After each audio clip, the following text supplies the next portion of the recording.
We've got a story that's AI imagery with text-to-speech. And then we have me reading a short story, and another AI-generated imagery with AI reading a short story.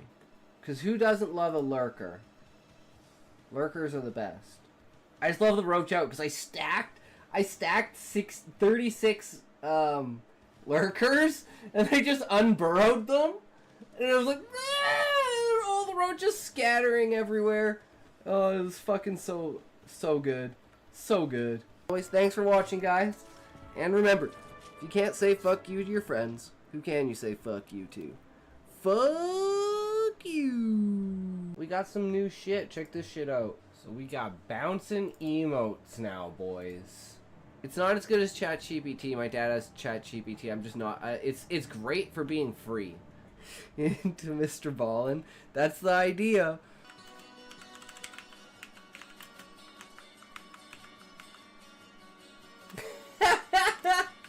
He's been here forever, man.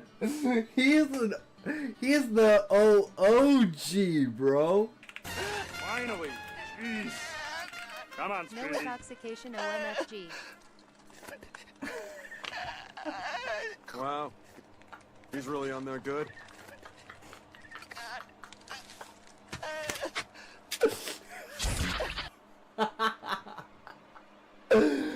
Thank you so much for the subscription, Smokey.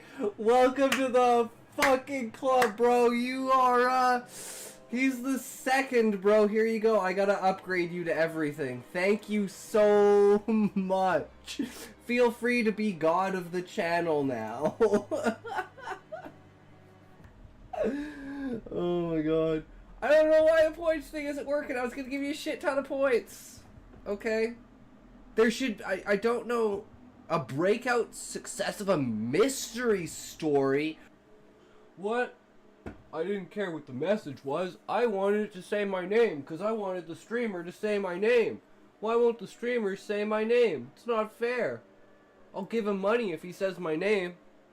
Thank you so much for watching, guys. It has been a blast. Today was a fucking amazing day. Shout out to Smokey for the subscription. You are the fucking man, bro. You've been around forever. Thank you for popping in every now and then and keeping faithful to the channel. I fucking appreciate you, good sir. And as always, remember, if you can't say fuck you to your friends, who can you say fuck you to? Fuck you. So now we have to write a description, basically, of this scene. And see how close we actually get with all 10 of those points. Ooh, unfortunate. Unfortunate. Hopefully your power level is a bit better.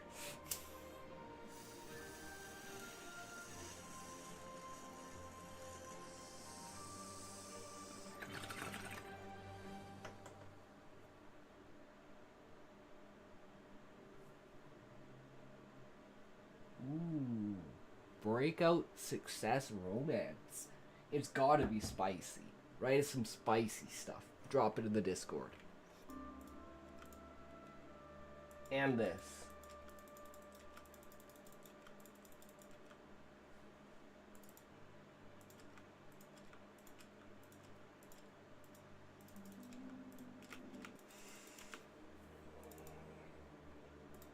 Backflips. Everyone do a backflip. Yes, that is... I did that before the stream. Okay. Fuck it! Let's go! Okay. Oh, that one was a lot better. There we go, and then that was the one. I'm out.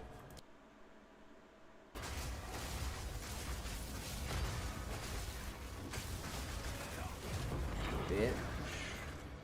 Wait, did they change it? Oh my god, they changed the loot filters within the last day. Yesterday, these things did not show up on the loot filter, and I lost one. But either way, remember, as always, if you can't say fuck you to your friends, who can you say fuck you to? Fuck you! Oh, beta test data, yes! Yes. I don't want to have to remake my character. Oh, fuck yes! Yes. Oh, okay. Okay, I'm an idiot. Yeah. Ooh, so good. Creation in this game, I wanted to try Charge Blade. And with the other, like, concepts for, like, the clashing and stuff like that, thought was freaking awesome. So, I don't know what the the actual wake-up move is supposed to be, but we killed him. I need to do that tomorrow. I need to remember. Oh, we got the tail! Yes! Nice. Hit them all. Let's go. Levi, can you create a count on kick? Hey, man. He's dead. Off.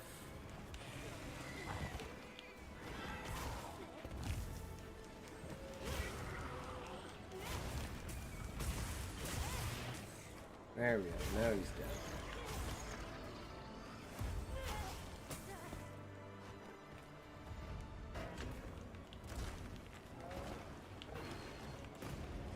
Yes! Okay. Woo!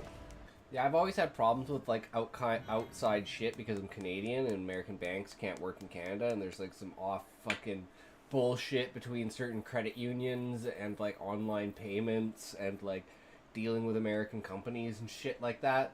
So, I feel ya. I feel ya, bro. Remember, if you can't say fuck you to your friends, who can you say fuck you to? Fuck you. And it was like, where's your optimization? I'm like, fuck off, man. Seriously? I just want to play the game.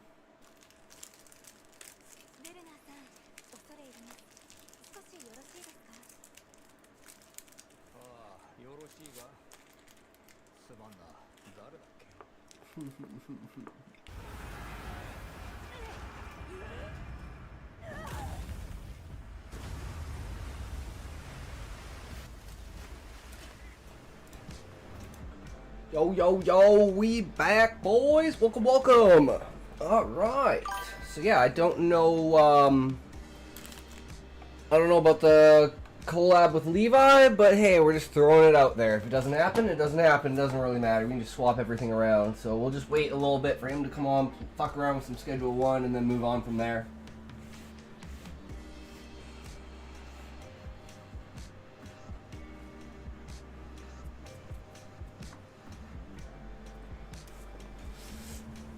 And I've been in a position where I want to completely change all of the announcements on the stream. So probably next week, we'll have an entirely new list of alerts. And hopefully I can figure out this sound thing with the chat announcement. Just didn't really have any time this week because of Easter and yeah, trying to catch up with sleep. But that's the way it is. We just deal. Play what you're dealt. That's what's important. Your life is a pain. True.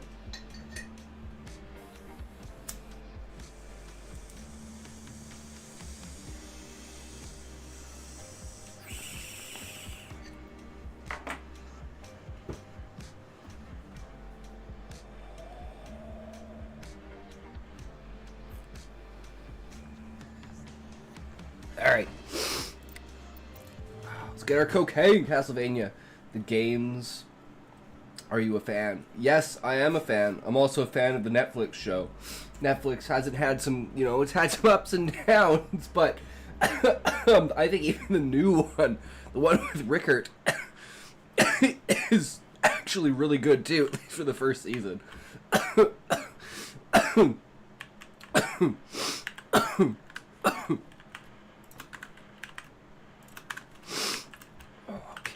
See what we got here. What's Benji need? He's out.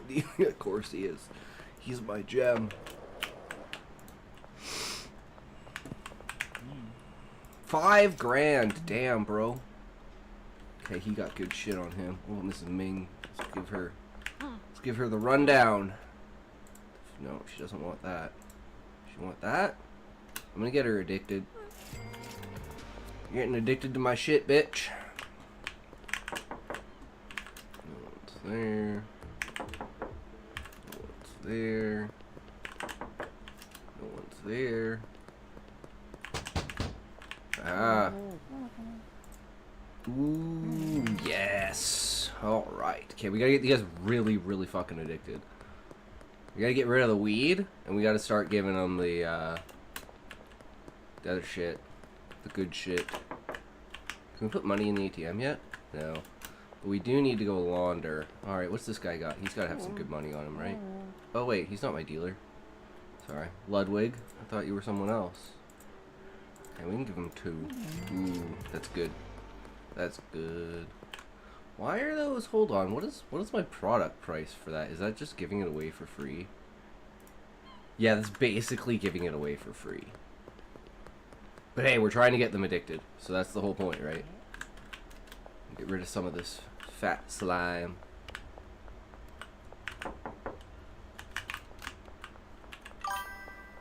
Came up with a prequel game plot between Lament of Innocence and the second appearance of Dracula. A female descendant of the Belmont clan, frustrated by her family's reluctance to use Leon's whip because of its alchemic origin, steals the whip from the trapped vaults to face Dracula herself. Ooh, sounds interesting. She's like, why are we not using... Who cares where it came from or who made it? If it's the tool that we can use to defeat the enemy, then why the fuck are we not using it? Always use your enemy's weapon against you, because the enemy will always use your weapon against you. Stealing the whip is the tutorial level. Oh, that's super smart, too. So, like, gets it out of the way at the beginning. I like that.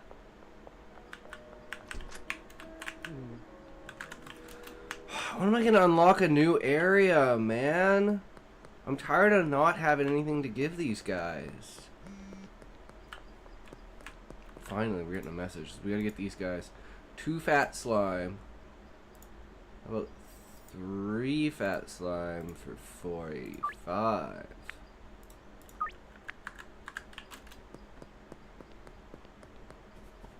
You gotta get them addicted. I don't know why I'm here. I shouldn't be here. There's somewhere else I should be. Where the frig is that girl's thing?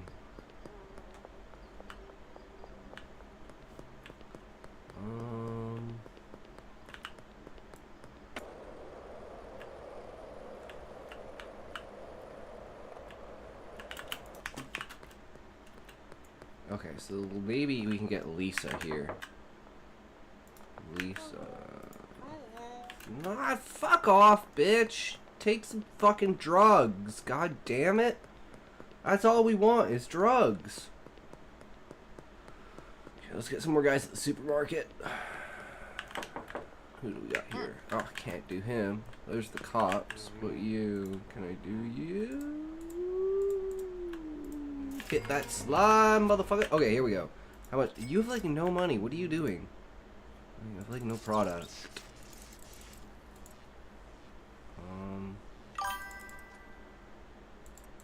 No, I feel like I should give him some Nightmare Ass Blaster. Then once you reach Dracula, before you can actually fight him, the Lord of Chaos arrives because the rise and fall of Dracula is too orderly. He fuses them together, and they must work with each other to make their way through the Castle of Chaos, aka Castlevania itself. Damn. Hell yeah. That's badass. No, he's not into that. What about that?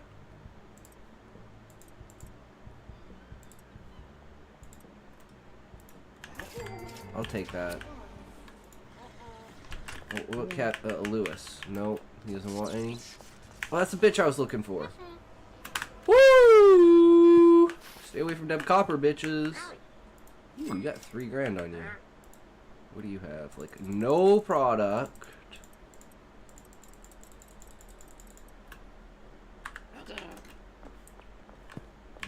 high as fuck. What about this guy? He's on break or something. Can I go into the back? No, I can only get in there if he lets me in. Oh, there he is, but he's probably already high. Oh, yeah, high as fuck, right? Yeah. I was just stealing all my guys' customers. Who knows? We already refilled. So... I think we just need to go launder. The end...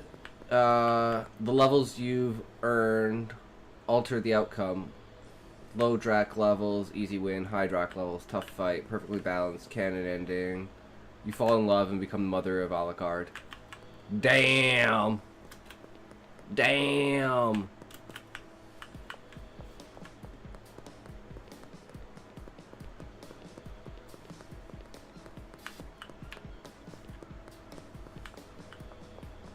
Okay, this bitch. Beth. Take the slime! Bitch! Just need them to get them addicted. 10 meth. Ooh, what about 12 meth for 800?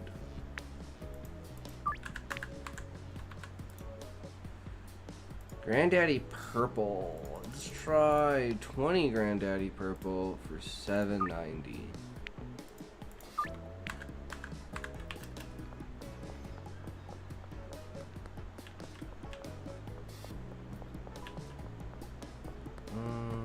Casino. Okay, that's, I think this and then the, oh, it's not even open yet? Okay.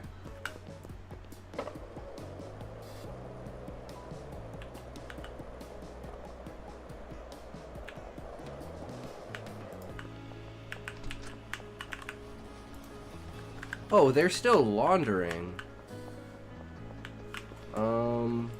Where's the car wash?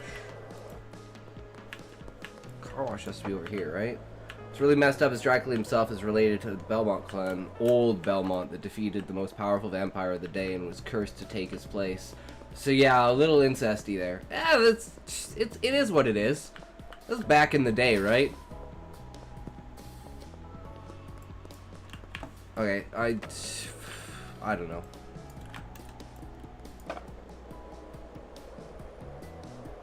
I think we've gotten pretty much everyone.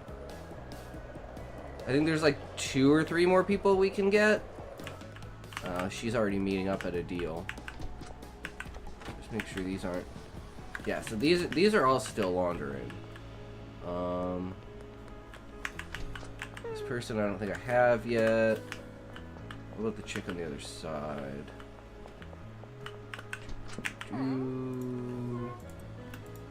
Oh, nice! Getting the meth! Okay, we gotta get them addicted.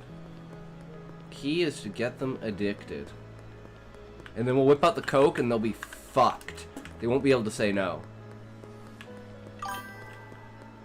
And I thought ages ago, if incest didn't have the problems for the innocent children born from it, wouldn't it become the social evil we consider it today? Probably not, Sean. Because they're, like, literally, like, all animals are, like, just by the via of nature incestual. Because they will just randomly fuck whatever.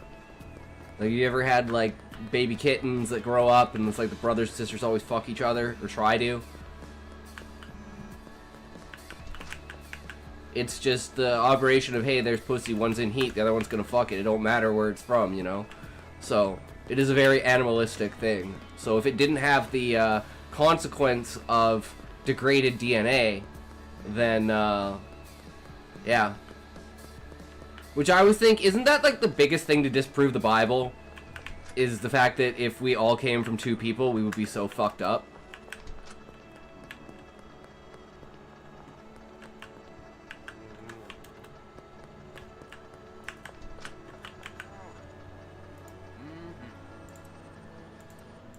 There just wouldn't be. No, we need to get them addicted. We're getting everyone addicted. We're giving them low prices. We're getting them addicted. Okay, so my laundering is now done. This guy needs fat slime. Oh, you're getting some fat slime. How about 630? Yeah, you're just gonna say yeah. Counteroffer, Granddaddy Purple. What about 15 for 620?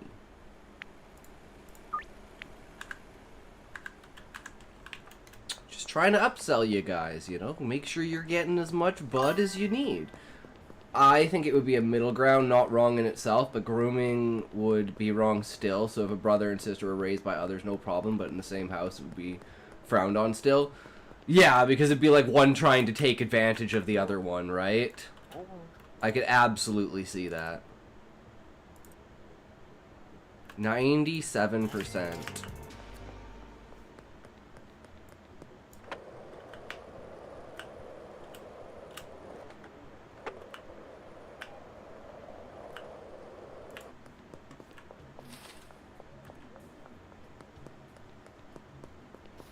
I mean, more people are buying now. We gotten like 5 deals. Yesterday we only had like 3 deals. It was fucking bad.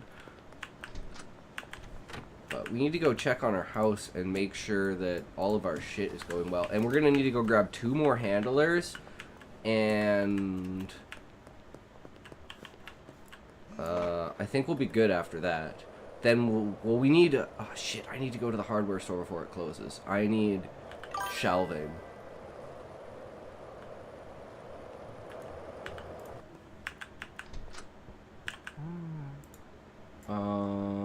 Large, let's just do 10. Actually, fuck it, let's just do 20. I don't even care. Let's just do 20. There's no reason not to. Man's really on that grind. Levi, do you want to do the CoLab today? I didn't see that you were on Discord. I messaged you last night and you didn't respond, so I figured I'd just put it in the title and see what came of it, just in case. Luckily, you can't hear that joyful shout with your headache. I think he had a headache yesterday, that's why but, you know. Oh yeah, collabs tonight sounds good. Hell yeah. Let's do that, brother. Yeah, the headache took me out. Yeah. Definitely a brutal time. 8:05. Come on, come on, come on, come on. Alright then, yes, you guys are addicted as fuck. Yeah, I know I'm in the middle of the road, bitch. Get out of here. My road. Own this fucking town. There's still one more place I have to go, isn't there? The car wash? Where am I? I don't think... Did I do all 3 of them?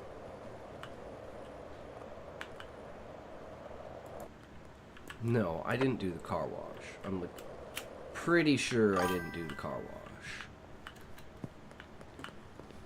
But it sounds like I did. Yeah, I did do that. I still have 11 grand left? Holy fuck. So, like, half past? Yeah? Yeah, sounds good, Levi. Just let me know. That's why I figured I'd start with Schedule 1, because that way it's the easiest thing to just instantly break away from, right? Because we're just going to be doing shit at the end of the night, so it's not... We can just end the night whenever we need.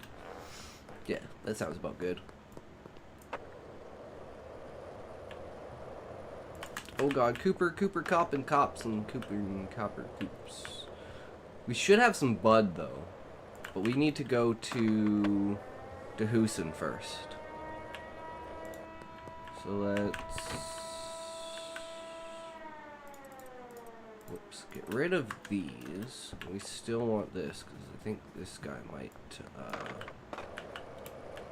want some. 0% chance. I can still try it. I don't really like that, no. Fair enough, dude. Fair enough. Fair enough. No, it's a big ask. She's not dealing still. Cops. Shit, we needed to buy handlers, so we gotta go to whatchamacallit. Okay, so... We need some more shelving units in here. I don't exactly know how I'm gonna...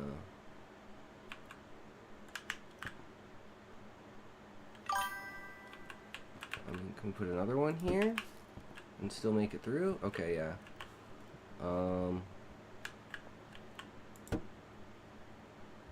I think we can put those there, and these guys can still access these, right? Or like...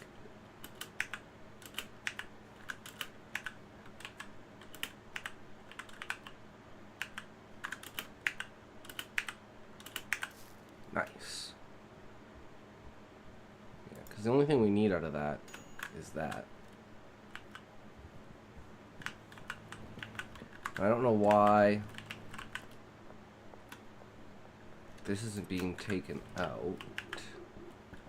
Granddaddy Gold. Ultra Bud.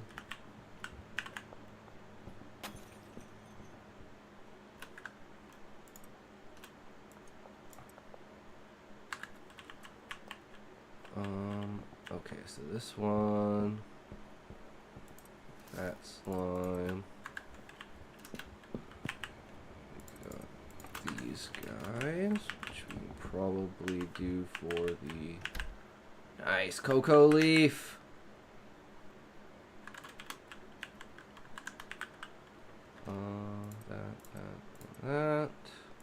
That. That's all of that. That's almost full. Okay, that's doing its thing. Still need that. So deliveries. We need.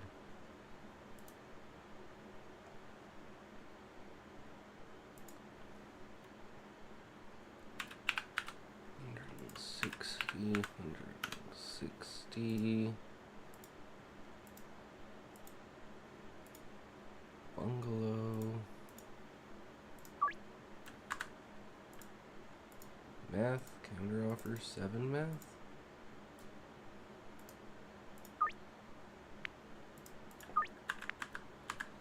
Alright.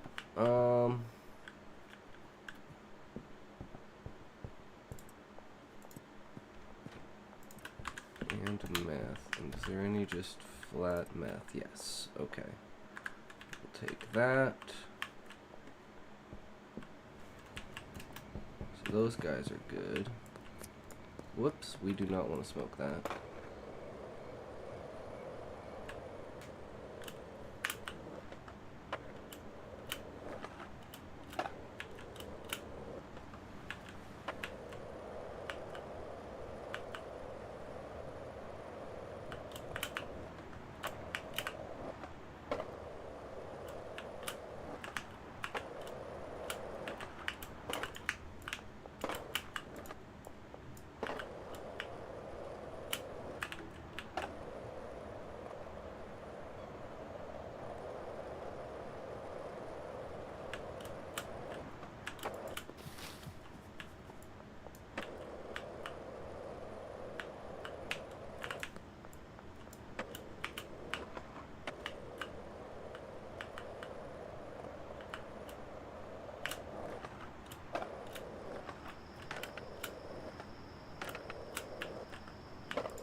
So why don't you drop some of this off here.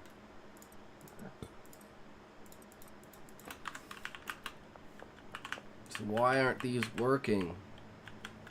Okay, we don't have any product. That makes sense.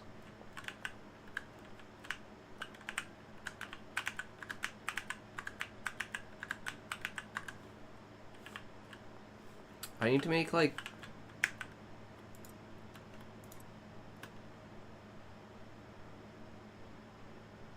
yeah, I don't know why he just didn't do that. This one doesn't have product. This one just literally needs to be reused. This one's complete. This one's complete.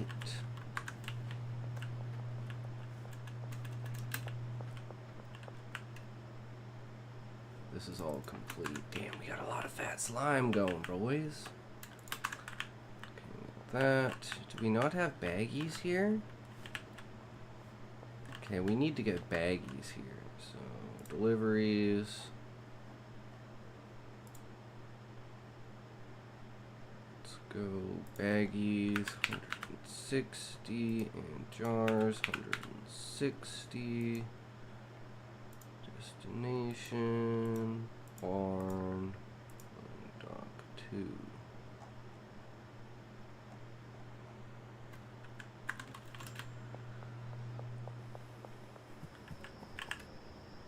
Oh, I already have some baggies. Okay.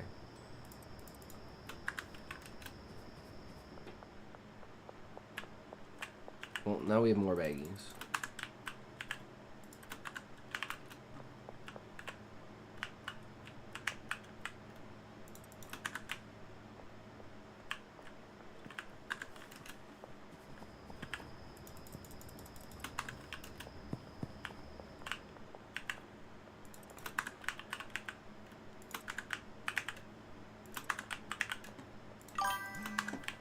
A weird dream. Some being of power reincarnated me as the ship's computer on the Enterprise D, which irritated me, but then I used my other dimensional knowledge to call on Q's wife to get me out, with the reasoning that her hubby would whine about anyone messing with his toys, and she'd be better off removing that annoyance early. Nice.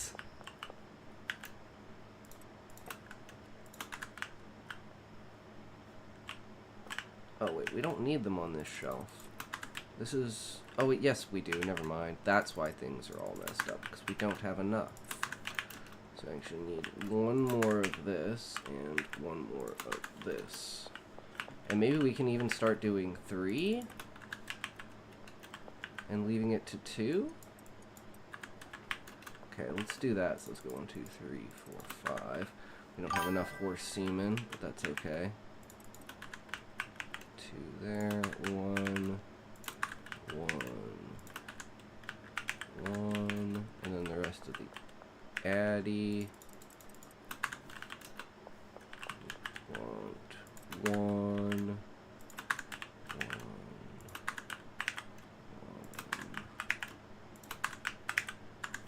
1 more.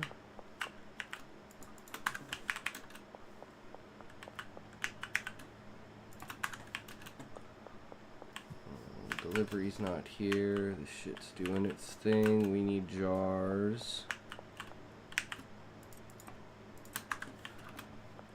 And we gotta figure out how to make Coke. Do we need the cauldron to make Coke? Is that like the, Wait, this is only a 3 amplify?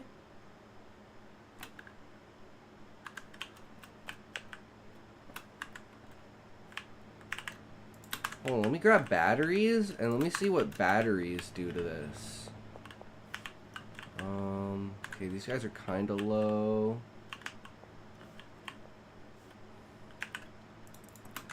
Okay, we've got batteries. Let's try batteries and iodine. So let's put these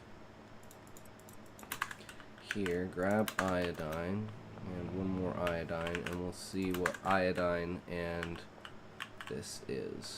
So, fat slime, unknown.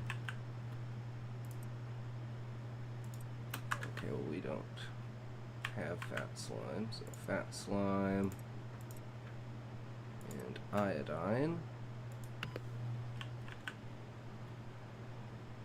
So it doesn't have any, doesn't have any, so we need more product. That can go there, and I guess that can go there for now. I don't want to get rid of all of it because I need to sell some of it tonight.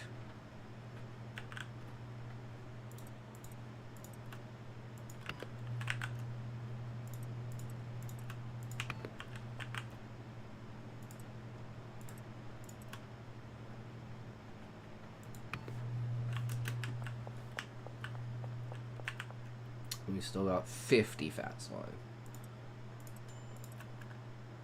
I think we could probably definitely do one more. We only need 30.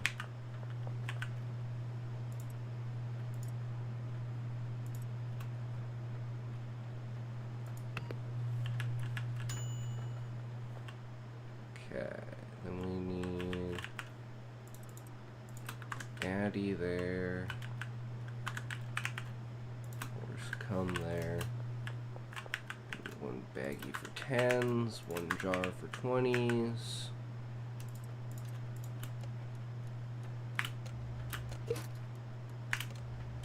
Then we can go grab some more handlers, and maybe then we can swap this over a little bit more. Make it a little bit more efficient.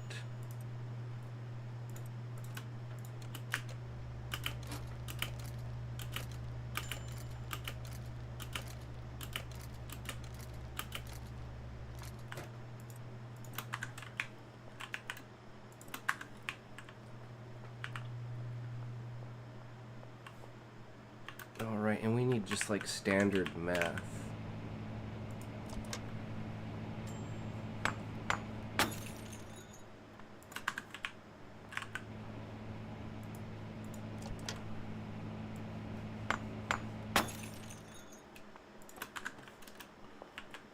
Okay, so 10.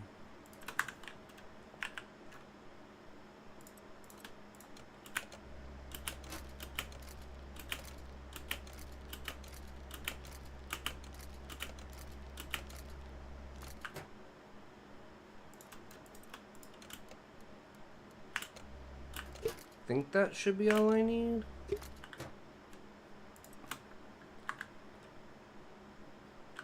Let's see. 3, 7, 12, 17. Yeah, I have 17. And then 7.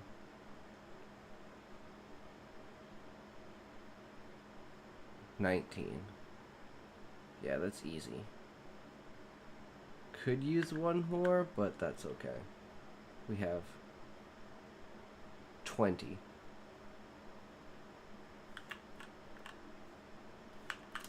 Wait, was there more meth over here? Yes, and more. Okay, so there's more of this. So here.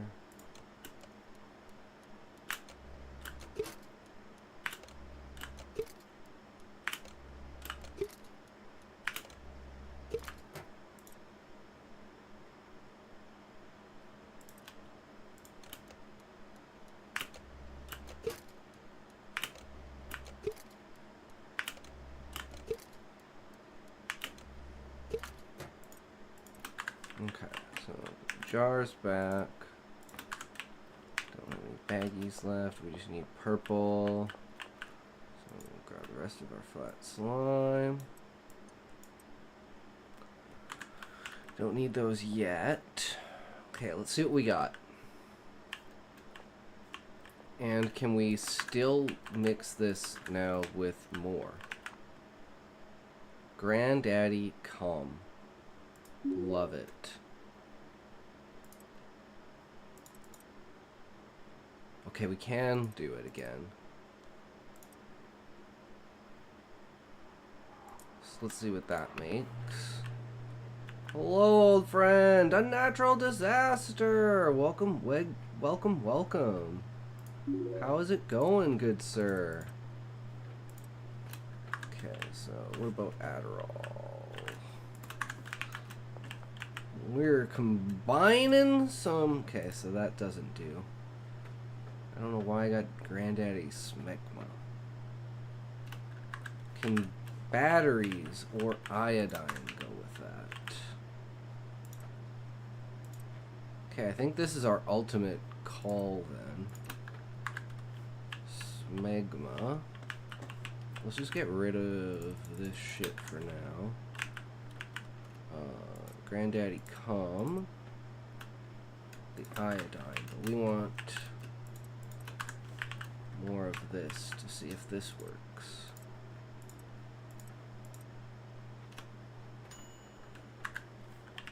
Okay, I want to see what we're getting out of this. Lecoq! Alright then.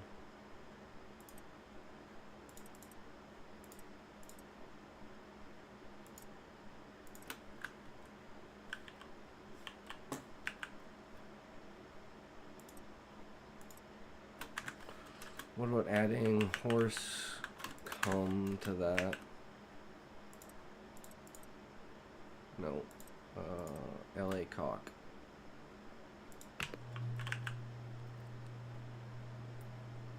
Granddaddy cum.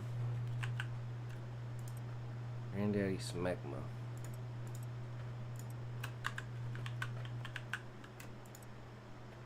Granddaddy cum is LA cock. Go anything with horse cum.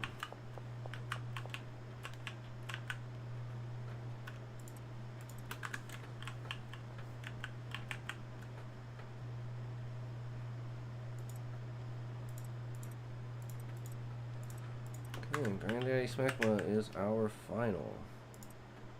Unknown. Granddaddy come. This one, Granddaddy come.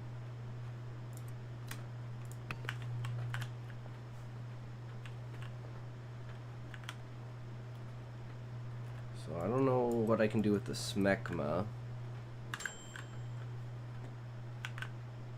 Island Dick.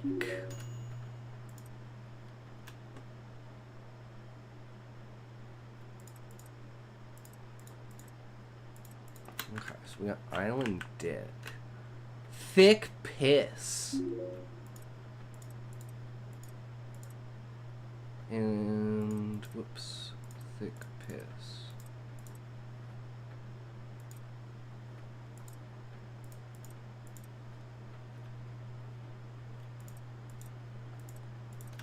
Island Dick.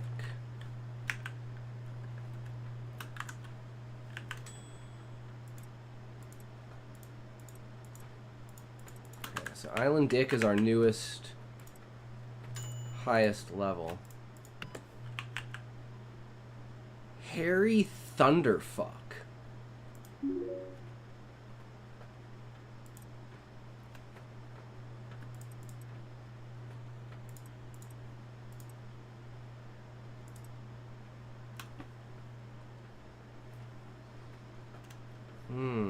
Does this mean it gets rid of the seizure inducing? Or does it add them?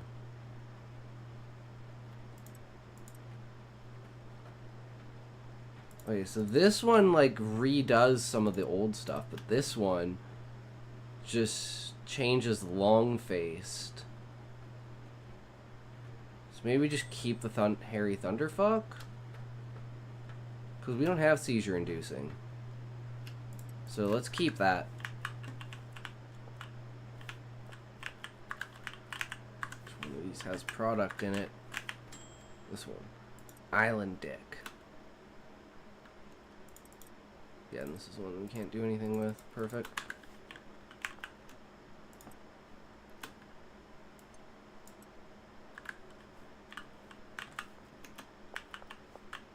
Okay, so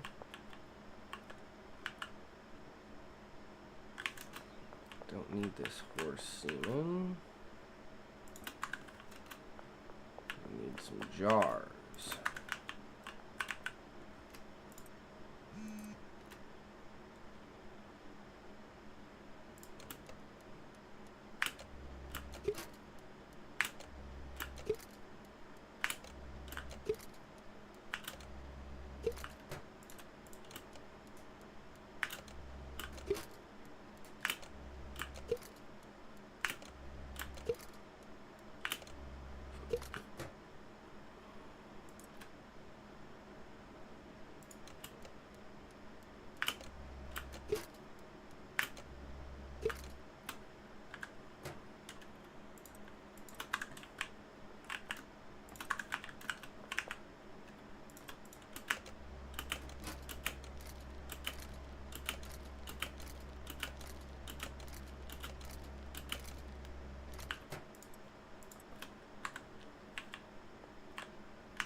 Let's do Granddaddy Smegma.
Okay, so this is our Granddaddy Smekma Thunderfuck. This is just our normal shit. Island Dick. Okay, so that's our big boy stuff that we're not using yet. We need to go grab green and green and purple, and then we should be good.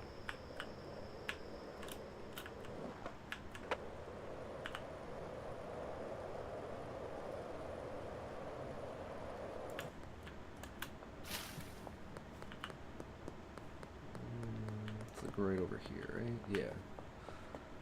Can we finish and do some more laundering? Yes, we can.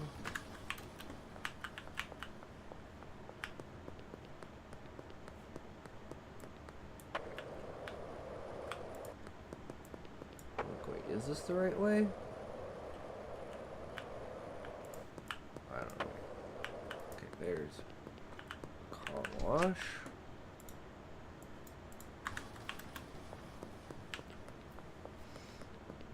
There's a laundromat.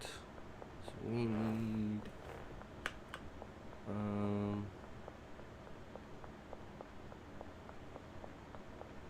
to not get caught. This guy won't. 3 fat slime.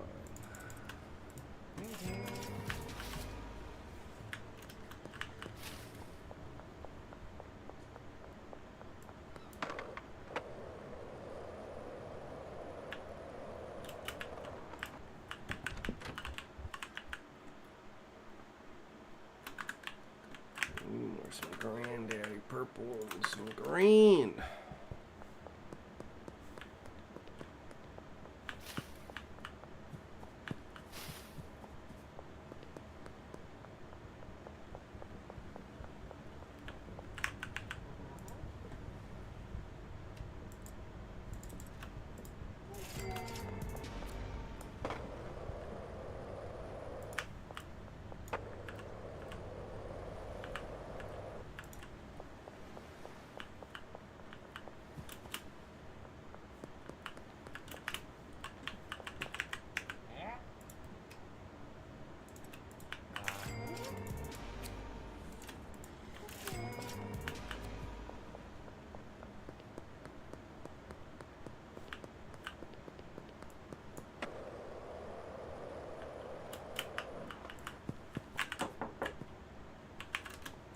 She's not home. She's out partying, bro.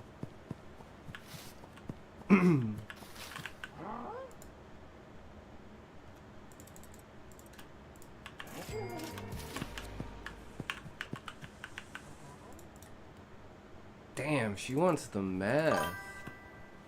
Beautiful wedding picture of a couple reflected in water. Zoom out, photographer lying in the mud to get the shot. Props. Nice.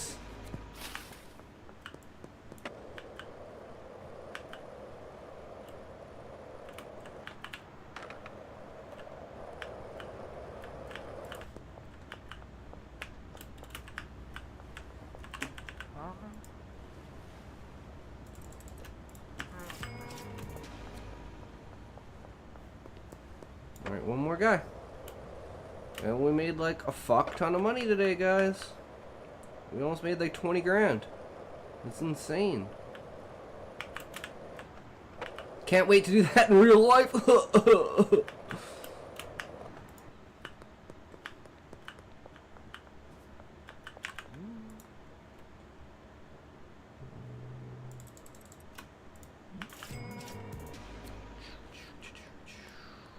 we can go launder our money at...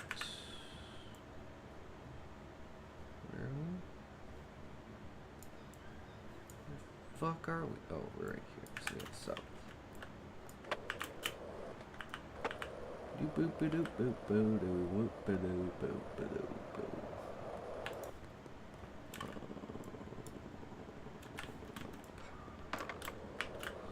Keep going this way. This guy wants some bud. Man, he looks fucked out of his mind, but here you go. Nice.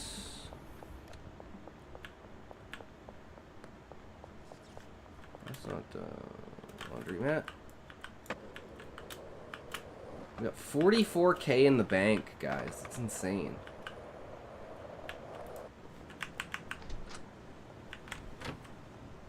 We just gotta figure out how to make coke. I think I might need the cauldron? I'm not even sure how that process works.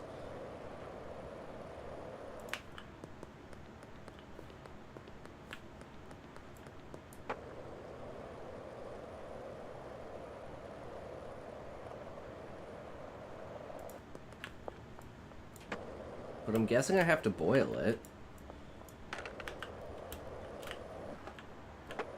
I mean, that kind of makes sense. It's a leaf after all. But I'm like, how do you turn this leaf into powder? That's my question. Like, where's the chemical exchange there? So let's drop everything here. Let's grab some cocoa leaves.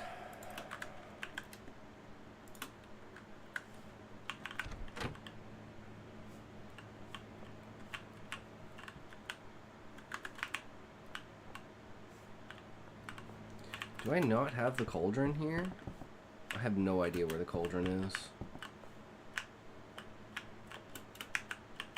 No, because that's the brick press for these bricks that I have.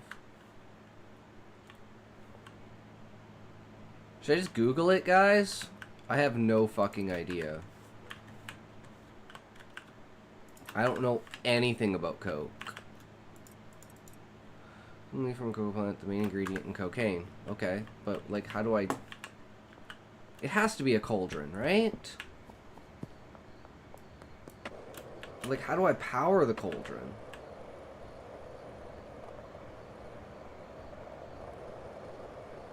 And did I put it at the barn, or did I put it in my house? Cauldron.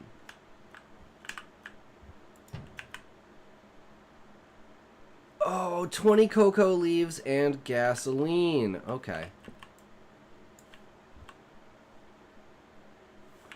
So let's take this back to the house.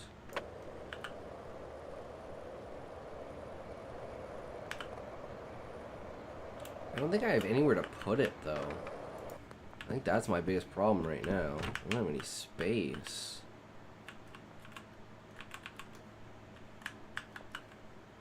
I have to get rid of one of the mixers. Oh, no! Oh, can I put it here, or will it fuck shit up? I don't know. And go buy some gasoline. Wife says to hubby, "Can you treat me like a can of biscuits and bang me against the counter?"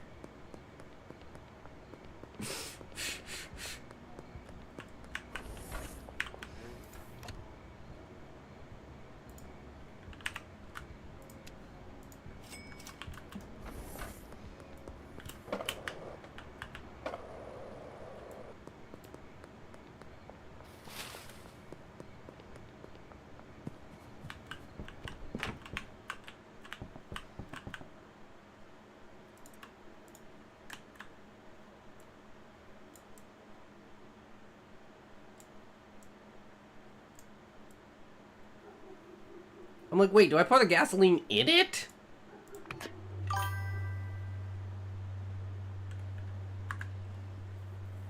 He blushes like super red at any dirty joke, so naturally she films all of her dirty jokes and nasty pickup lines. Then her laugh is priceless. Nice. True. This guy has no money. How does this guy have no money? Is there anybody else who doesn't have any money? You guys are close to having no money. You're close to having no money. It looks like you might be close to having no money either. Alright, well, let's get some ingredients up in here then.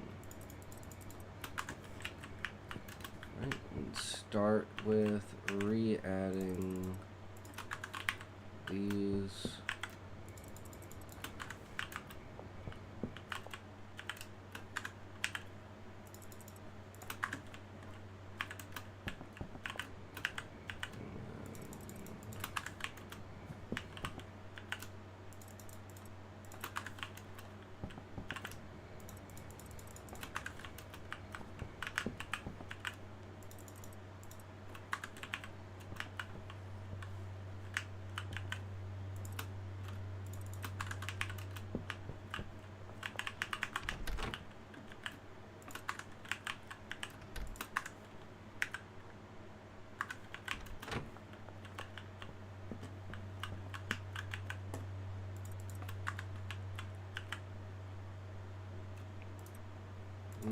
He should be taking it and packaging it, shouldn't he? Except it was borked with that thing in there.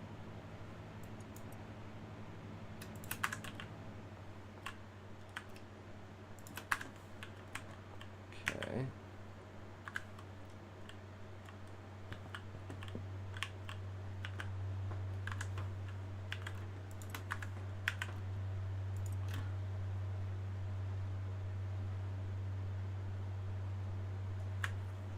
I wonder how I get premium Coke.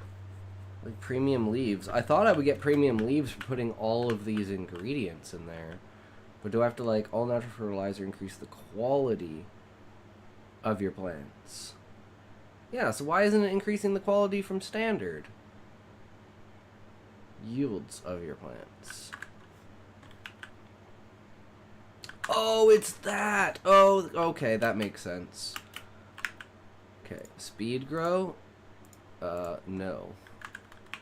That's what's fucking us. We don't want the speed grow. The speed grow is what's bringing us back down to normal quality. And we don't care about the speed. I need to see how many seeds I have left, though. Okay, we don't have any cocoa seeds, so we need to get some cocoa seeds. But, you want to start doing, getting ready now, Levi? I'll just, end this day off. Try to go pick up all my shit. Sounds good. Let's grab this. Let's go rest.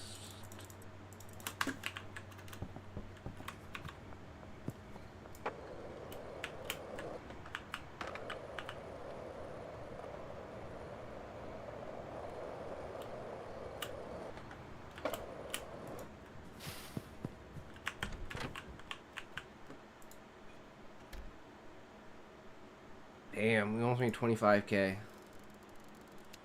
Ooh, shot caller. New area? New anything? New fucking anything. No. So lame.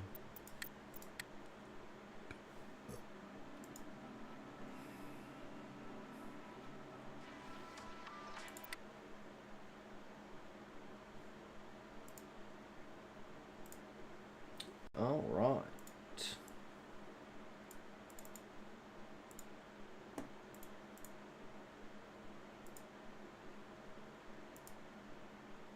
You're not even live yet, bro.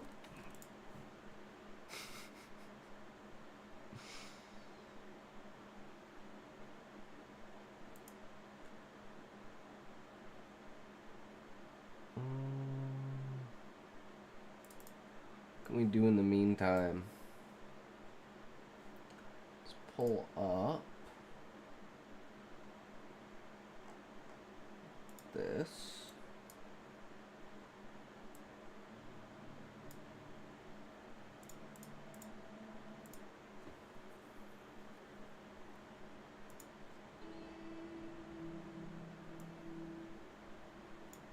There we go.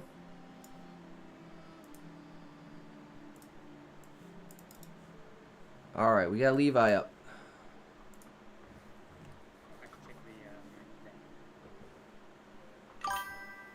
Wife says to hubby, let's pretend I'm a shark and there are some swimmers I need to swallow.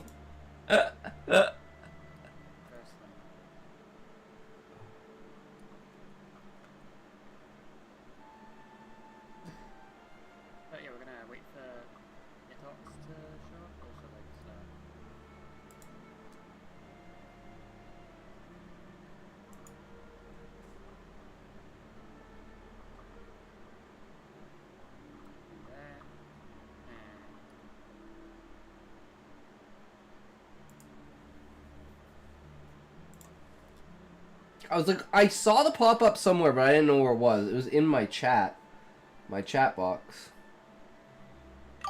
So the thing should pop up, but I don't see it anywhere. What happened?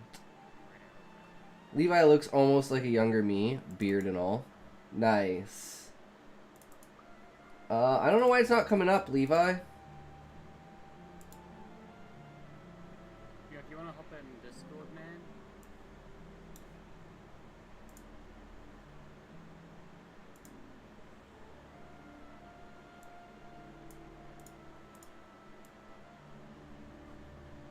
Okay, there. 1 second.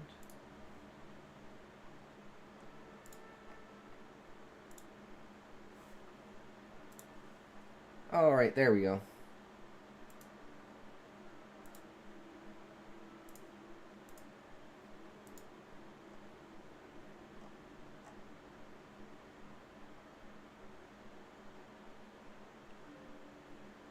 Are we good? For some reason, it's not showing that my sound isn't working. It's not lighting up here. What is going on? I'm gonna disconnect and reconnect. Yo, yo. Okay, well that's weird. User settings.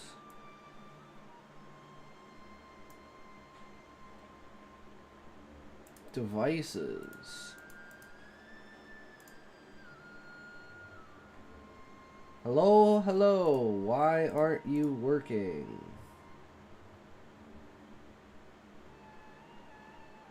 Voice and video settings.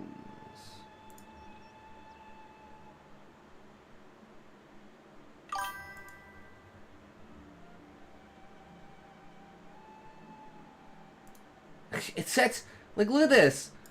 Default headset microphone, wireless controller. Why the fuck does it set my sound systems to the fucking controller? That's so annoying. Do I have to save it, or does it just automatically save? Is it working now? Okay, there we go. Yeah, it's just decided that my PlayStation controller is actually my mic. I don't understand how it takes priorities.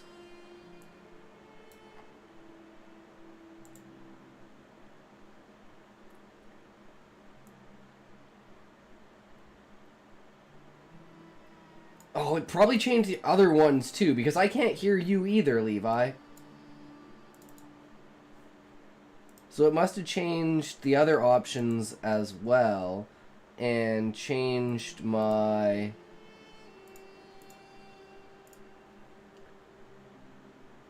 Yeah, my output device is supposed to be... there. Okay, now talk? Alright. Alright. Holy fuck. Why does this shit always happen? It's so annoying. Look, That's life, buddy. I know. I didn't change any settings from the last... And it's like it hasn't done it for like 3 months. And then all of a sudden it's like, nah, all of your shit's fucked now, bro. Oh. Alright, so, what's the plan? I have a thought, which is pirate adventure. Alright. Does that sound good with you? Yeah. I'm just gonna give us a pirate. Let's say fantasy pirate adventure, or just more broadly pirate adventure, as in like historical pirate. I think fantasy sounds fun. Yeah, fantasy's fine. It just adds like doesn't mean we can't have it super grounded, right? And be like literally like One Piece kind of style. Yeah, I was thinking vaguely One Piece. Although One Piece isn't very grounded at all. I mean, like the idea of like pirates and like the Navy and stuff like that. But then once you get beyond that, right? But that's Yeah, the once you get fantastical to part. But it does have the everyone basic having like ridiculous powers. even like the governmental structure in One Piece is a bit absurd.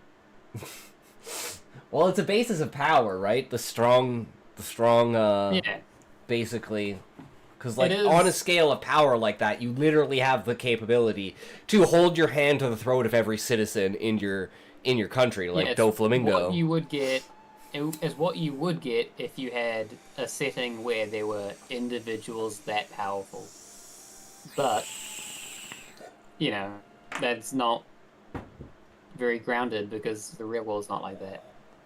Well, I mean, look at people like Putin and Xi and Kim Jong-un, right? Like, it's not quite the same, but it's like the level of power that a single person like that has is literally world-ending. If they wanted to, and they were mad enough, they could literally launch all their nukes and just fuck the entire world over. Like, on my deathbed, like, if I was a dictator like that, I'd literally have, like, all the nukes set to my pulse, so when I died, the world ended.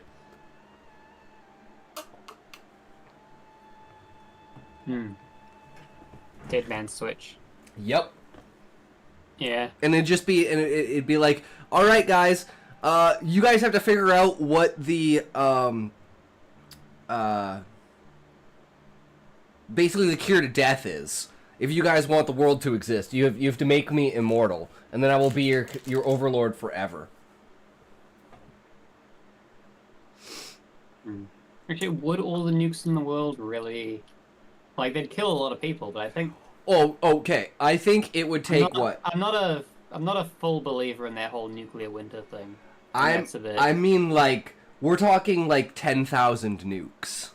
Like, if every country launched like a couple hundred nukes, like if Russia launched like 6,000, and then North Korea launches like 4,000, and then China launches like 10,000, US launches like 5,000, it's like, if you took all of the nukes in the world and blew them up in strategic places, I'm pretty sure you could definitely do the nuclear winter. But I don't think, like, if you took all of the nukes and you blew them up in a single place,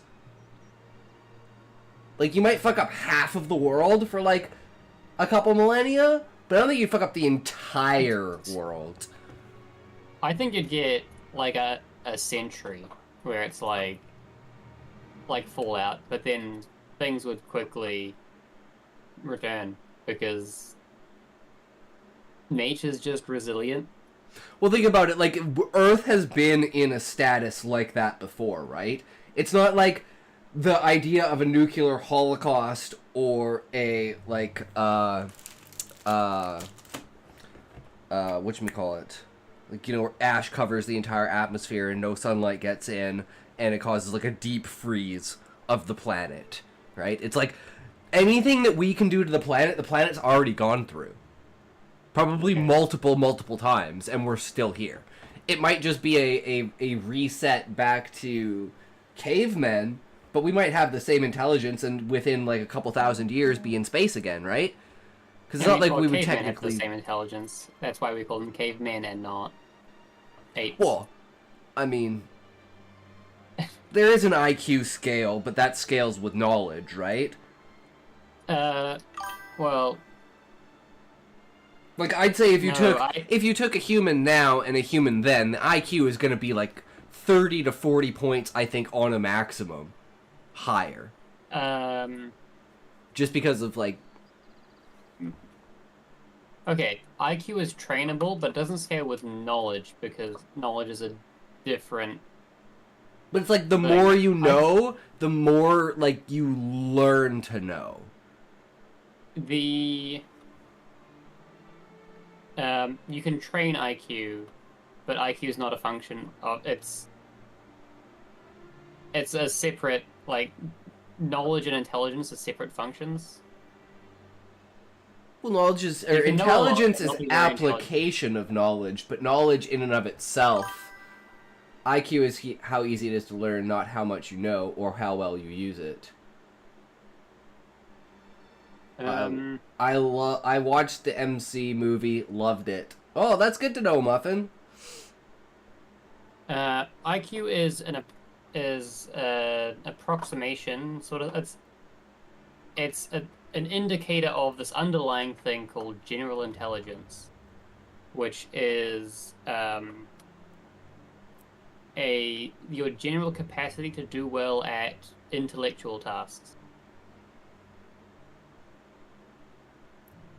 And knowledge is not as G-loaded as, like, analytical. Levi, you're in sync with the video. Yeah, I know. I don't yeah, know. It's kind of... Has this been a problem the entire time, or like did we use it through Discord last time? Like I can't remember how we did this. You watched my stream that I'm streaming on Discord, rather than my Twitch stream. So you don't have to look at my face. You can just see the grok image.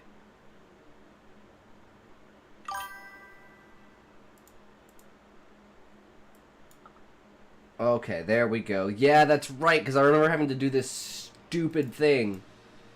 Where it's like, I click on everything, and it's like, which screen do I fucking want, and then how do I pull it out? Okay. Yeah, but, And then full screen, and then we click that off. Nope, we click that, and then we click that. There we go. You're gonna start your stream? Alright, Muffin, sounds good, bro. Intelligence equals learning. Knowledge equals facts. Learned wisdom equals effectiveness of using knowledge learned. Yeah. yes. I would say, Yeah. but I'd still say over, like, the course of, what, 60 to 80,000 years? Just intelligence equals know how to talks. True, Muffin, true. It's the... I think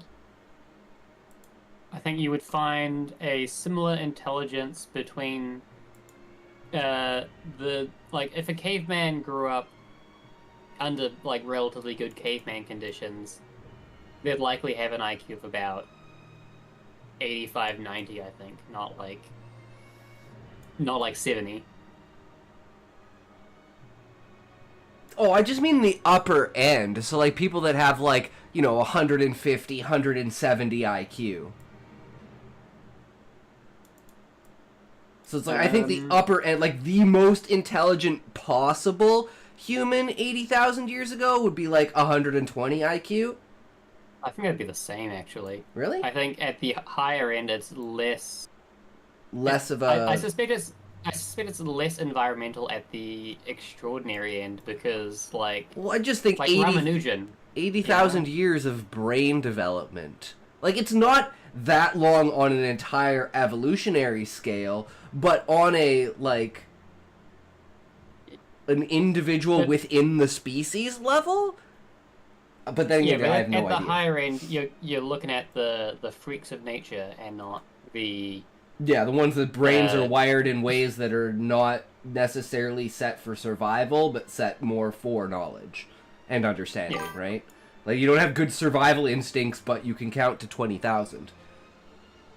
I can count it. I just mean, like, holding the numbers in your head for that period of time. Like an average person... I guarantee you an average person cannot count from 1 to 20,000. Like, they would fuck up and forget somewhere along the lines. Like, I could barely count to, like, 9 or 10,000. Before I'm like, I just get distracted and I forget exactly where I am. As a kid, there was a game I would play where I would basically speedrun counting from 1 to 100. See, I'm just thinking, like, Sean, specifically how the brain has evolved in the last 80,000 years. Like... Is that in any way even substantially significant? To the point that if you brought a frozen caveman from that era, let's say it was a baby, and you raised them as a normal human, would they perfectly fit into society? I guess, yeah. Because there are people that are fucking retarded and do just impulsive, ridiculous, stupid caveman shit, right? I mean, impulsiveness and intelligence aren't inverse of each other.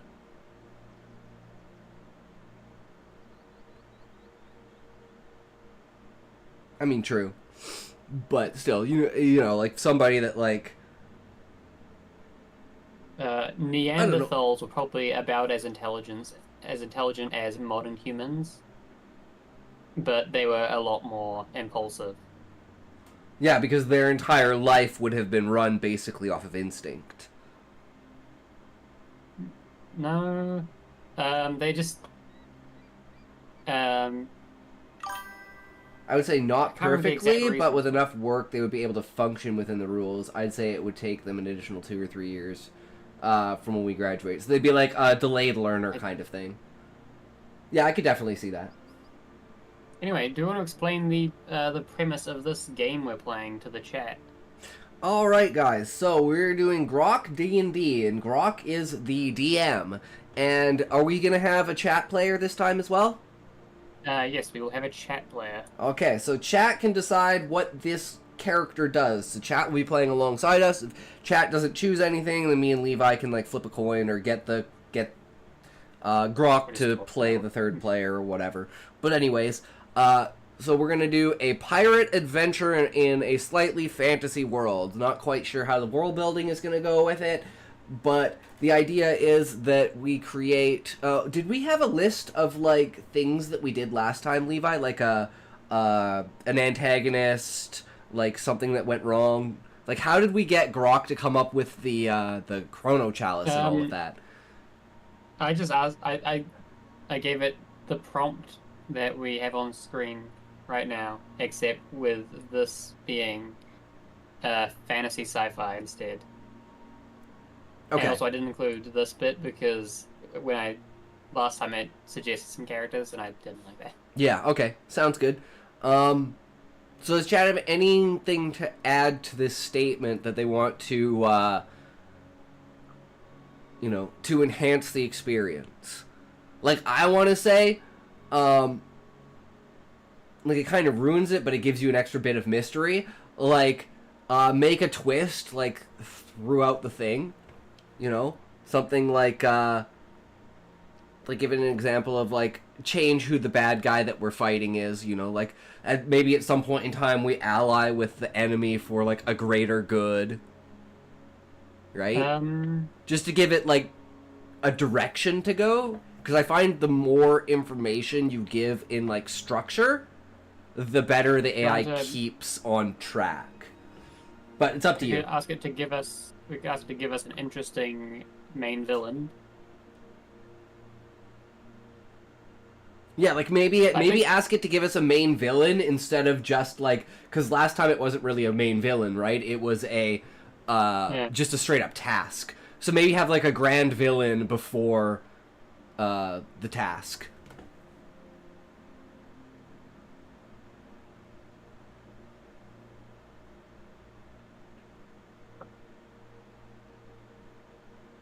Yeah, that sounds good. I should be saying me instead of us. Yeah, keep it simple. There's also Kiwiism. You often use us to refer to singular yourself. I just say we because I like to be inclusive. Give we a fantasy pirate adventure setting. No, I just mean like instead of like us. Yeah, and no, we. but I don't really use us. I just use we more.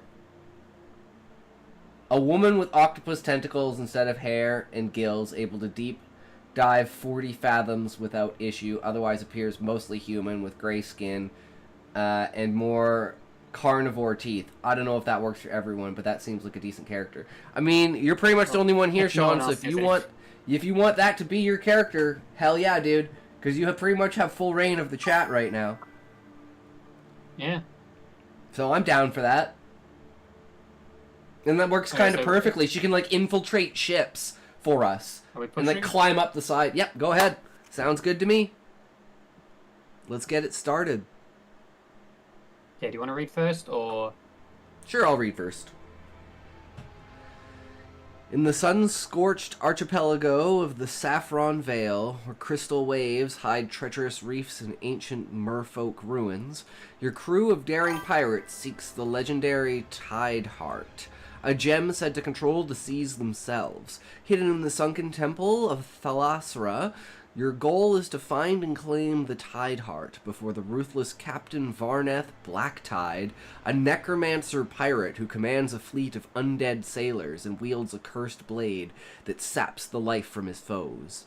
Varneth seeks the Tide Heart to unleash a tidal apocalypse, bending all oceans to his will. A challenge arises. Your ship, the Gilded Sparrow, is caught in a sudden squall near the Isle of Whispers. With jagged rocks looming, what do your characters do to navigate this peril? Well, first we need to introduce our characters. But, I mean, that's a pretty damn good start. I like it. Ink, too. Hell yeah. Leave an ink spill when escaping underwater. Nice, Sean. I like the detail. So what is a squall? Isn't that like the bubbly bits of water that always come up and like foam over top of like the... Oh, it's a type of cloud. Oh, it's a cloud formation, so it's a storm. Yeah, so isn't it the Final Fantasy VIII protagonist? Yes. No, yes. 8. Squall. His gunblade. Yeah, it's the one with the gunblade. Mm-hmm. One of my favorite characters. So it's like encroaching rain. Hmm. So that means a storm is approaching. Do we have a name for the first? I need to stick using singular because my characters. Firstly, do we have a name for the octopus hair woman? Yeah, Sean, what's your character's name? Ursula. Someone taking Maybe Ursula's shtick. Maybe my character will take the name Ursula to restore the name's honor. Wait, the Okay, last hell name? yeah. Or do we care have a last name? She what's it called? Like, threw away her last name.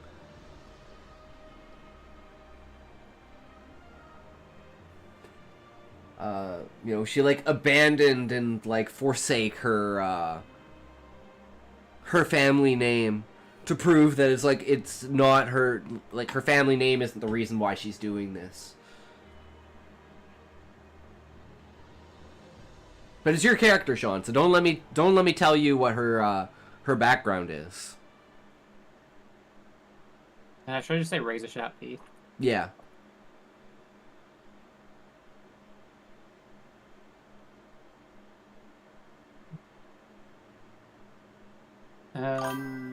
Her kind is so low in number, they have no need for family names, not like humans who are so numerous. Ah, I like that, Sean.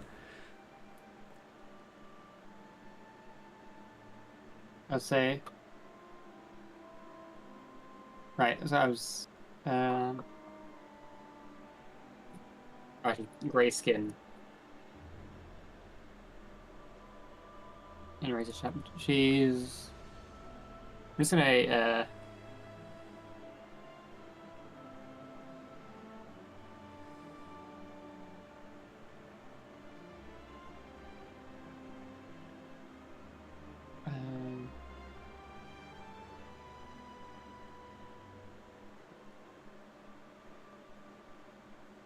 And at least 40 fathoms. 40 fathoms. Oh, shit.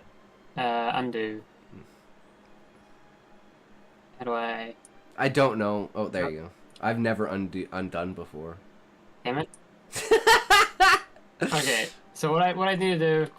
Shift Enter. I had Enter instead of Shift Enter. Yeah, I hate that.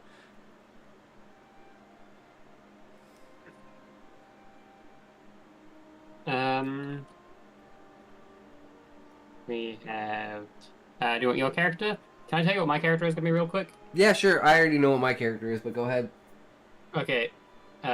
Frogman. 3 swords. One's being wielded with his tongue. Nice.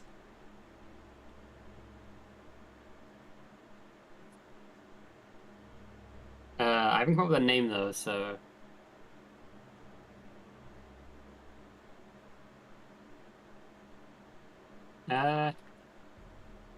Bertrand. Basically, Actually, a let's look at shark names with an of the octopus on fauna. her head and squid ink. Cold-blooded but highly active regardless. Low light vision, somewhat sensitive to light.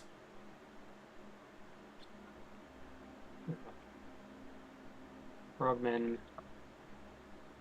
Buccaneer.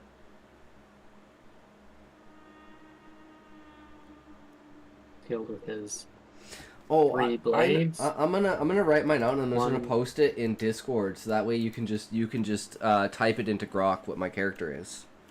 1 in each hand. And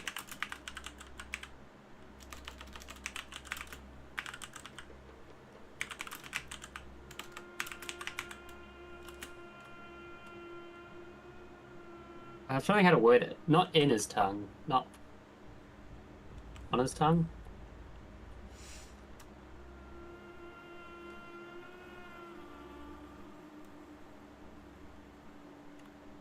With the long, agile tongue. Actually, we should probably give them personalities as well.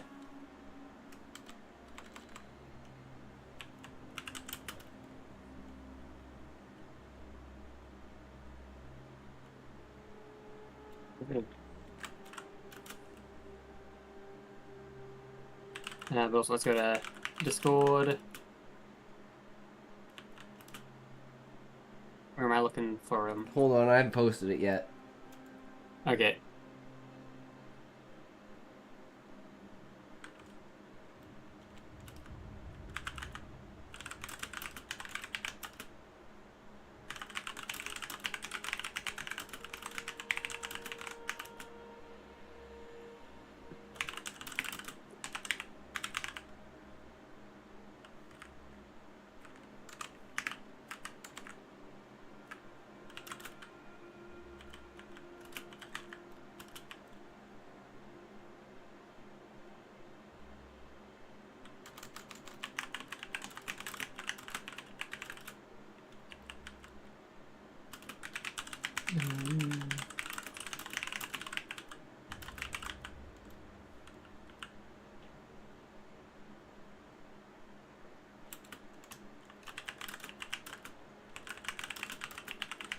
I need to ask me about Squid Ink.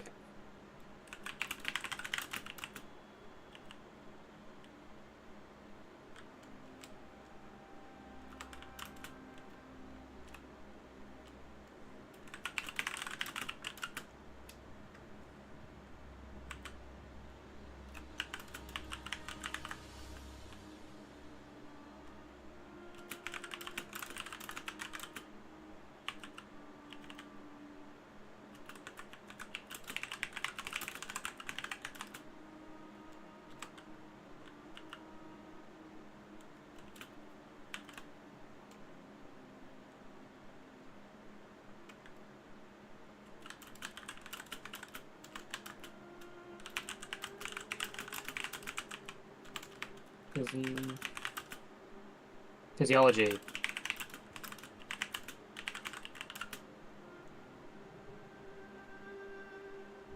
Adept at leaping and climbing.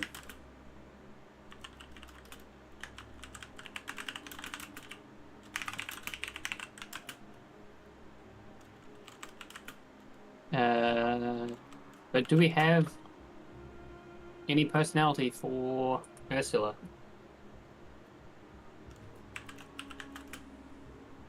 We've got a bunch of, skills and abilities, which are kind of the most important thing for playing any game. But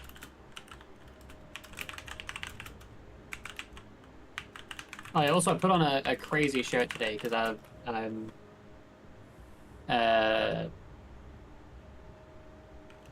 sick of being the down to earth one. I'm mixing things up. My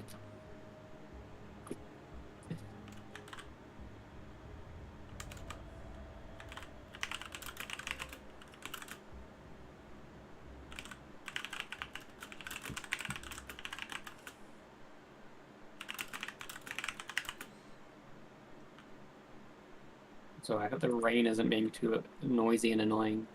I can't hear I'm anything. gonna, yeah, the Twitch mic setting and the Discord mic setting are a bit different because I need to manually. Somewhat emotionless, very logical, had been convinced of the need to accomplish the crew's goal, and will do her utmost to complete it. Okay.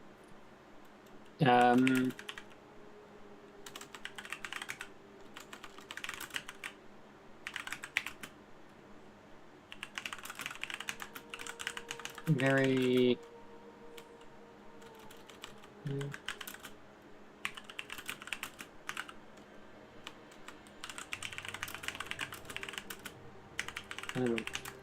Somewhat emotionless and very logical.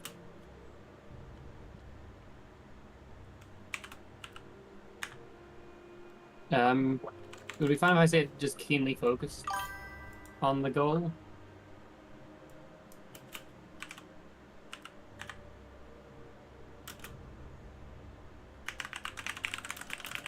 Strongly.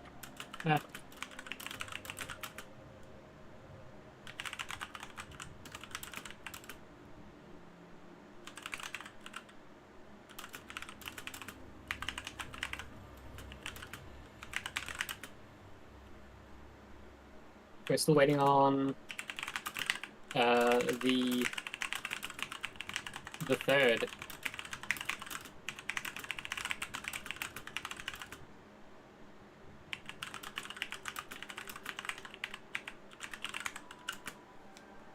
Okay, I think this is good. Okay. Pop out. I'm just going to put it in plot outline. Okay. I am looking in there.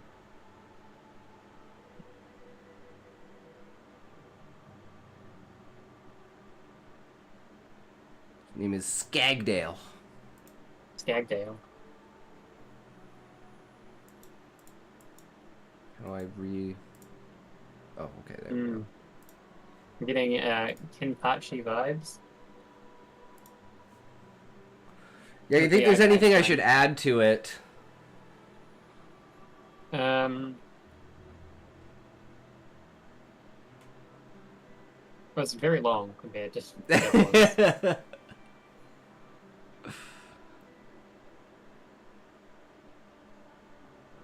ones.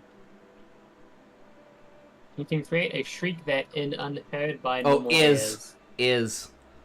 Because it's like you can use his like dolphin blowhole and stuff in order to create like a high pitch sound that is basically like an AOE that can disorient people, but it's effective against allies even if like their ears are covered and stuff. So it's like it's kind of a thing he only uses on his own. Okay. But he can also use it underwater. We could say a shriek that causes disorientation and dizziness. Just.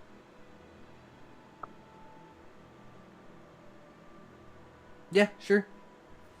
Just because I think if we give it too much space for one character, it's gonna focus on that one character the most. Yeah, no worries. Do what you gotta do. I already have the idea for the character, so it's like if anything comes up, I can just like flesh out that part of the character, right? But mainly like dual wielding and the eye patch. And the reason for what he's doing. Kind of give him some personality and background. That he's in it for the fame.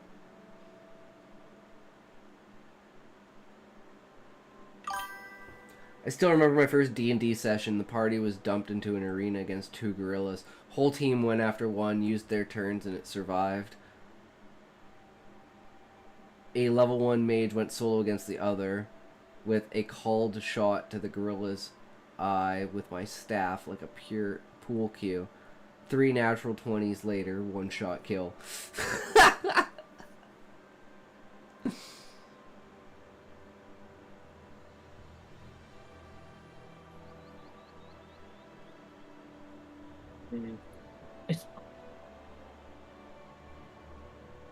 Let's just send it. And let's hope it doesn't over-focus on Skagdale. Well, if it does, we'll just reorient it. And say add more detail for other characters. Include other characters more. Scale back Skagdale. Okay. Yep. Now let's save, and let's see what it generates. So this is my turn to read. Yeah. As the squall batters the gilded sparrow, with waves crashing over the deck, and the Isle of Whispers, jagged rocks drawing near, Ursula, Bertrand the Blue, and Skagdale spring into action. It was already springing us into action. I think it means like maneuvering the boat. Yeah, but I'm saying. Oh, Ursula, her tentacle hair writhing, dives overboard to scout the reef's layout, her gills unfazed by the churning depths. Bertrand, grinning, leaps to the rigging with frog-like agility, using his tongue-wielded blade to secure loose sails. Skagdale, eye patch in place, streaks a disorienting pulse to steady the rattled crew. Though it leaves some stumbling. How does that work? I don't know. I don't know. That's AI The ship for you. lurches toward a rocky outcrop. Ursula surfaces, signaling a narrow path through the reef. I judge that Ursula's logical precision charts a viable course, but the storm's ferocity tests Bertrand's sail work and Skagdale's crew coordination. What specific actions do your characters take to steer the ship through this perilous passage?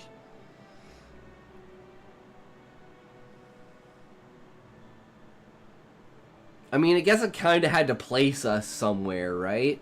Yeah. So I don't mind but this. In the previous message, it was asking what we did, but we didn't have characters, and now it sort of started this. But it's fine. Yeah. I mean, I don't know. I guess it could be like, oh, the people that are seasick, and then I shriek them, and then they're not seasick because it's like opposite kind of things. Maybe it's a buff on water, but it's a debuff on land. Because it helps with like your something to do with like the inner ear. So it like helps with your balance if you're on water, because you're like all unsteady. But if you're on land, since you're already steady, it makes you feel like you're unsteady. Like it just feels like a logical thing to me, maybe. Maybe the AI is just kind of dumb. The AI is definitely kind of dumb, but I like to rationalize it. The DM intended to kill me off because a noob playing mage isn't usually going to survive long, and he wanted to be able to roll a new sheet for me that night. Instead, I got level 5 in one move. Ursula, give what aid she can with a tow rope. Though slight, it should aid in keeping the bow pointed in the correct direction. Yeah, it also gives us a point to orient the ship towards if you're... Yeah. So I'm the bard support buff, singing everyone into a frenzy of good action. All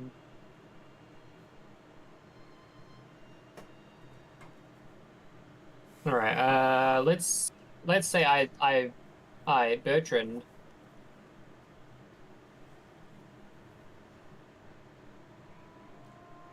Blue. Rope over the... What's the front of a ship called? Is it the bow? Ship anatomy.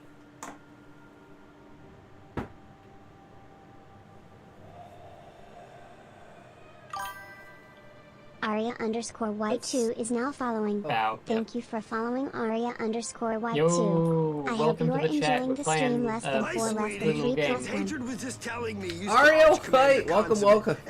Hey, how are you? Good. We were playing some D&D Grok. Grok D&D. Why are you smoking?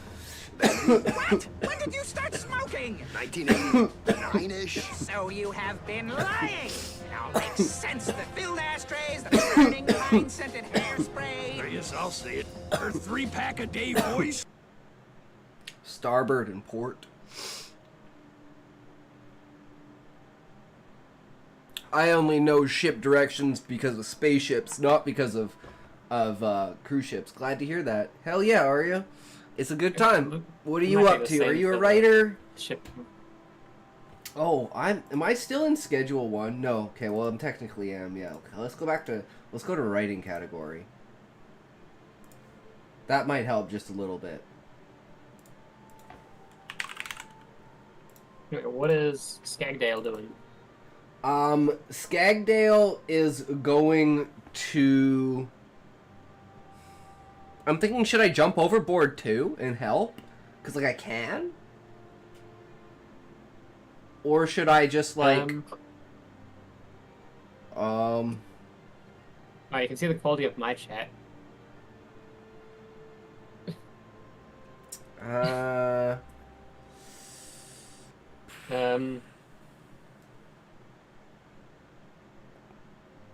Okay, I'm gonna start bellowing, like, not like orders, but like a song of orders. And I'm gonna be like, you know, but it's obviously gonna be like entertainment and fake. So I'm gonna be like directing people that don't exist, and yeah, basically being an idiot. Keep morale up? Yeah, exactly. That's kind of the idea. That's the intention. Be like, this storm is nothing against us. We are the might of the sparrow. We shall never fall to these. Gather yourselves, members. We must pull through. I'm gonna call them Mighty Dolphin Song. Mighty Dolphin Song. Yes. I love it. I love it.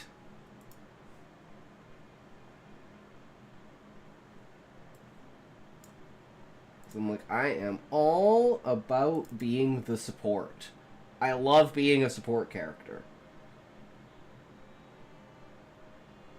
And then when the time comes, I can be like, oh, pull off my eye patch, and it's like, oh man, I haven't used this thing in forever. It's blurry as fuck. Oh god, ow, fuck. Okay, he's already started attacking me. Shit. I better get my shit together.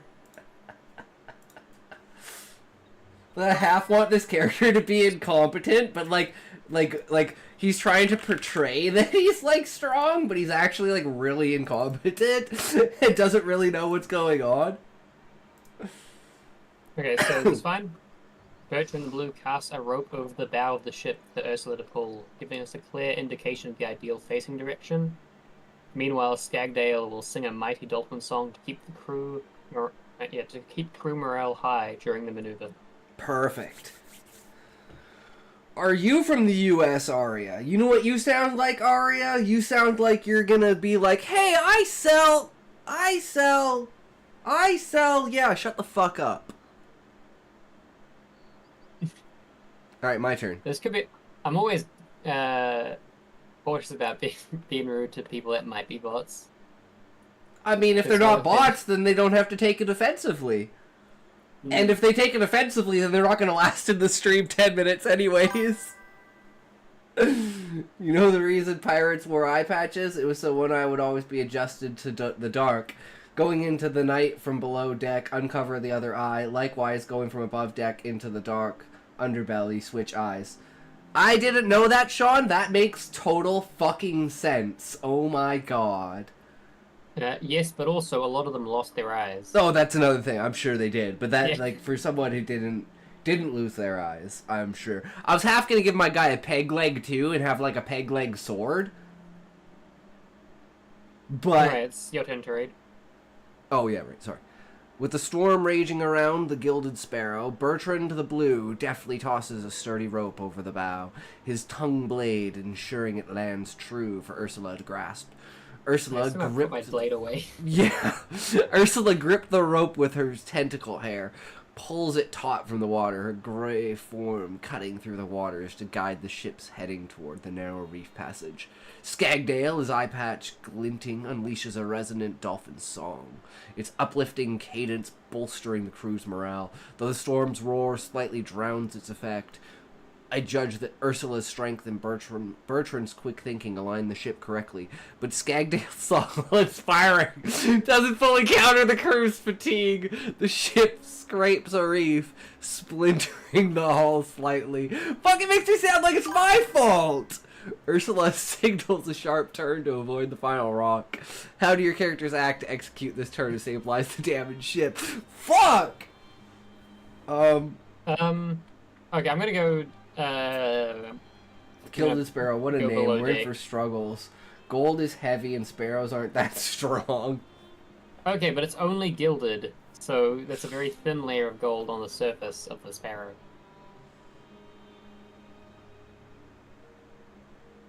And gold in general is very light.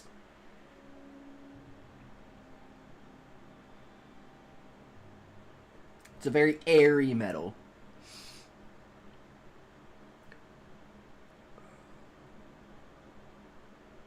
I have immediately Okay, on my my character is but I gonna probably realize that his singing is not actually helping, and maybe he should pick up a fucking rope and help his crewmates.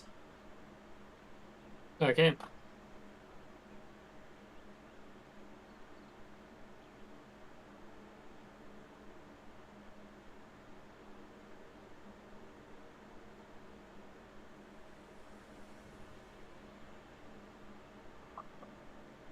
We'll pick up a rope and help the crew with the rigging.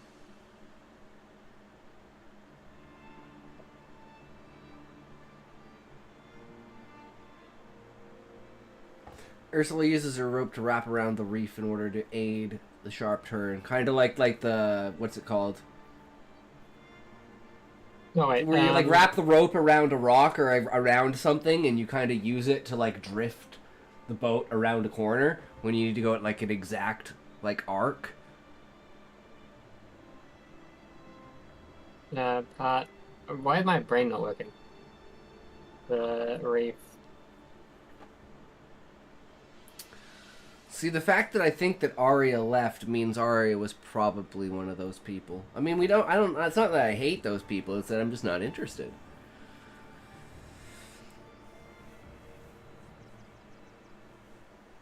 You know, they don't deserve a ban or anything, they're just like, you know... I mean, and it's not necessarily that they're a bot, they could be a person. It's just the fact of if they're trying to sell shit. It's like, I'm not interested. And then I'm trying to sell you shit. My stream. below deck.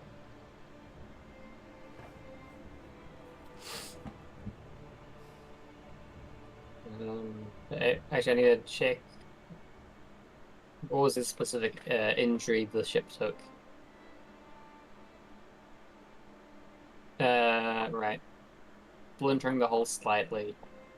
So you're gonna go inspect it? You know, over the edge of the ship.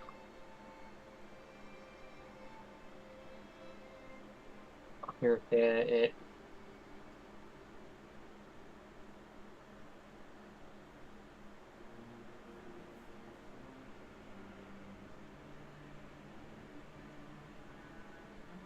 Can I repair where it's splintered from the outside?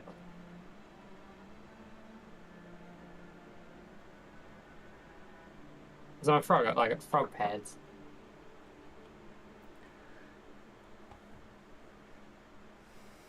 Actually, I'm gonna say down the side of the ship. So it... Ursula, after the ship has passed the danger, will get sticky mud from the seafloor to stop the leaks for the short term. It is a reef, so that the seafloor shouldn't be too deep. Yeah, I can help out with that too. I may not be able to dive as deep as her, but I can definitely dive. I may be amphibious, but frog. Yeah, frog's not quite a dolphin. I can hold my breath for like, let's say 15 minutes underwater. Like, not under great stress or like pressure. So I can't go very deep, but I can stay under for a while. So, but is this Gucci? Yeah, this is good. Sounds good. Frog and salt, not a great mix. Brave enough being on deck. I guess that's true, Sean. Frogs most of the time do not like salt water. As the They're gilded river sparrow creatures, not teeters sea on the animals. edge of disaster, Skagdale abandons his song, seizing a rope to haul the rigging with the crew, his scarred arms straining to adjust the sails for a sharp turn. Ursula, with calculated precision, loops the guiding rope around a sturdy reef outcrop, using her aquatic strength to pivot the ship's bow through the narrow passage. Bertrand the Blue, ever nonchalant, scrambles down the hole, his agile leaps dodging waves as he patches the splintered wood with a spare plank and tar. I judge that Ursula's tethering secures the turn, and Skagdale's muscle aids the maneuver, but Bertrand's hasty repair holds only partially, leaving a slow leak. The ship clears the reef, but the Isle of Whispers looms, and a dark ship, Barneth Black Tides, Wraith Skull, appears on the horizon. How do your characters prepare for a potential ambush while addressing the leak? Okay, well, I know exactly what I'm gonna do. They're undead, and they're on ships. So unless their ships are made out of bone, their ships can sink. What can their ships sink from? Fire. So what I'm gonna do is I'm gonna grab as many, like, thin ropes as I can find, secure them to as many arrows as I can, and basically prepare, and, like, dip the string in, like, alcohol. Because we're pirates, right? We gotta have some booze somewhere. Yep. So I'll sacrifice my alcohol in order to basically make these strings of, or like ropes of,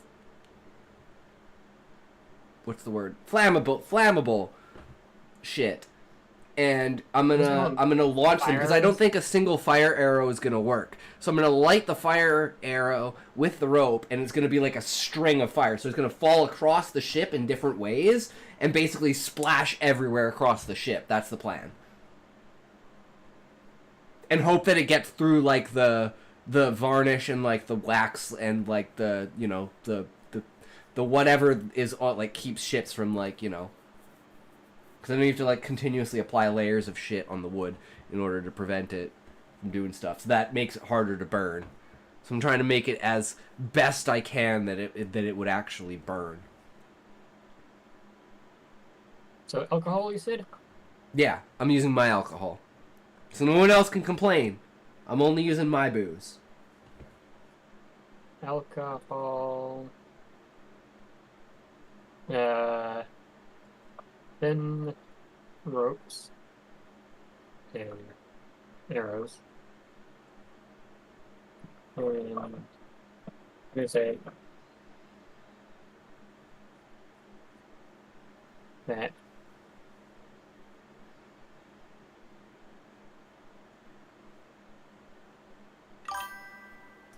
Do we have a harpoon? Put tar on that and a glass bottle of alcohol in it. Tar burns during flight. Bottle breaks on impact, spreading fire everywhere.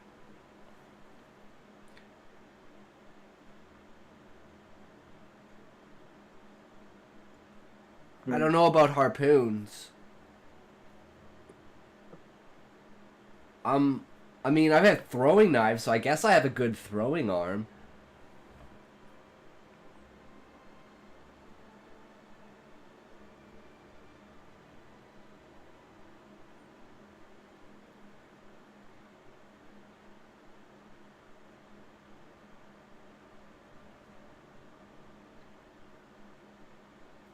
Yeah, that sounds good to me. That's my plan. I like the harpoon idea, though. Maybe I could do that at, like, next time, if this fails. We'll up the scale and see. But we have to get... Like, the thing is, I can shoot arrows from pretty far away. Pirates might have a harpoon for boarding actions. That was my thought. Well, I'm like, your character dives underwater, so maybe you have a harpoon for just, like, spearfishing underwater. Like, that's what I was thinking. Maybe my character has the same thing.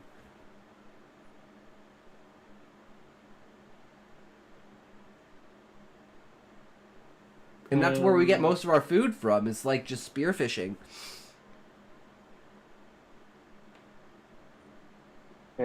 Trusty harpoon. Because I'm like, I can shoot my arrows farther. So I can start off with my arrows, and as they get closer, then we can start throwing harpoons with bottles on them. Like Molotov cocktail style. With tar. And then once the tar is ignited, it's like that's not going to be put out, right?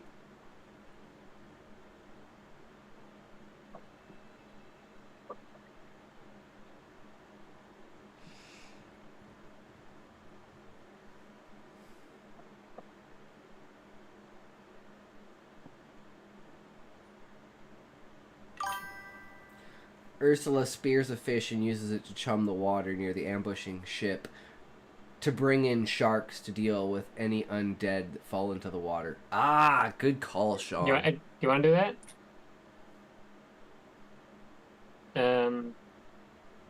Chum to bait sharks circling about.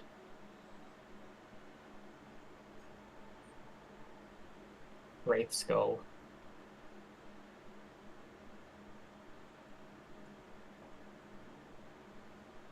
You need undead. For one.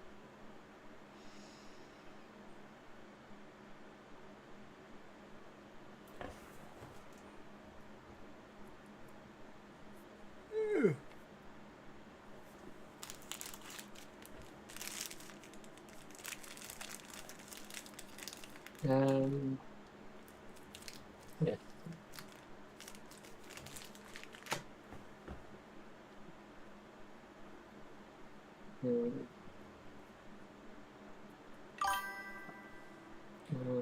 Always red. good to use the wildlife when you can. True, Sean.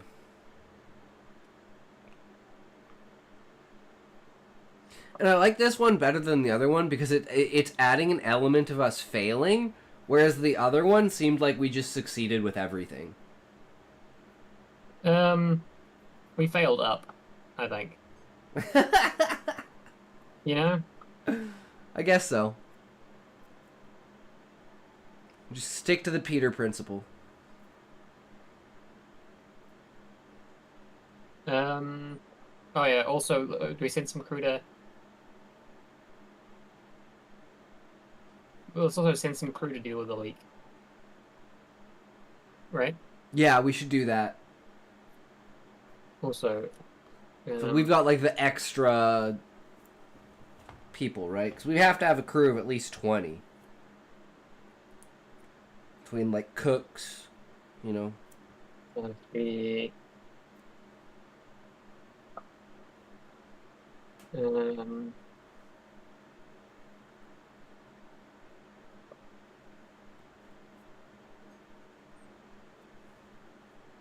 Yeah.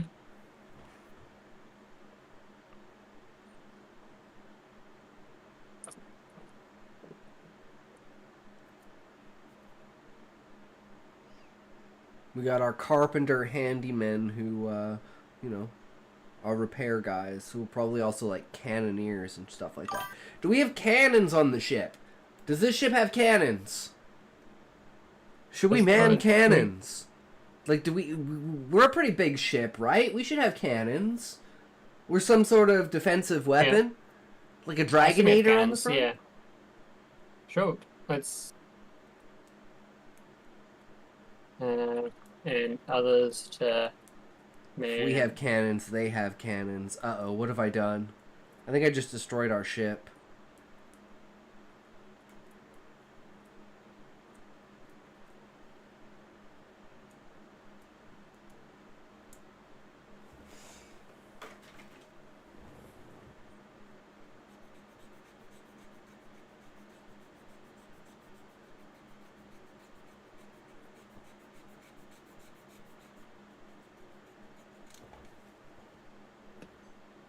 I can still get to read. Alright. As the gilded sparrow steadies after the reef, Skagdale crafts fire arrows, deftly tying alcohol-soaked ropes to their shafts. ready to arc blazing trails towards Wraithskull. Ursula, diving into the depths, scatters chum to lure a frenzy of sharks around Varneth's ship, their fins slicing the water to threaten any undead that might fall.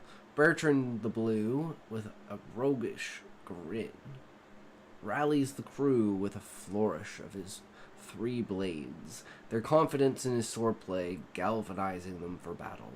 The crew splits, some patching the leak with planks and pitch, others priming the cannons. I judge that Skagdale's arrows and Ursula's sharks set a cunning trap, and Bertrand's leadership steadies the crew, but the leak repair is rushed, slowing the ship slightly.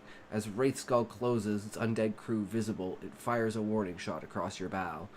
How do your characters respond to engage or evade this threat? Evade? Uh-oh. Is it saying we should level up before we fight this guy? What do you guys think?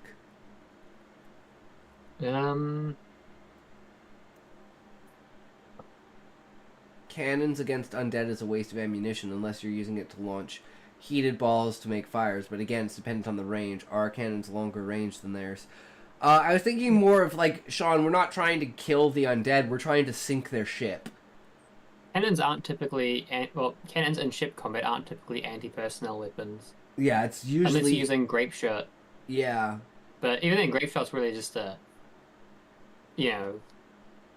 splattering of damage. Yeah. We're gonna, like, aim for, like, the base of the ship and try and, like, make holes in it so they sink. We're not gonna try and, like, hit anyone on board. Maybe we'll try to damage some of their cannons. I'd say, if anything, their cannon range is probably more than ours if this guy's, like, the main guy on the sea and we're, like, the second main guys on the sea, right? So maybe we have to maneuver around. The goal is to cross their T and open our broadside on them. Heated balls, red-hot iron flying through the air to hopefully set things ablaze. I mean, how do we get, like, red-hot irons? How do people set that into the cannon? Like... It gets heated when it gets fired, because it gets fired by an explosion. Yeah, but it's not that hot, is it? I don't know. It's a chunk of iron. I don't see it being, like, hot enough to set things on fire. Just, like, hot enough to that it would, like, burn you if you touched it. Right? But, like, heat with just... Like, wood with just heat takes a lot to catch fire. Yeah, but, linen? They literally put them in a brazier of coals, then used wet leather to lift them into the cannon. I mean, Sean, that sounds great, as long as you have an explanation for it. I buy that. Morning, Smokey. Welcome, welcome. How's it going, bro? We're doing Grok D&D. You can help us by, do you want to, you can help out with the chat character. If you want, you can, we can make your own character. I can relay it. It's the kick chat. Yeah. It's actually how it was done. At least I think I got the wet leather right. I mean, that sounds like, yeah. That sounds how you do it, Sean.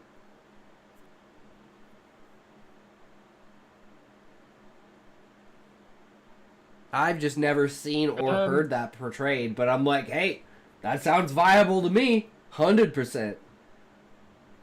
Only thing is you'd have to worry about the ship tipping over and somehow, you know, the braziers setting and coals setting your ship on fire, right?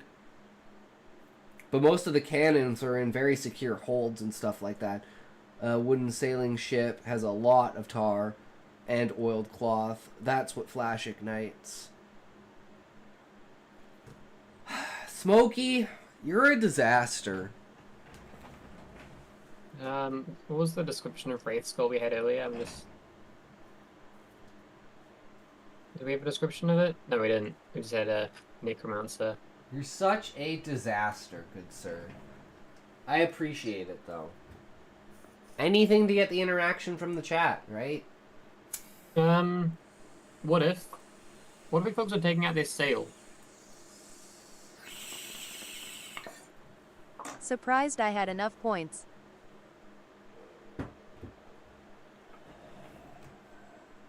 What's the one with the chain? 2 cannonballs with a chain. Is that one actually good for taking out sails? I can't remember. Yeah, because that takes out masts. Yeah. You have them from each side, you put fire at the mast, and the balls spin around the mast and pull down the mast. So you can either aim for the sails and penetrate the sails or set them fire, but I think, yeah, using those ball and chain things to hit the mast is probably the best way to go. Okay. Penetration, oh yeah. True, Smokey. What did you say? Penetration, oh yeah. Main shot.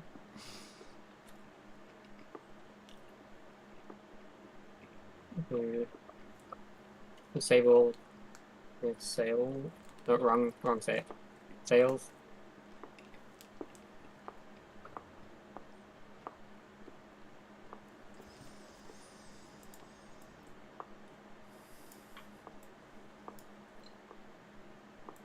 Run them.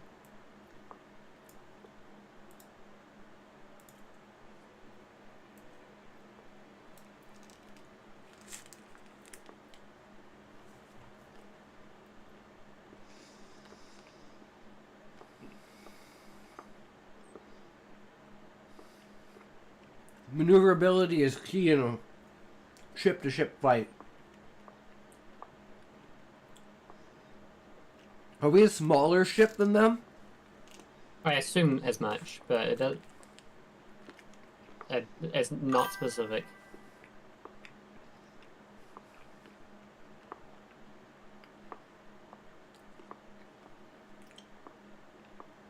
Cannon load of chain is quite destructive across the deck, cutting people in half, damaging masts. It would hold the heat long enough to bother with that. So is it red hot chain shot?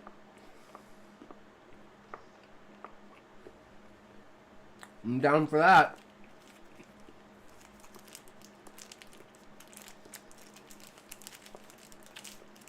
Red hot chain shot. Mm-hmm.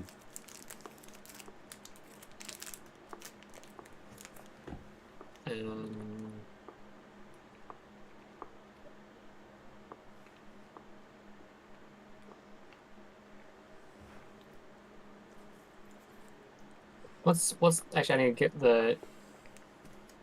Is there a word for the?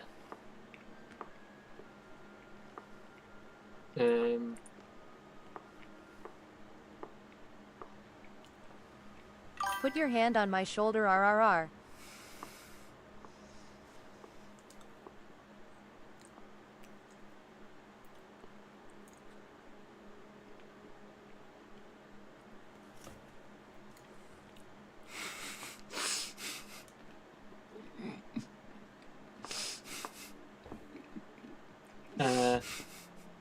What else? Anything else? We're kind of melee range dudes on a boat in boat combat. That's why I wanted to have a bow. At least I'd have something. Do you have a bow? Yeah, I have a bow. Sorry, you wrote so much it was hard to remember everything. No worries. I have a bow on my back and throwing knives. So I'm ranged as well as like close ranged. But I'm not like super long range. Can I be the protagonist? So, do you want to fire your bow? Yeah, if we're in range, I'm gonna fire my bow and try and set. We're gonna start with the sails. Try and set the sails on fire. All and right, then right, that's gonna land on the Right, fire deck. us, right? Mm-hmm.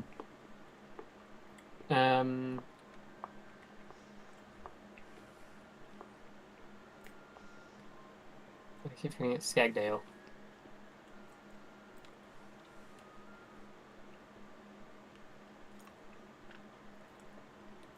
My old nickname is Ari. I used to say Ari me babe. I think ye are. Smokey asks, can I be the protagonist? Hmm. I think we're are one all of the protagonists. Do you want to create a character, Smokey? Maybe you could be the bad guy. Maybe Smokey can be the bad guy. I think that'd be a very difficult thing to get to get Grok to cooperate with. True. If we started with that sort of layout where it's, you know, team 1, team 2.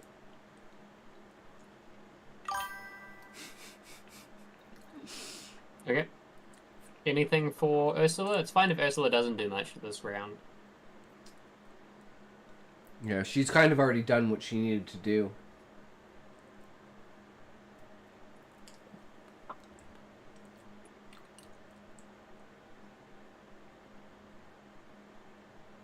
Wura is Valium Boy. Where is Valiant Boy? I don't know. He's been slacking lately. He hasn't really been around. He'll Is pop Yogo in. in it? Or is he over? It's your turn. My turn. Okay, with Wraith Skull bearing down, the Gilded Sparrow's crew unleashes a thunderous volley of red-hot chain shot from the cannons, the spinning projectiles tearing through Varnith's sails, shredding them to tatters. Bertrand the Blue, ever brazen, scampers up the rigging, swinging his tongue blade and hurling taunts at the undead crew, drawing their focus. Skagdale, his eye patch glinting, looses a salvo of fire arrows, their flaming trails arcing across the gap to ignite Wraith Skull's deck.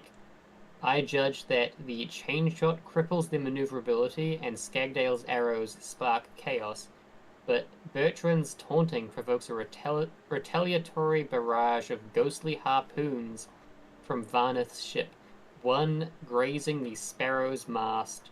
The sharks circle tighter around Wraith Skull, and your ship gains distance, but the leak persists, and Varnith's necromantic aura chills the air. How do your characters capitalize on this advantage to escape or press the attack? I fling stinging jellyfish onto the enemy deck to cause slick conditions on deck. Damn, Sean. You're going hard with this.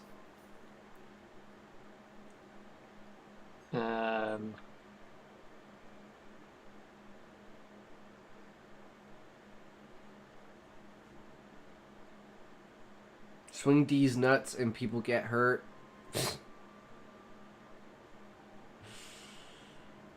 So, have we decided, are we attacking or are we running away? I think we're running away. Okay. I think it'd be better to have this confrontation on land, where... Okay, I think that's a good idea too. Where we can actually use our skills to their utmost. And, you know, save, what's his name again? I always forget. Varnith. I say always forget. It's been, you know... Actually, been a while. True, Smokey. Another toke, good sir. You're killing me.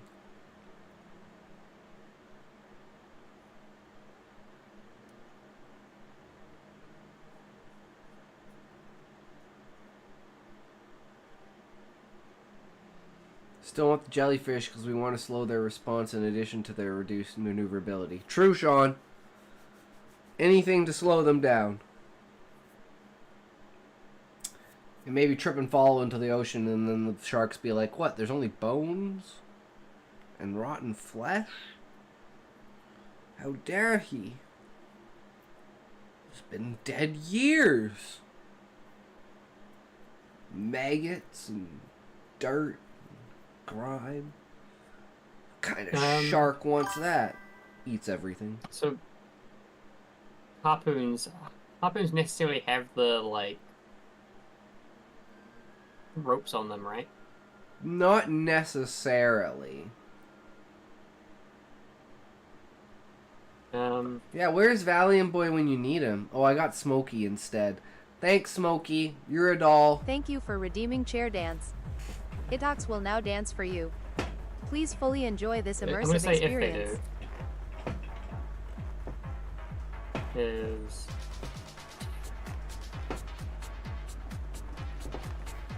Give it to a sharp blade. Take that.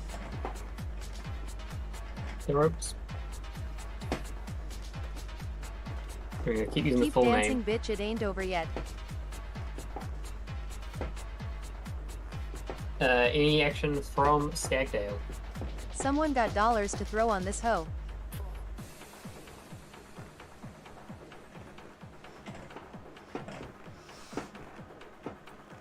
Skagdale is just going to try to repair any of the damage done to the masts.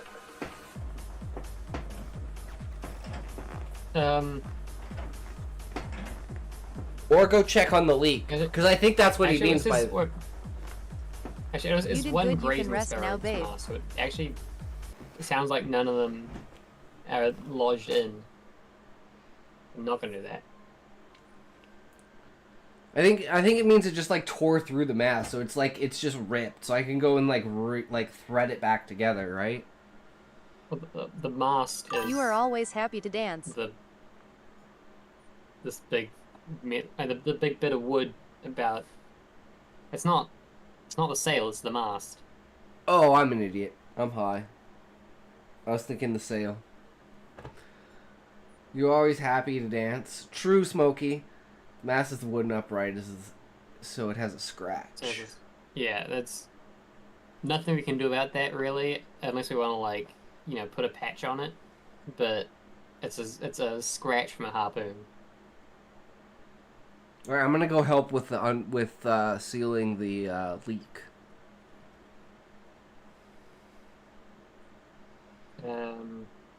Tie rope around it if it was deep enough. You going below deck to help with the leak? Or I'm gonna jump off the edge of the ship and look at it from the outside. See what I can do from the outside from underwater.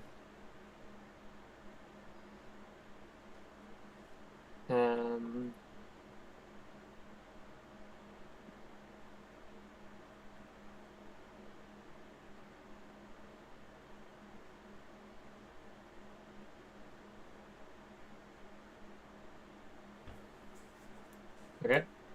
Yeah, sounds good.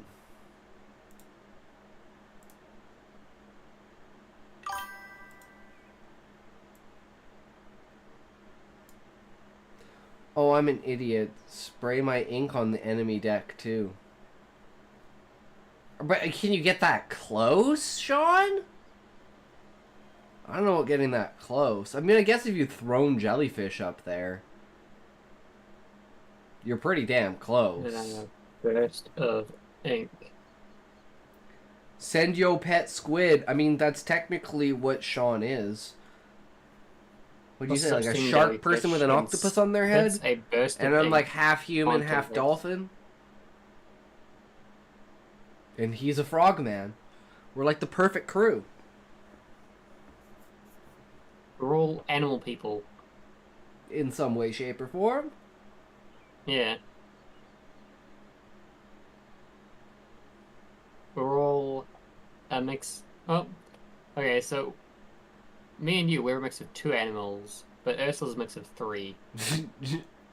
A shark, a human, and an octopus? Yeah. Who fucked who to get what? If only my ink was actually natural oil, slippery and flammable. Okay, you go. As the gilded sparrow pulls ahead, Ursula surfaces near Wraith's skull, hurling stinging jellyfish onto its deck and spitting a thick burst of squid ink, coating the undead crew in slippery, stinging chaos that sends them stumbling. Skagdale, driven by his heroic ambition, dives overboard, his dolphin-like agility guiding him through the sparrow's hull, where he works to seal the leak with spare cloth and pitch. I judge that Ursula's tactics sow disarray on Wraithskull, buying crucial time, and Skagdale's efforts slow the leak significantly, though not fully, as the cold water numbs his hands. The sparrow gains more distance, but Varnath's necromantic aura intensifies, summoning a spectral mist that begins to obscure your path towards the Isle of Whispers. How do your characters navigate this eerie mist and prepare for the next phase of their quest in the Tide Heart?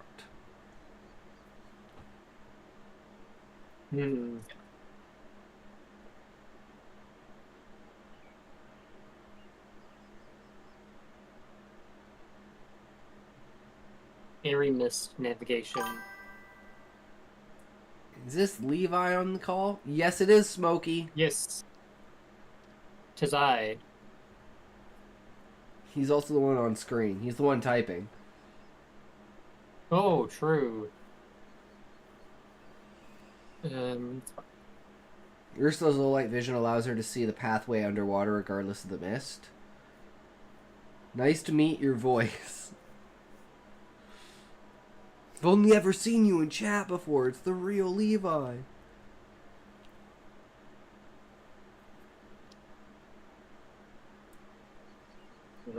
Shit.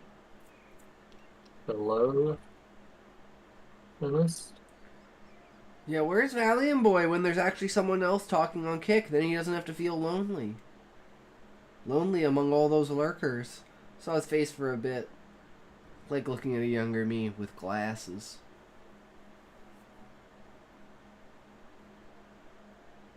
He uses Twitch anyway. I know, because he doesn't like to be alone. I am the loner dog. You are, Smokey. I mean, I converted him over to using Twitch, because that's because he was trying to convert people over to using Kick. And I was like, nah, I'm going to swap this over on you. Because it's better for me if you're on Twitch. Ads be wildin' over there. I know, it's kind of bullshit that they force ads on you at such a low state, right? And if you turn ads off, you just get pre-rolls, and then no one watches you. Hey, you know, hey, Sean, if you want to see my face more, you can come to my stream instead. Smokey, Levi also streams on Kick. So you can... That is also true, yeah.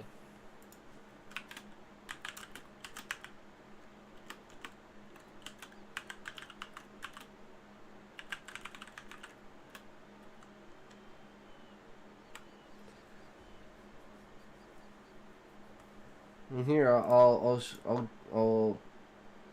give you his thing.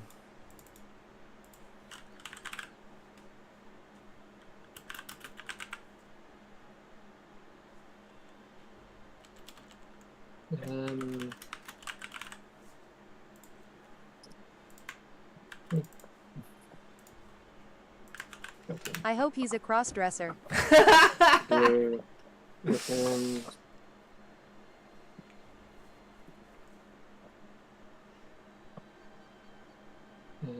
Yeah, go give him a follow on Kick.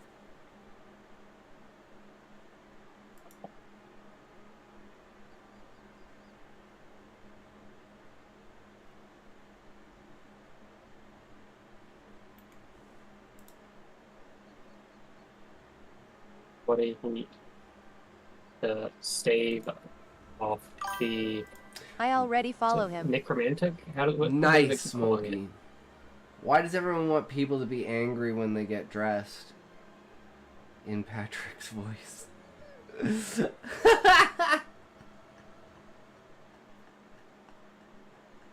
Oh, that's good. That's good, Sean. Yo, thanks for the follow, Smokey. I don't know if you've already done that a previous day. I don't get notifications when I get followed on Kick. But, hell yeah.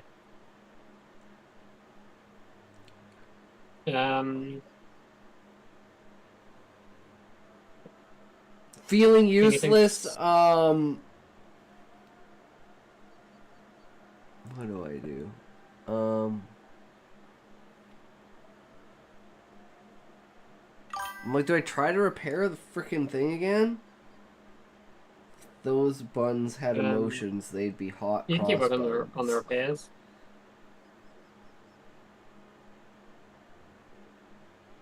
Yeah.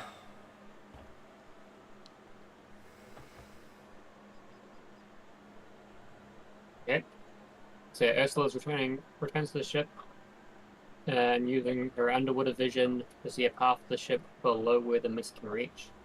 Bertrand the Blue returns to the company of the crew, using their body heat to stave off the necromantic chill, and Skagdale keeps working on the repairs.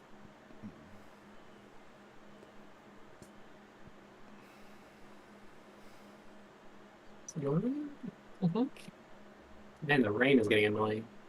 I need to tweak my microphone settings. Because it's definitely picking up. Well, I can't hear anything. It's like when Yeah, I'm... I mean, it's, I can hear like the geese or the coyotes or the thunder outside, I like and you big guys butts can't and hear. I cannot lie. You other brothers can't deny. I mean, that it's That picking when a up girl walks in with an itty bitty waist on and a round thing in screen, your but I face, you fixed it, get I think. sprung. Yeah. At least when it's not too loud. Anyway, I think it's your turn to read. I hate that I gotta... Because That girl got buns, hun. that's not...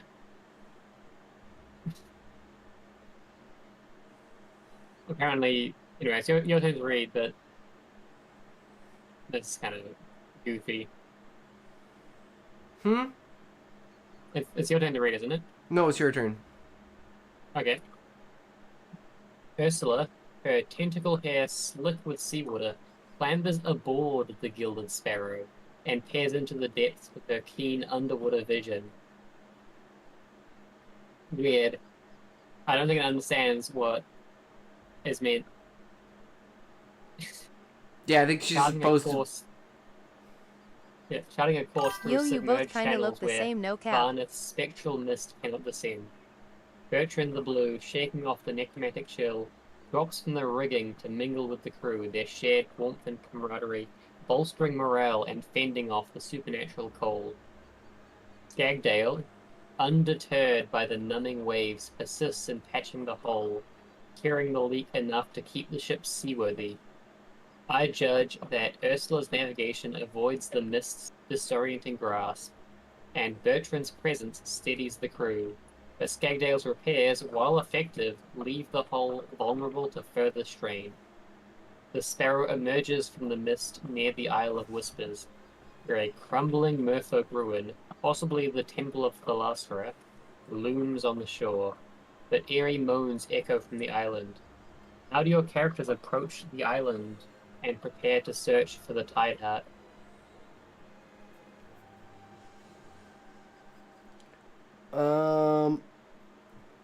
It is funny that they've phrased Bertrand as being a warming presence, but it's like, no, he's a frog. He needs to do this or else he'll get torpor. Right? True. Merfolk ruin on the shore.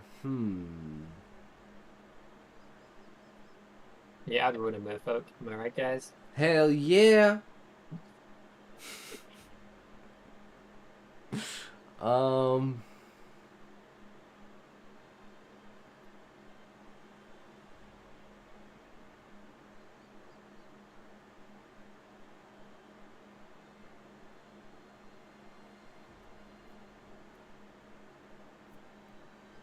I don't know, just jump onto the island. Let's get this over with. So my guy's thinking. I'm like, we gotta find the Tideheart before they find us. You look tired, young one. What's the right term for landing a ship? Is it still beaching if you do it intentionally? I have no idea. Like, beaching isn't the equivalent of crashing, right? No. Ursula scouts the seafloor to find a safe harbor to anchor the ship. Yeah. I'm gonna say, making haste. Ursula scouts safe position to anchor the ship.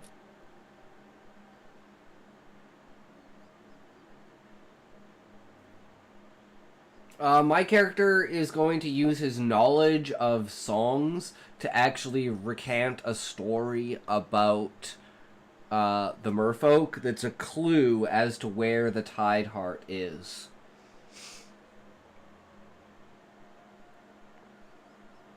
So it's like a riddle that we have to solve.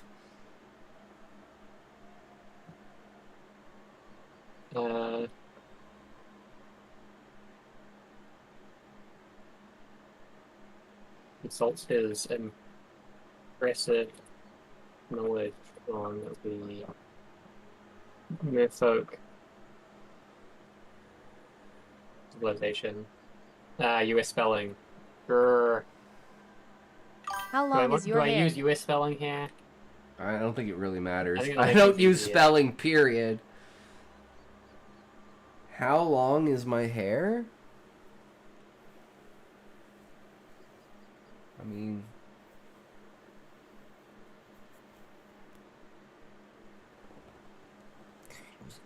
My hair is so fine and thin that, like, just wearing Amazing. a freaking hat is,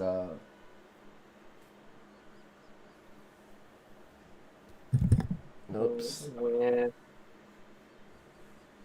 Do you wake up and got to brush it and stuff? Yeah, I literally brushed it before I put the hat on, and because I've had the hat on for like 3 hours, now my hair is all tangled. I've never and had long bullshit. hair, always bald. Well, I've got like Vegeta head, bro. Like my freaking receding hairline is insane. But it is what it is. I'm 33, right?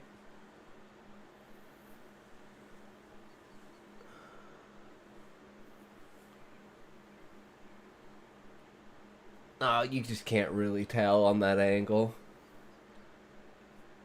It's like...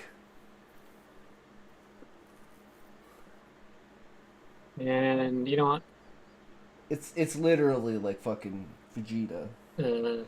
Funny joke that It's like, it's hard to pull it like Right, all the way but back, to- but you can't really tell. one of the It is what it is, though.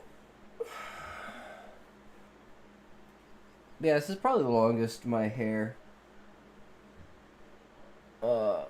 ever been. riggers.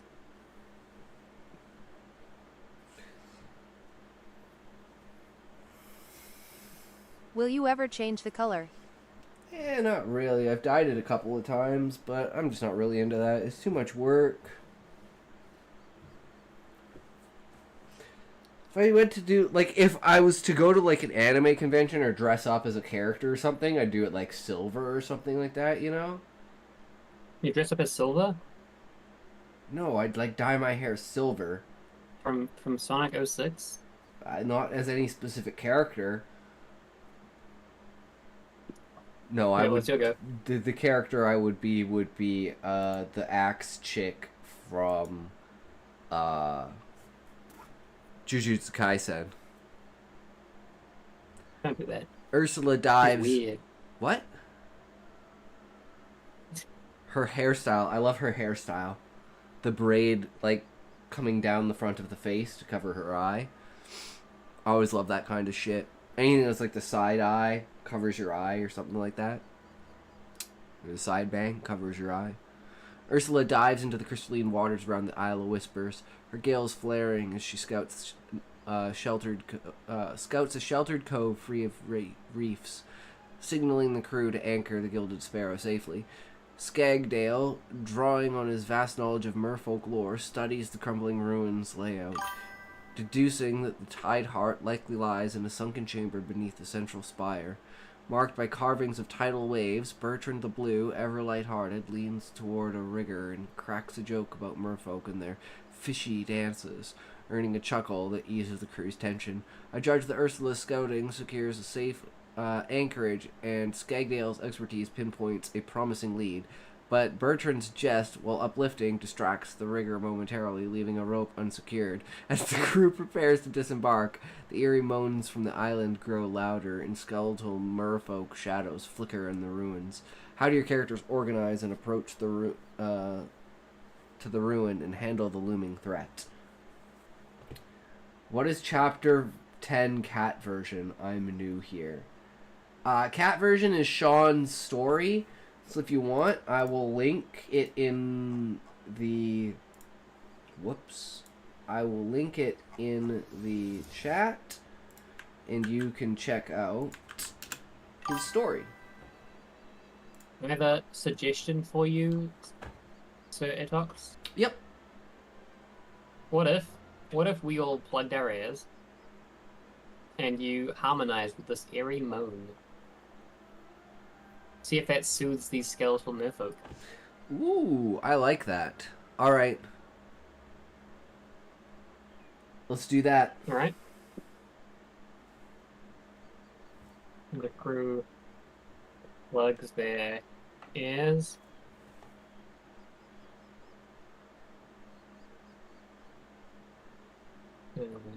As How will the water affect the sound, though? I don't know. I don't think that the AI has thought about that. It's all up to the DM. DM is God. We bow before the DM. Harmonizes with the airy moans. Cool story. Yep. The other one was cool, too.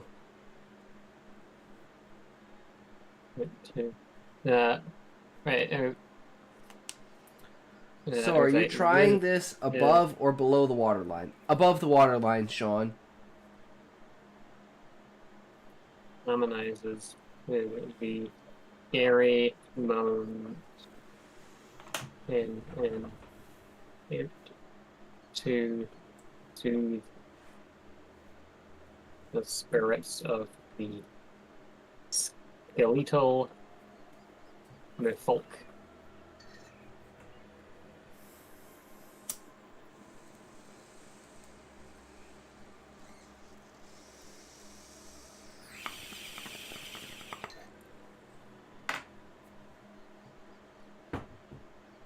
I say dolphin scream, so it knows I'm referring to the scream earlier.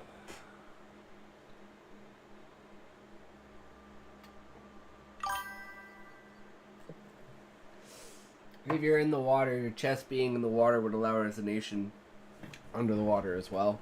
I don't know. I'm afraid if I amplify the effect too much, it'll hurt you guys.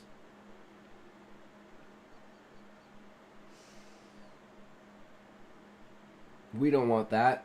I don't want to hurt my buddies. That's why it's like a last resort kind of thing. So, is this it? Yep.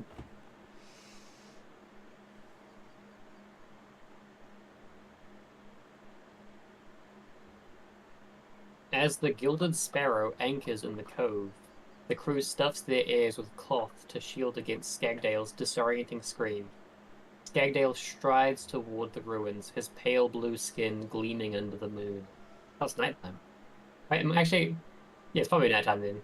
I was gonna say it could be daytime, the moon's out at daytime sometimes, but they wouldn't. You wouldn't get moonlight. And unleashes a dolphin-like shriek, skillfully harmonizing with the eerie moans of the skeletal merfolk in an attempt to calm their restless spirits. I judge that Skagdale's harmonic scream resonates with the ancient merfolk, causing the shadows to pause, their moans softening, though some still drift menacingly closer. Ursula and Bertrand stand ready, but the unsecured rope, Bertrand's just left loose, tangles in the anchor, complicating a swift retreat. The path to the ruins' central spire, where Skagdale believes the Tide Heart lies, is now clearer, but the spectral merfolk remain a threat. How do your characters proceed into the ruin while managing the lingering spirits and the tangled anchor? I don't think we know about the tangled anchor, so we're just gonna have to deal with that when we get to it. Yeah, the ship's a last concern right now. Yeah. Just cut through. I'm gonna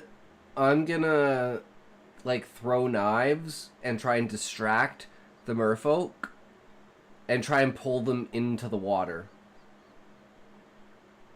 You want to fight merfolk in the water? I just want to pull them into the water. 'Cause once they're in the water, because they're just skeletons, right? So they're not going to be able to maneuver as well in water, whereas I'm going to be able to completely destroy them once we get into the water.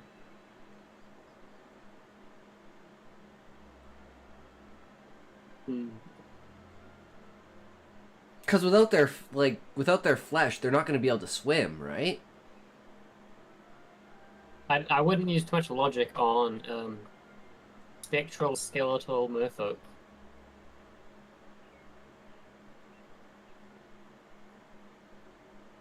I'm gonna try it anyways. I mean, it's the best I can do. I perform best underwater. So even if we are both, and it's like, you know, yeah, I'm just gonna do that. Take my chances. So I'm gonna throw a bunch of knives at them, get their attention, dive into the water, and hope that they follow me. While I ready my 2 dual swords for close combat. What do these merfolk look like? Are they the bipedal flipper foot type? I'm guessing like your standard, like,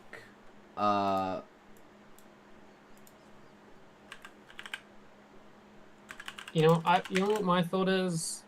Actually, I'm gonna check that I've got this reference right in my head before I look it up.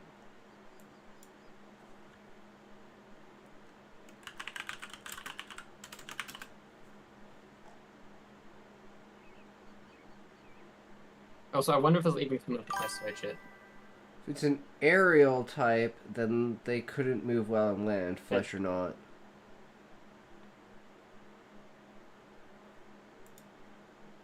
Okay, it's not gonna come up. I'm thinking like a Murloc. From like WoW. Kind of idea. Like kind of a mix between a frog and a fish. It's like I imagine they're the type that fish switch arms as and they. Imagine they're the H2O type, where they just change depending on where they are.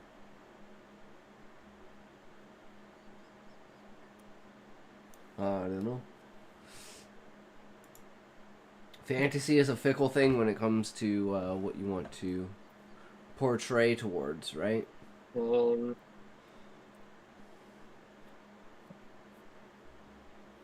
And uses his throwing daggers and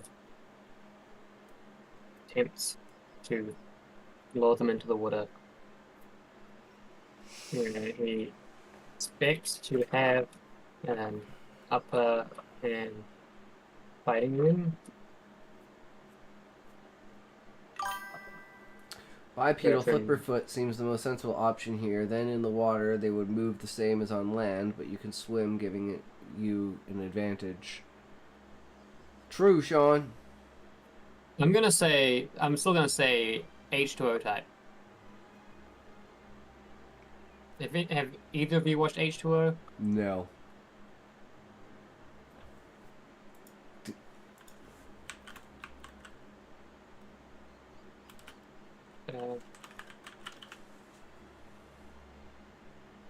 The fuck?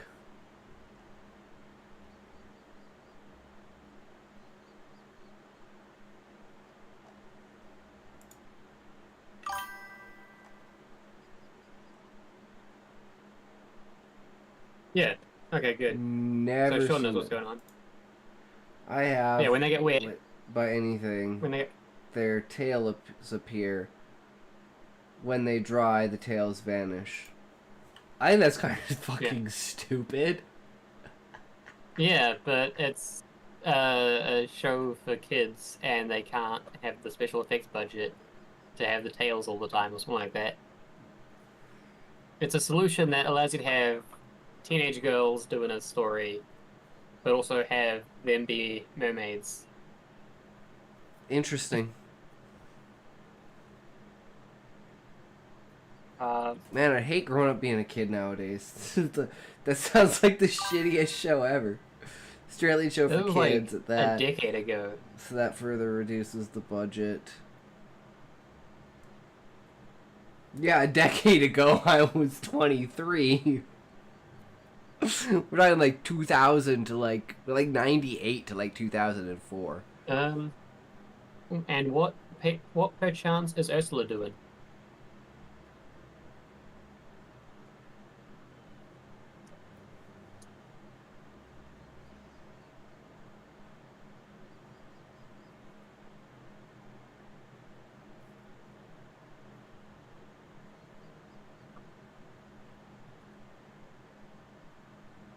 Any suggestions from the quick chat?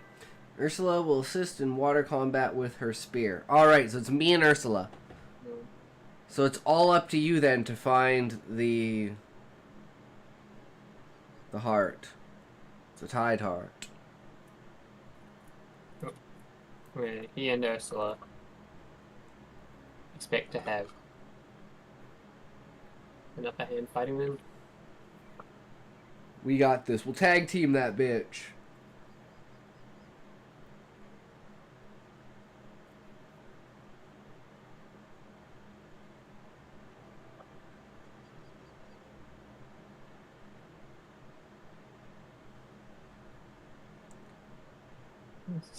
Whose goes it this time? Mine. Skagdale, his eye patch glinting with purpose, hurls a flurry of throwing daggers at the spectral merfolk, their blades slicing through ghostly forms to provoke them toward the water's edge, where he and Ursula prepare to ambush them with their aquatic prowess. Bertrand the Blue, grinning, wields his 3 blades, 2 in hand, one swung by his agile tongue, carving a path through the lingering spirits, his frog-like leaps keeping him ahead as he leads the crew toward the ruin's central spire. I judge that Skagdale's daggers and Ursula's readiness effectively draw several merfolk into the shallows, where they gain the upper hand, but Bertrand's aggressive advance scatters some spirits, causing a few to flank the crew. The tangled anchor rope slows the ship's repositioning, and the spire's entrance looms, guarded by a shimmering merfolk wraith. How do your characters handle the wraith and the flanking spirits while pushing into the ruin? True, Smokey.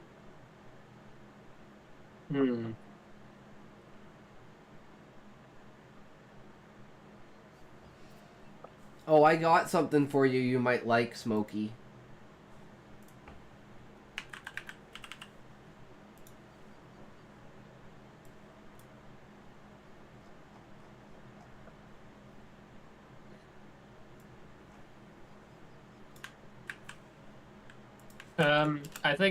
I think it's forgotten at the boat at this point. What? If we just keep going, it'll forget about it.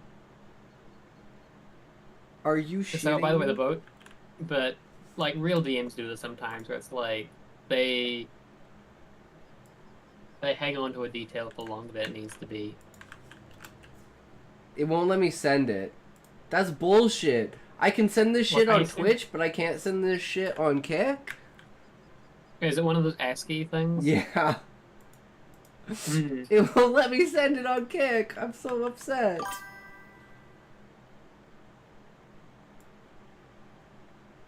Is the message just too long? Maybe I can give you the upper half of it? No. It's just a giant no. It knows. It knows what I'm trying to do, I think. Ooh, advert. Also, yo, big man Francis. How's it going? I think I can get it all in. Hold on.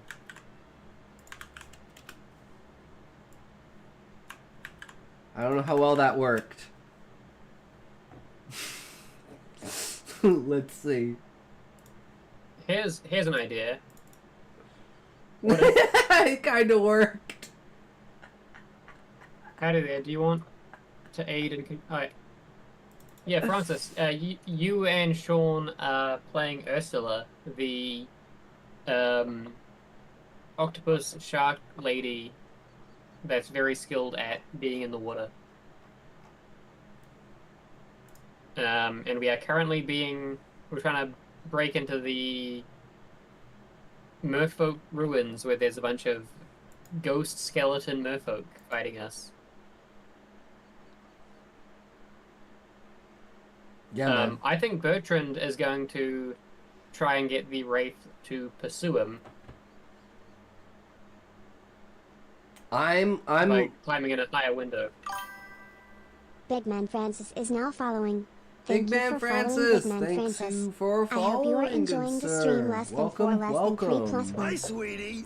Hatred was just Another telling one me on the he's list, Arch boys. Commander Let's Consummate go. and thinks he'd be a perfect match for us. I'm not that interested. Are you smoking? Who? You. Why? What? Why are you smoking? Maybe. What? When did you start smoking? 1989-ish? So you have been lying. Emote Now, eruption. since the It's film called ashtrays, the burning pine-scented Catversion. hairspray- Yes, I'll say it. Her 3-pack-a-day voice?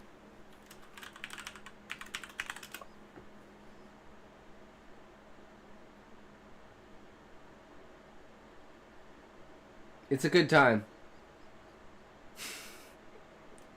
Lamba into a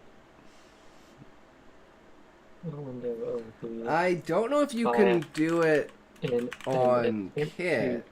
either get the No, it doesn't work on Kick. It only works on Twitch. It's kind of annoying how back and forth things kind of don't work sometimes. guide to this.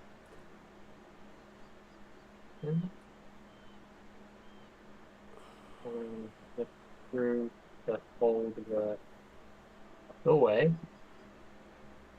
Or for Unfortunately, I don't know if it'll work for you, Big Man Francis, but it's Kappa and then capital G. I think it only works for subscribers, but I'm not sure. Because I don't think you can change the option on it.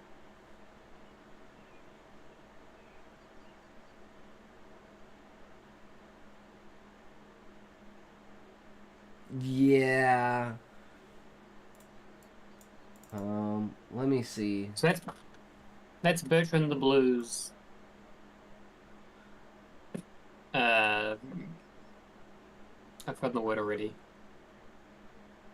My character is going to create like a kind of sonic bubble around me with my voice, and I am going to, using my knowledge of merfolk magic, basically invoke an incantation that breaks like the hold that's on these beings for like a short period, and then I'm going to decapitate them while they're like stunned.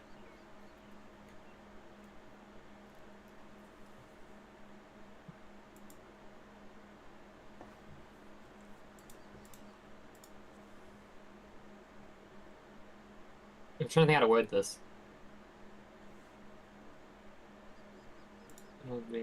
Attempt to use this knowledge of old merfolk magic.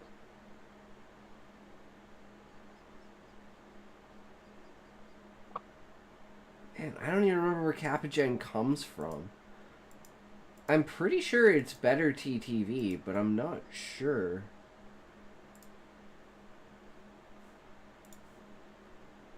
It can't be that one. I'm just gonna look it up.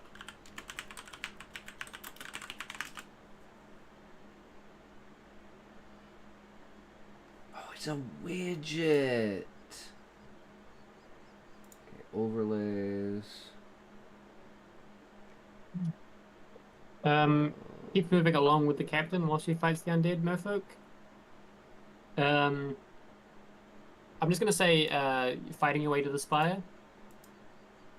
Does that sound right? Fighting, because we need to go down the spire because it's a chamber below the spire where the art will be.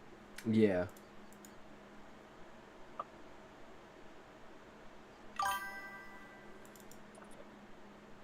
Man, I'm not seeing anything for this. Like, it says it's a thing.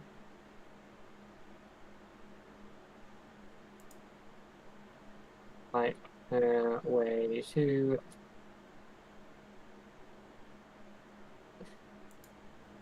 It says it's just a command.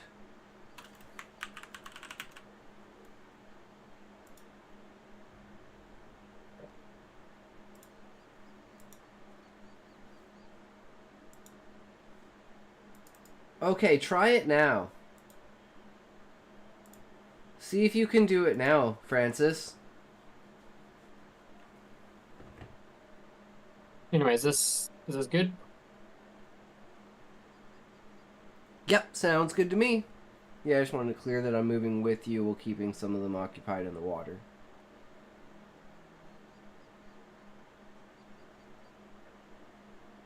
Makes sense, makes sense.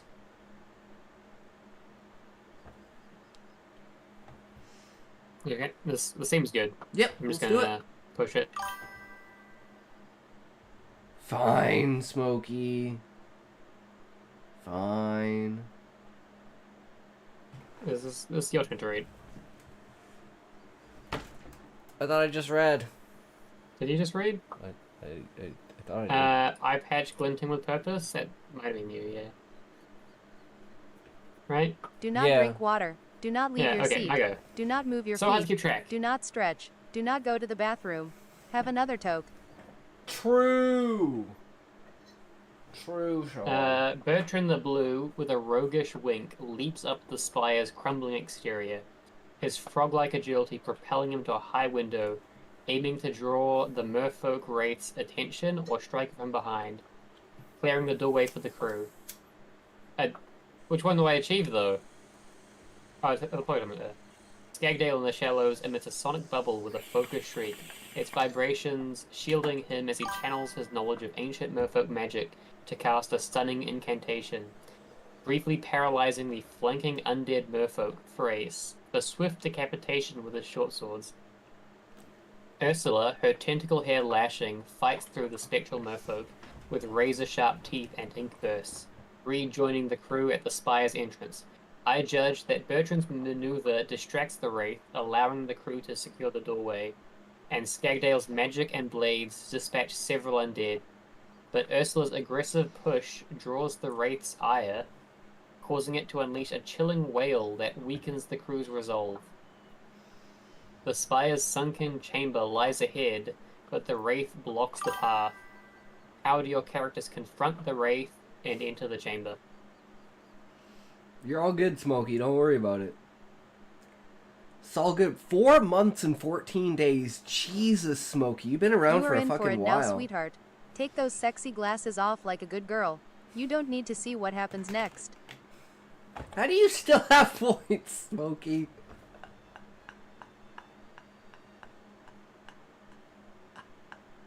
You must have like 50,000.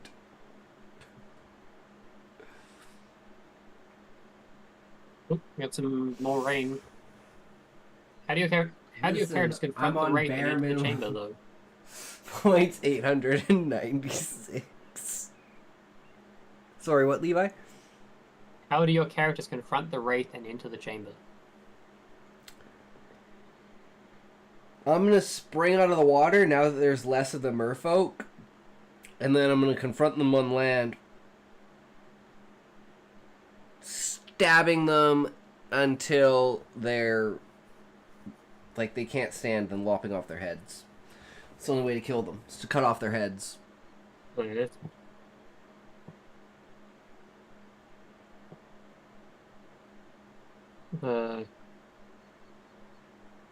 Merfolk.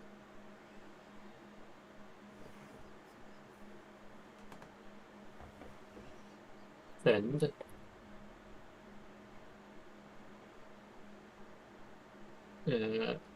Skagdale.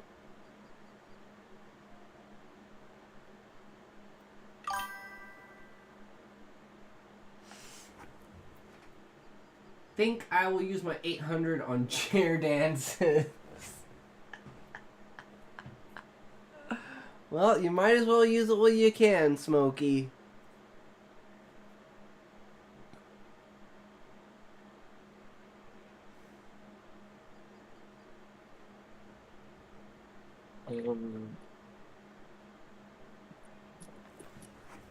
Spraying ink and slashing Thank you for with redeeming chair her dance. spear, Itox will now attempting dance for to you. decapitate the Please wraith. fully enjoy this immersive experience.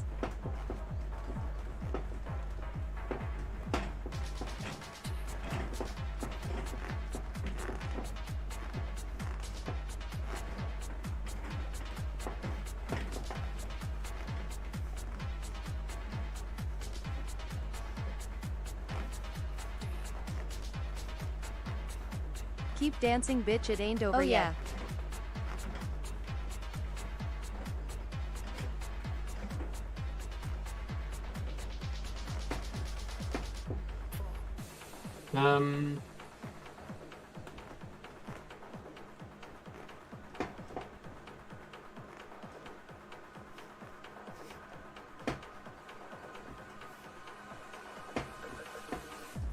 What is...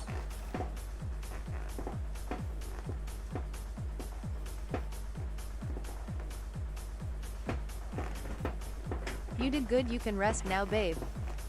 I'm just gonna say Bertrand plays support in this fight, you know what? God. Thank you for redeeming chair dance. Itox will now dance for you. Please fully enjoy this immersive experience.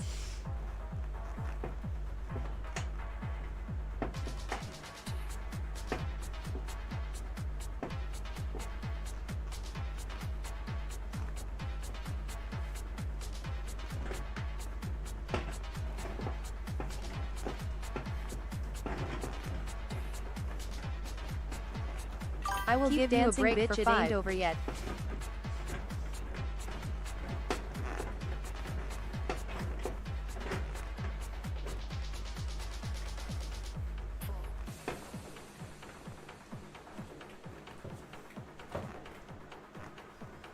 Yeah, I'm just using the tongue to parry any attacks that might land on Ursula.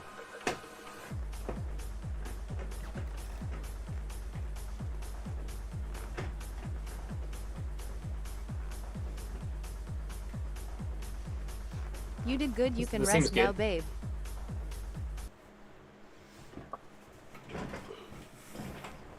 Right? It talks. Sorry, I was busy. What? This seems good. Do this seem good? Yep, Let's sounds do good. this then. Ooh, if I had It's a got dollar, you'd get it.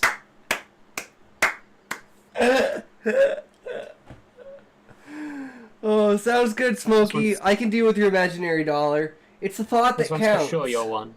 Yeah.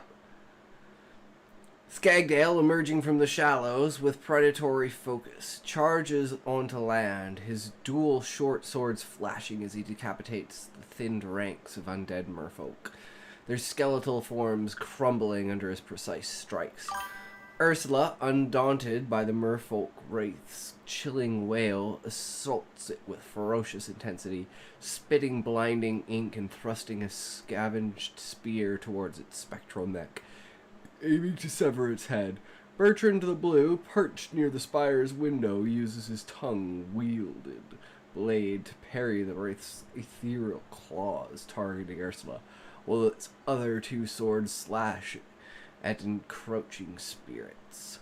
Rallying the crew to hold the doorway, I judge that Skagdale's onslaught clears most undead, and Ursula's aggressive assault weakens the wraith, but Bertrand's divided focus allows a stray spectral attack to graze Ursula, slowing her momentarily. The wraith, battered but intact, retreats into the spire-sunken chamber where the Tide Heart's glow faintly pulses. How do your characters pursue the wraith and secure the chamber? When your chair breaks, Smokey has to buy you a new one because his dance command's broken. I've had this chair since like 2017. So at this point, I wouldn't be surprised.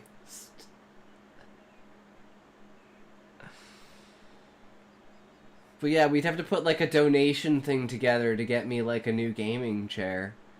You'll have me sitting on this fucking stool. Walmart fucking bullshit stool. I need donations I for think- more points. I think what we should do is secure a position here. Running out here, guys. I mean, I don't know if it works, but I can try this.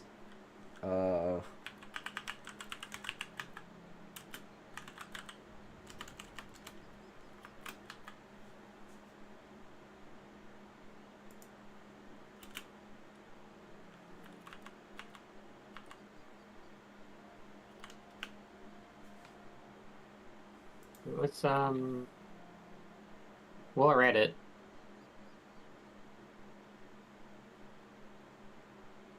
My chair we just love wants my to be chat's heard as the loudest thing. trigger.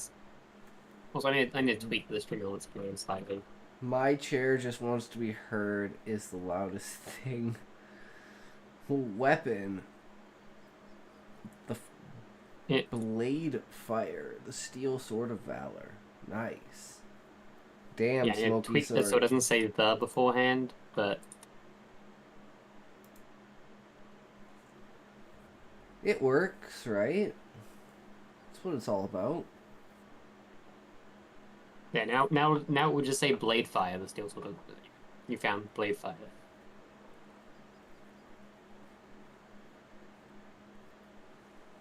And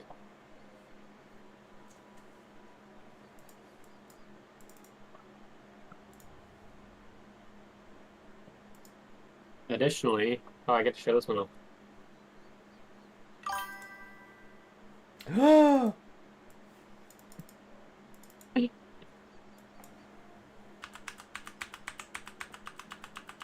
Enchanted Moonstone of...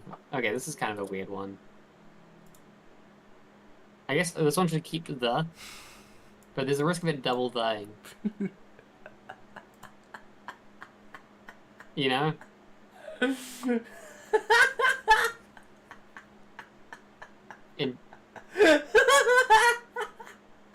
Because I've had it doubles up. You like your dances or something? Sorry, Levi, I just gave Smokey like 9 trillion points. Yo! What's it gonna do with all those? Fuck if I know! Let's find out! Is he as humble as Valium Boy?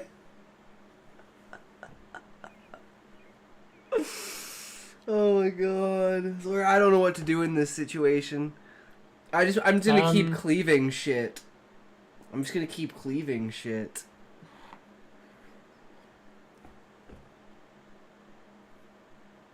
Yeah, I think we hold up a defense position here. If we don't pursue the Wraith right now.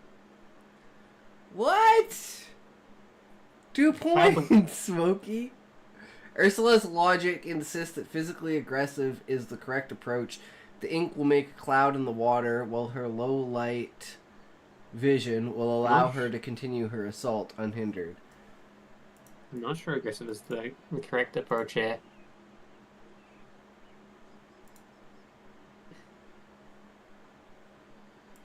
Because we're still holding off the, Actually, we've cleared most of it. Okay, I think it was too many points, Smokey. Try now. Okay, you know what? If Ursula decides that that's the logical approach, then Bertrand will offer support. Bertrand defers to Ursula's judgment here. But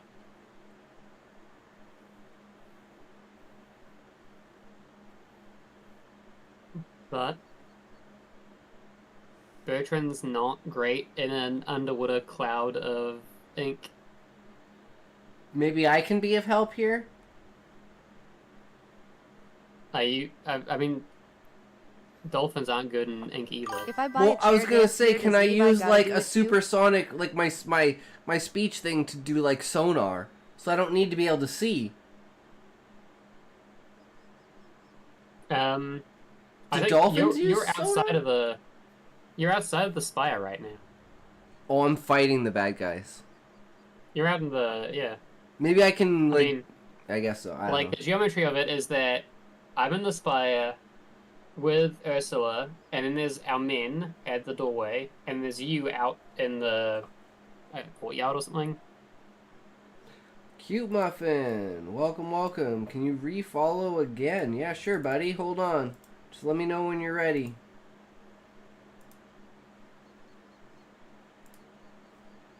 Can you refollow again? Wait.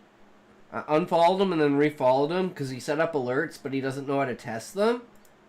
Oh, I mean, actually, yeah, I guess testing them's kind of an awkward thing.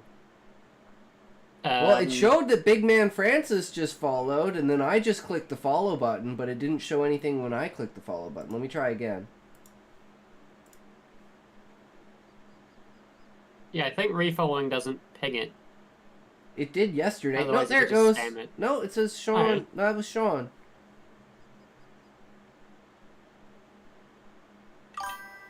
I don't You know, know. I think the ink might be the bad play here. Can I It reason does, with but Ursula no and say audio. no ink this time? Huh, I don't know.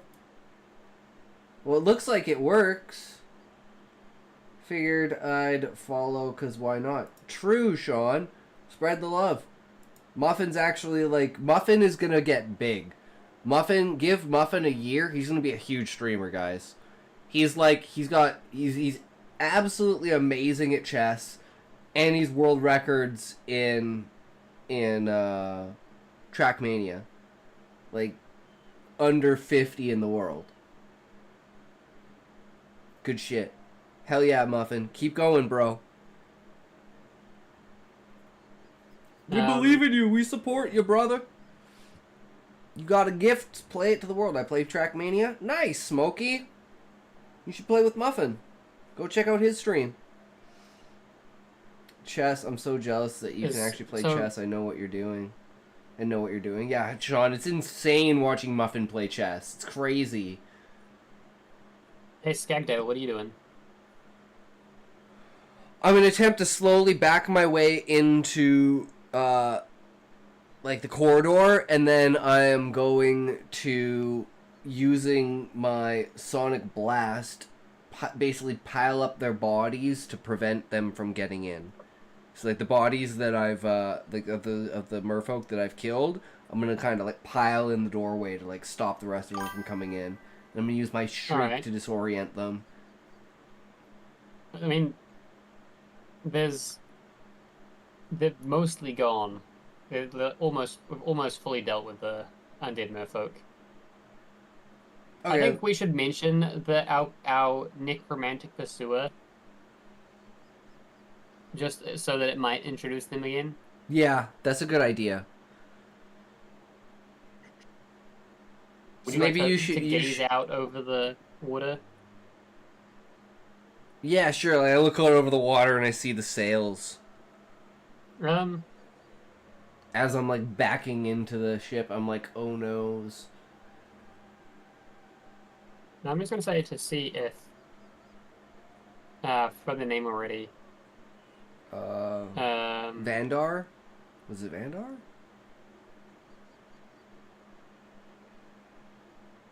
Varnith. Varnith.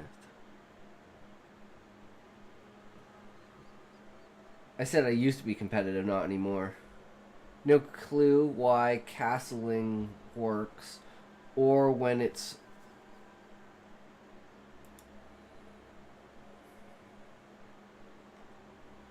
No idea why castling works, or when it's allowed to perform that move. I think somebody just cheated and claimed it was in the rules, and nobody challenged them. Yeah, Sean, I'm the same way. I'm like, no, that's not a thing. That's bullshit. Like, how does this come out of anywhere? How does this make any fucking sense? Okay, so you're allowed to perform it in cases where you haven't moved your king, there are no pieces in between your king and your rook. But I'm not saying, like, the rule itself, but I'm saying, like, what is the reasoning for having the rule in the first place? One last condition. And none of the spaces the king would be traveling through are in check either. There's also a part of it. But, like, what is the reasoning for including this rule? Makes the game more interesting. Whatever the TM GOAT. Welcome. Yo, how's it going, bro? Welcome to the stream. Thanks for following me earlier. Oh, no worries, man. You know, just trying to spread the love. Glad to see you in here. Always good to see people coming back. Try to give us, you know, as much awareness to other people as possible. Rotate through, you know, rating and sending over my viewers and stuff. It was my first stream, and those follows made my day. Yeah, no worries, man. That's great. That's great. Congratulations on just becoming a streamer, man. We got I'm less than a year old. You know, most people around here are less than a year old. Muffin's pretty new too. Oh, what's your... What? No, I meant how long you've been streaming for. I'm fucking old. I'm 33. Well, take another follow, damn it. Yeah, let's shout. I'll shout you out. I gotta finish figuring this out though. Oh, there you guys go. Go grab. Go throw them. Oh, he was playing Am I trying to Trackmania. Oh, nice. Oh, New that's Zealand cool. mentioned. Because New Zealand mentioned. Let's go. Whatever the goat underscore Fellow Kiwi. 8319 is now Hell following. yeah. Thank you for To be following fair, whatever the at this goat hour, of underscore course. 8319. Yeah, true, right? Hadrian I was hope just you're telling me enjoying he the used to stream argue less Kiwis than are 4 Aussies, less than or 3 like- plus thinks he'd 1. be a perfect match for us. I know I'm some not that Asians, but interested. like they tend Are to you not speak smoking? English. Who? You know. Oh, that's the TM in his Why are you name. Trackmania. When Oh, did you that start smoking? Muffin. You gotta check out whatever and whatever. You gotta check out Muffin. Makes sense. The filled Cute Muffin ashtrays, TM. the burning pine-scented hairspray. Yes, I'll say it. Her 3-pack-a-day voice. Cute Muffin Anyway. also does chess. Why the hell did it not work for that one? Sometimes it Shout out works. to V1. It worked when it worked for whatever, but it just doesn't work sometimes. I don't know if that's... I already followed. Ah, nice. And he has followed me. Hell yeah, brother. Anyway, so you're piling up the corpses in the spire's doorway. Yeah, this will be like an extra precaution for like when the extra undead of Varnath comes. So we have like some sort of defensive barrier to hide behind and impede them so that we can maybe find another way out of the spire.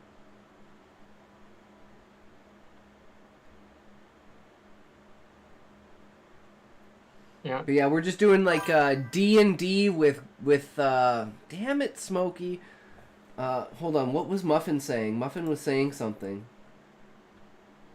Strategic and tactical concepts, examples, artificial castling, castling in chess variants, castling in chess problems, nomenclature, references, external links, castling, article, talk, read, edit, view, appearance, I don't know why. large, just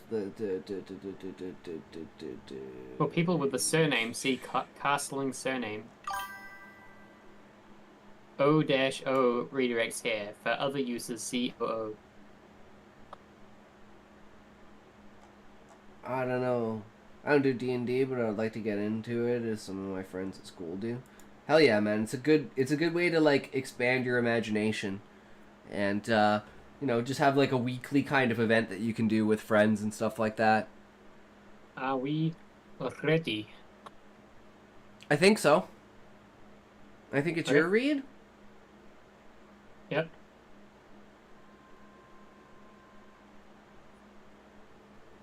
Basically Ursula, creating a story with shaking friends. off Yeah. these- Also, it's the best time to do it because you all have the same schedules. True. Yeah, Ursula, shaking off the spectral greys, charges into the sunken chamber with Bertrand the Blue at her side, her tentacle hair flaring and spear poised as Bertrand's 3 blades whirl, both relentlessly pursuing the battered merfolk wraith to finish it amidst the chamber's glowing, waterlogged ruins. Skagdale, standing firm on the shore, scans the horizon and spots Wraithskull's tattered sails in the distance. Still pursuing, but slowed, then turns to dispatch the last skeletal merfolk with precise sword strikes before piling their bones at the spire's doorway as a makeshift barricade. I judge that Ursula and Bertrand's pursuit corners the Wraith, giving them a strong chance to defeat it, and Skagdale's vigilance and barricade bolster the crew's defense, but the chamber's flooding traps air bubbles, risking disorientation, and Wraithskull's approach signals Varnath's imminent arrival. How do your characters defeat the Wraith, locate the Tideheart, and prepare for Varnath's assault?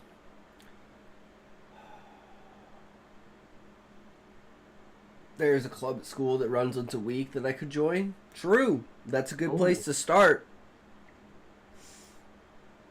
Never hurts to make new friends and expand your interests. And it's not like you have to be like super dedicated. If you just wind up not liking it, you can just be like, well, kill my character. I'd say do it even if the people aren't really your crowd. It's irrelevant when playing. Also, other people's opinions don't mean anything. Giving up on a friendship because you're worried about how others will react to you is BS. Yeah, that's a good way to not have friends. Everyone's gonna have a problem with something at some point in time. It's whether you can agree to disagree over it and just like know that like, you know, Yeah. people have to get along even though sometimes they don't agree on some things. It's also a good way to just learn how to deal with people that have different. My mic's not picking up my voice properly because I tweaked my. Yeah, it's good to find people that like are of opposing opinions and stuff like that, because being able to deal with people like that is a good life lesson, because you're gonna have to do that in real life. So And problem people as well. There's so many problem people you have to deal with in D&D. Karens. I'm one of those people, honestly. I try to fuck up the party as much as possible. I got a kick chatter. You got a kick chatter? Damn! Nice, congratulations. Yeah. You're asking if I know Turkish. I do not know Turkish. I do not look like I know Turkish. I've had a couple Turkish people in here before. Yeah, but no, I am from New Zealand, which is the furthest place from Turkey. Probably. I ate turkey You're one very time. far from- I had Easter turkey dinner on Wednesday. Oh. I figured from your question that you were Turkish, Sikiskin. But I'm not Turkish. I don't know how to speak Turkish. Or is Turkish a language? Don't they speak? They don't speak Arabic in Turkey? I have no idea. Or do they? What does Turkey speak? Yo, Pickle Rick! Thank you, Smokey, for the Pickle Rick. I like playing trisexual in D&D. Try anything sexual, flirt with anything, do anything. That table is fucking hot. Yeah, it is Turkish. I think they have like It is Turkish. They speak Turkish. Alright.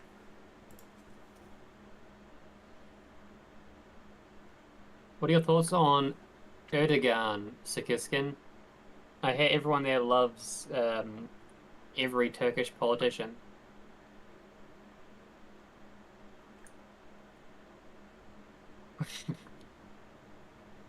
Yeah. Oh, thanks for that compliment on the shirt. I got this in Florida. No, I didn't buy it in Florida. I got given it in Florida by the strange people I know there. Nice. Anyway, so we've got to defeat the Wraith, locate Tideheart, and prepare for Varnith's assault. I'm gonna run back to you guys, remembering something specific about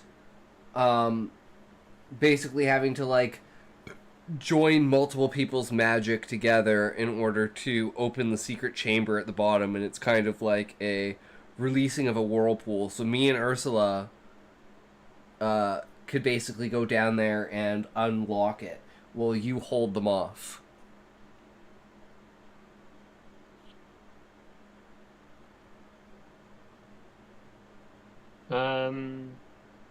If you had a magic power, what would it be? Only one. We've got pretty good odds at finishing it before you get here.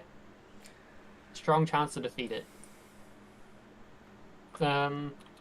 Mine would So let's say we leave the crew to work on the defensive position. Yeah. Fuck's sake, Smokey! I shouldn't have given you all those points. I was gonna say... Skag, Dale leaves the crew to work on building up a defensive position and reunites with... I am using them wisely. See if the wellness check takes your points or not. You could, Big Brown. It is very true. And I You could learned very much, Big Brown. I do not know a single word of Turkish, even though I have played Assassin's Creed Brotherhood. Is it Revelation? Which one of them? Revelation, I think it is. Continue with my aggressive Brotherhood assault, 3, taking Rome guidance 1. from Bertram. While doing so. Bertrand?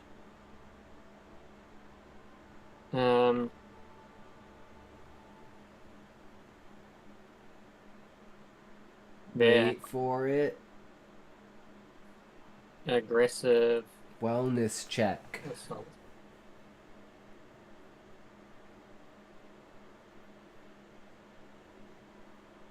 What?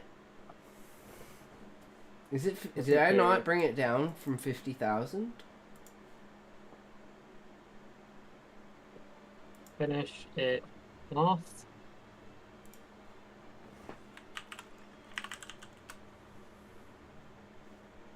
Oh, I didn't lower it from 50,000. Okay, there, it's 10,000 now. Okay, try it now, Smokey. Find out. Use your points. Find out what it does. Do not drink water. Do not leave your seat. Do not move your feet. Do not stretch. Do not go to the bathroom. Have another toke. Perhaps. Sure sounds good, bro. Some Thanks. Magical. 10K for a toke. You mother F.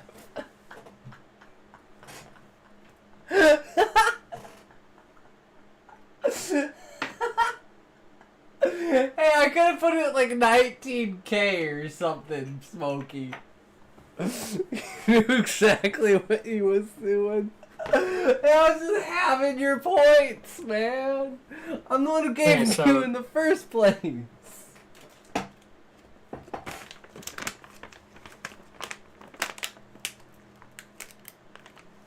Alright, go ahead.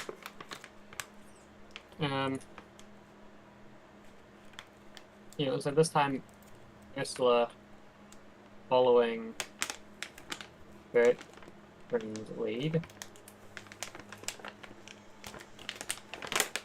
That's good. Yep. I assume taking guidance from Bertram means following Bertrand's lead. Bertram. Ugh. Bertrand. Bertrand. The smoke is strong with this one. True. True. Oh, so actually, capital T tied up, just to be sure. I'm not sure how it handles capitals for words. I'm not sure whether it assigns them a different token. If it does that, then missing capitalization would be a really bad thing. And this is May the your Schwartz be with you. And I haven't seen Spaceballs in a really long time. True.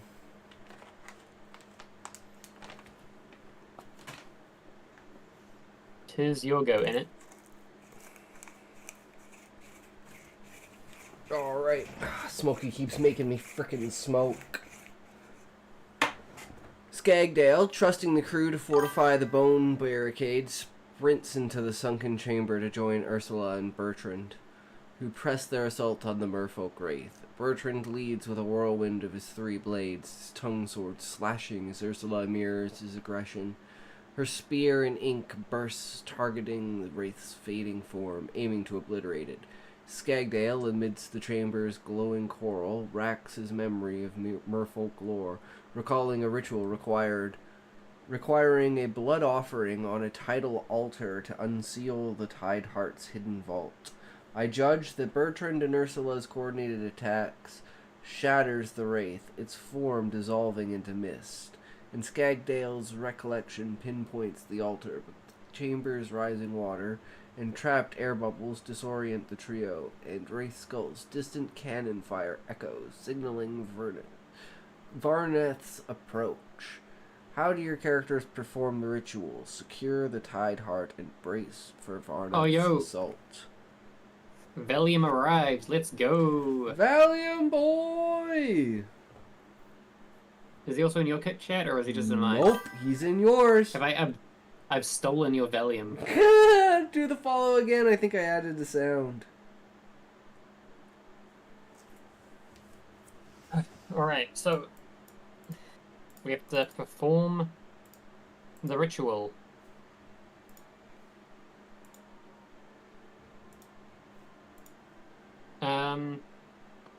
Alright, here I go.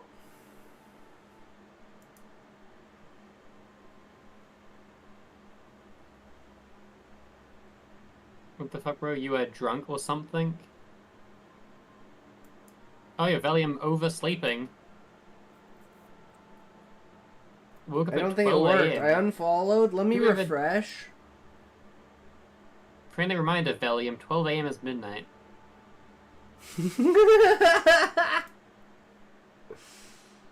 That is an incredibly bizarre time to wake up. Do you mean 12 p.m.? Yeah, it's 12 p.m. for him right now. He's 8 hours Yeah. off. Yeah, I don't know. It's It's not goofy and working. wacky, I don't- Muffin? Sorry, man. Here it goes. 11 a.m., 12 p.m., 1 p.m.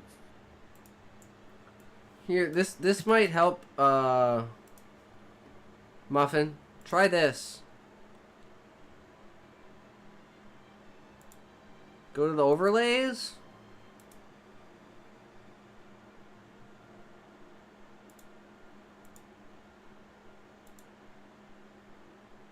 Check it. Valium Boy 30 Twitch bits shared for X30. Thank you so much, TikTok. Valium Yeah, Boy let's go. Twitch. Your support is much appreciated. Less Now than you've got 4, to listen less to than that, 3, plus 1. Get clipped. Is it the lighter up my ass one? Dude, what are you doing? What are you doing? I'm giving you my Earth I'm giving you my germ. Oh man, this I'm is gonna kill you bad with my because I have the cold. freaking thing open. Die, alien. Not an I'm gonna alien, kill you with my Dilweed. I'm a cold. Since the henchman. alerts You're are not a open. venture brother That was from the now on. worst. How does Valiant Boy always Would you believe I'm the worst fucking timing for something? Thank you, Valiant Boy, for the 30 bits. But god damn, man, you are the master of the worst fucking possible timing. I don't know how you do it, but it amazes me. Okay. Oh, wait, Sean asked a question about the enemies still alive. The Wraith's dead. But Varnath's still alive. Bro, say a Varnath's number between competing 1 with and us 20. for the Tide 20 Valiant Boy. But the Wraith was just Motherfucker. a guardian of the Tide Hat. No, that was my mom. So right here it should say emulate, and then you can go follower event. Valium Boy Twitch shared X20. Thank you so much, Valium Boy Twitch. Your support is much appreciated. Less than 4, less than 3, plus 1. How does this keep happening? Dude, what are you doing? I wait to giving see you a my Earth germs. living being or an undead. I'm gonna kill you with my He's cold. like a spirit being? Die, alien. I'm not an alien, Dillweed. I'm a henchman. And you're not a Thank you venture for the brother. bits, How are you? Valium Boy. Thanks, friend. Yeah, I got Next that. week, Would you all of believe the I'm alerts and everything are going to be watching for completely long, son? different, No, true, I don't think Valium I would've Boy. caught you So so prepare easily. for Run, everything to because be I got a lighter up changed. my ass. Okay, now I believe you're Hank's friend. Casey is now following. Thank you for following, Casey. I hope you are enjoying the stream. Less than 4, less than 3, plus 1. Hi, sweetie. Hatred was just telling me you used to Arch Commander Consummate and thinks he'd be a perfect match for us. I'm not that interested. Are you smoking? Oh, So yeah, so you can just go to emulate, and then you can emulate any of the type of things that you want to do. 1989-ish? So And then you can have test been them. lying. It all makes sense. The filled ashtrays, the Uh-oh. burning pine-scented hairspray. I guess I'll say it. Her 3-pack Okay, a there we day go. I was voice. like, what happened? Alright, we are back. I am not here that much these days, so I send strength. It's a pleasure, X. True, Valiant Boy. What I'm worried about is if we unlock the chamber by performing the blood offering, are we actually making it possible for V-Dude to acquire it, while leaving would protect it? True, Sean. What if he knows this, and what if he has the blood offering? What if he has, like, you know, someone ready? I think it's a bigger risk to leave it here. Yeah, I think it's a big risk as well. Thanks, Smokey. I'm sure I am doing a good job. I believe.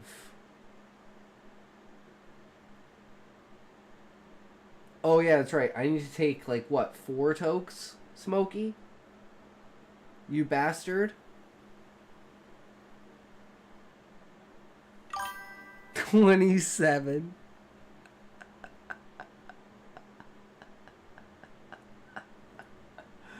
Oh, it's a little much.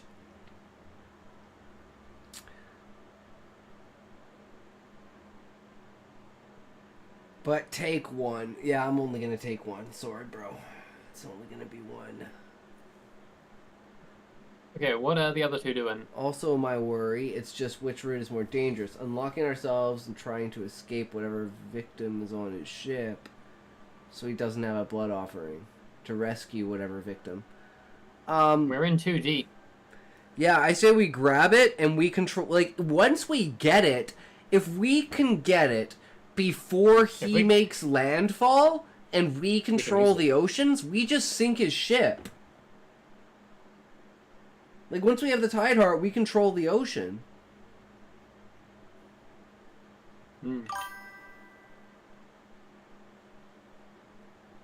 So we could command the island to sink and even sacrifice ourselves to make sure that no one would ever get the Tide Heart. We could also, I'm gonna say this ahead of time, use your screech power to keep us in a bubble.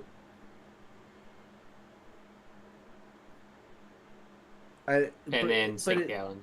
But it's like, that might kill you guys. Yeah, I mean, maybe.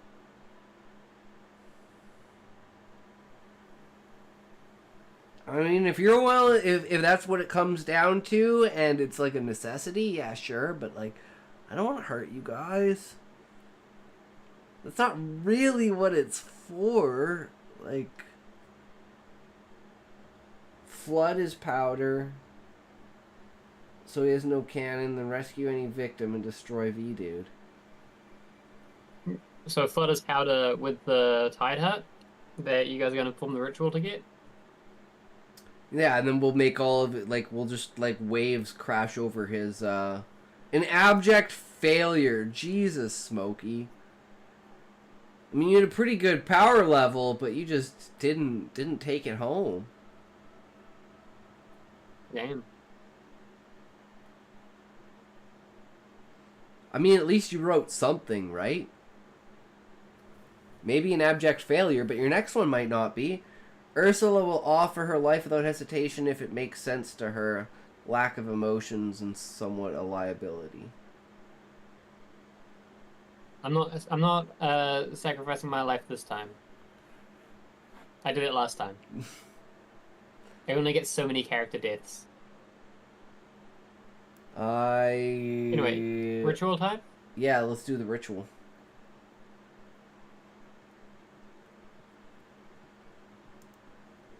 So who are we killing? I think you just need to offer blood. It's not a sacrifice. What if It's just a Mr. blood Meeseeks comes to help? Guys, I found this random box with this thing on it. Should I press it? When?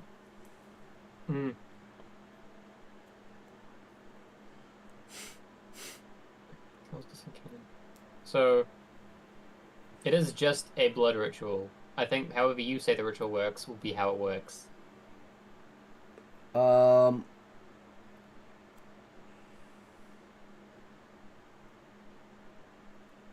have to mix blood and water. But one of those is thicker than the others. So just like having a certain amount of blood in the water, it's like iron in the blood, will like sink to the bottom and activate the device through like being pulled through airways, like little tiny tubes, like microscopic tubes. Some crazy advanced technology. And then the temple starts to open up. Are you guys both gonna dive down into the water? Yeah. And then Ursula bites herself to get the blood? Sounds good. Okay, And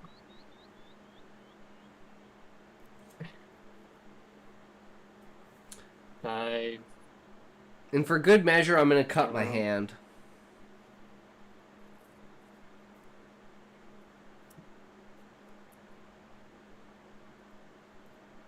But like the back of my hand, not the front of my hand, so I can still grip my sword. yeah. Is Ursula biting her hand or her arm or what? It'd be really awkward biting anywhere else, like leg. I don't know. Bites her tentacle hair, squirts ink in her own eye.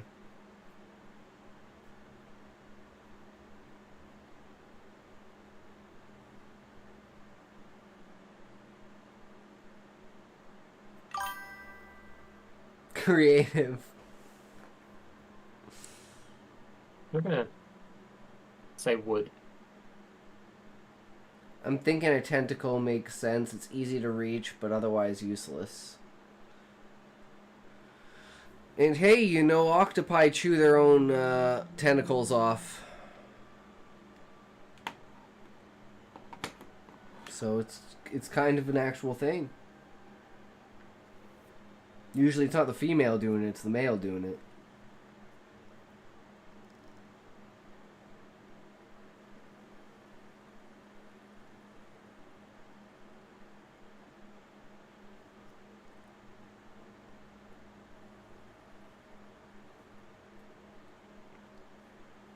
And? Actually, what are you cutting with your sword? Oh, the back of my hand.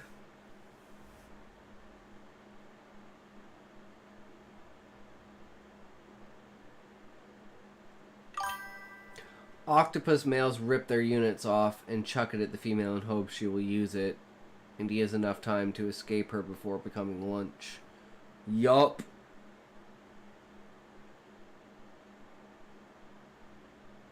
I'm gonna say.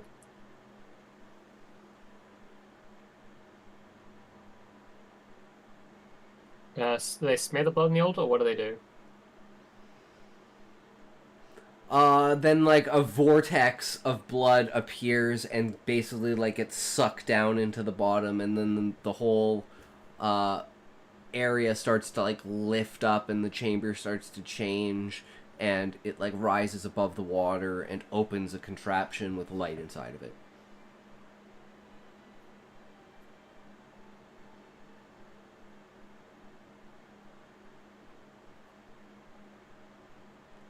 Yeah, I'm gonna say shift and change about them. That seems like stuff that the AI should make up. Yeah. All the environmental stuff. Yeah.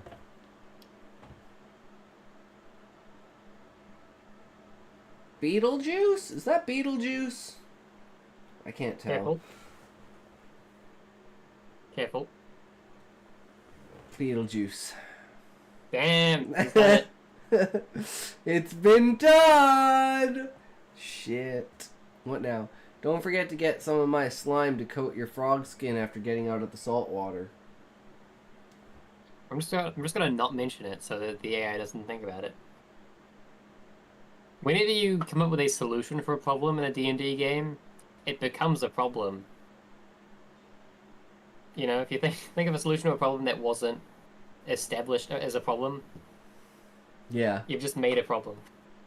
Which is fine sometimes, but...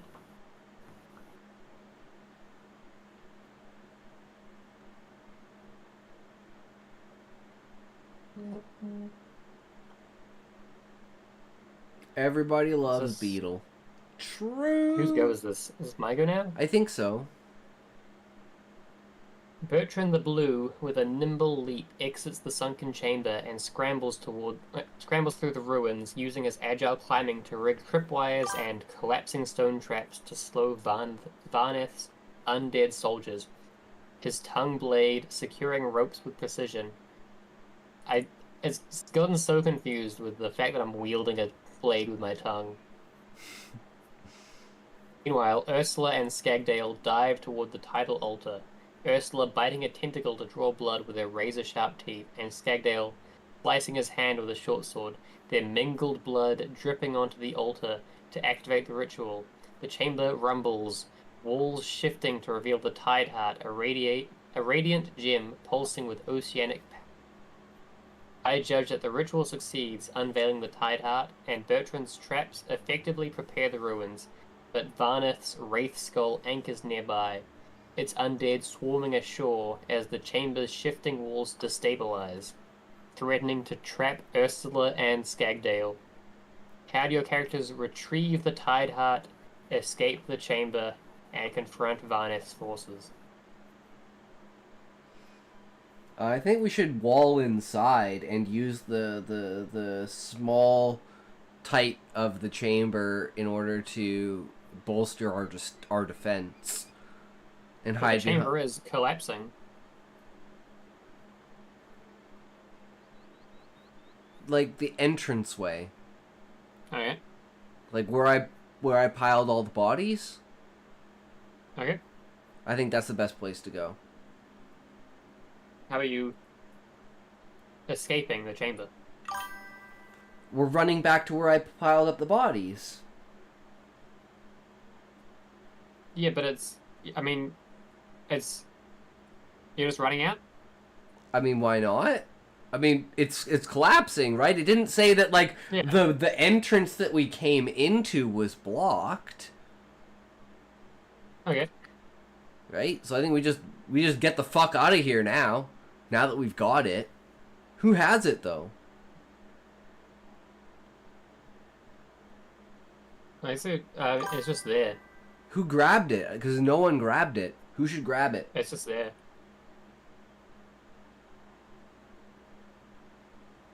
Ursula.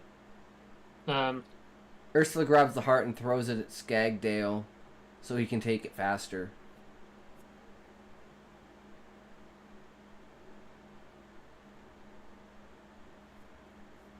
Skagdale stares at it, stares at the swirling, and he has to make an internal decision.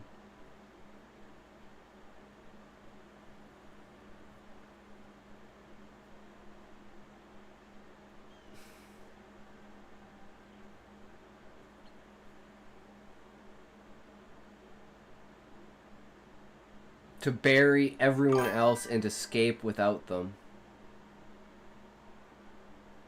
And basically bury the island along with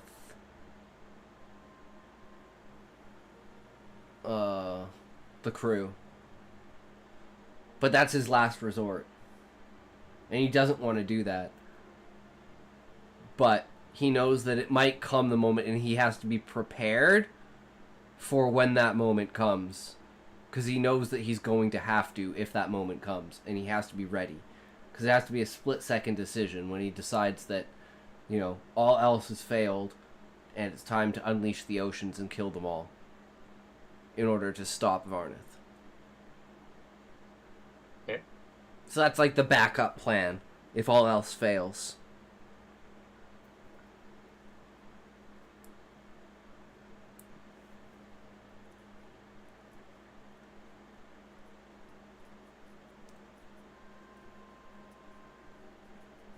But are you running out? I'm running back to the ship. It sounds like the undead will be in the way. Are they? They've already landed, right? Yeah, I guess so. Using the tide heart, I conjure all of the water in the temple into like a tube and extend it basically across the land over into the water, like a river on land. And I follow the river out towards where the ship is. But it takes a lot of my energy to like control the stone. So it tires me out, but I make it to the ship. Or I attempt to make it to the ship. Well, I mean, we should escape the chamber first.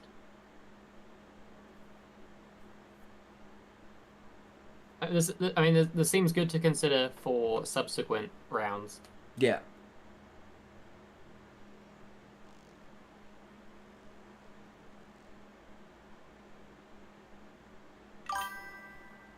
Ursula knows of a place where she couldn't reach the bottom even if she could dive 10 times as deep, so she suggests taking it there to protect it, because even the undead would be crushed to powder.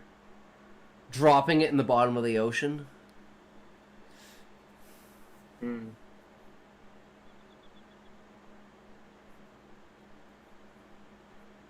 Sure, we'll do that once we've secured If we it. can't defeat him. Otherwise we can take it back and be our own rulers, right? Because we can be the rulers of the sea with this. The great heroes stopped Varnith and the Wraith Skulls from destroying all the ports.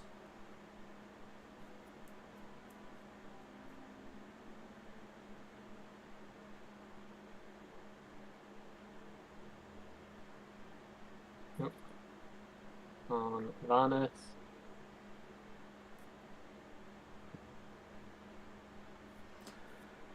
Okay, Smokey, fine. Fine, bro. Here we go.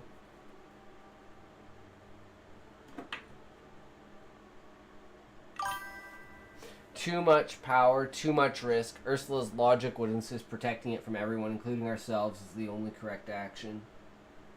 Then what was the point in, taking it? Then we should have left it there, Sean. If that's your reasoning, but that's not my reasoning. I agree with Ursula here, honestly. Well, then we should have left it. Our goal is to claim it before Captain Varnet does. Specifically, in the text. But we can still destroy it afterwards. Yeah. After we become the rulers of the ocean, right, guys? Wink, wink, nudge, nudge.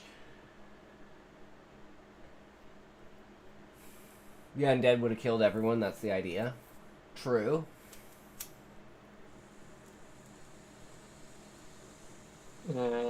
Defensive position is the spire's door.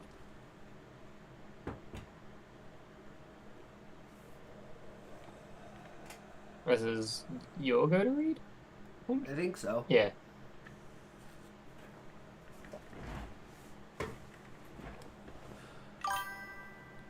Pirates aren't evil by nature, they just want to live free without the rules of government.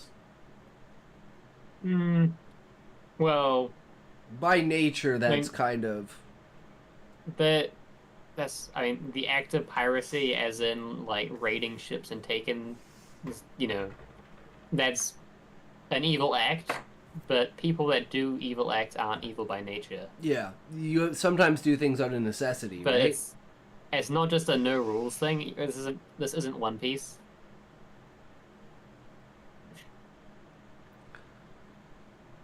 I mean, this kind of is, but like actual pirates aren't One Piece.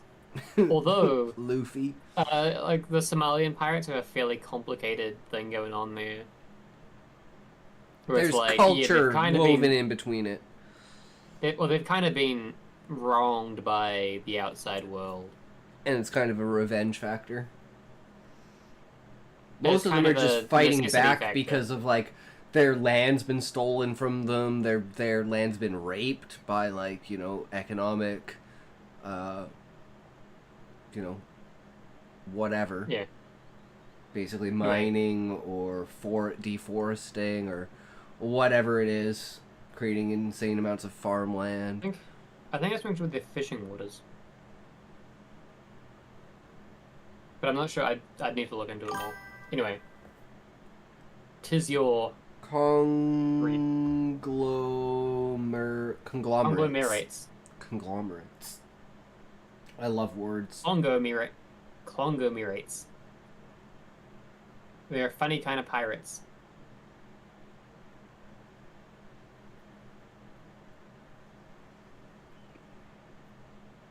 Anyway, you gonna read it?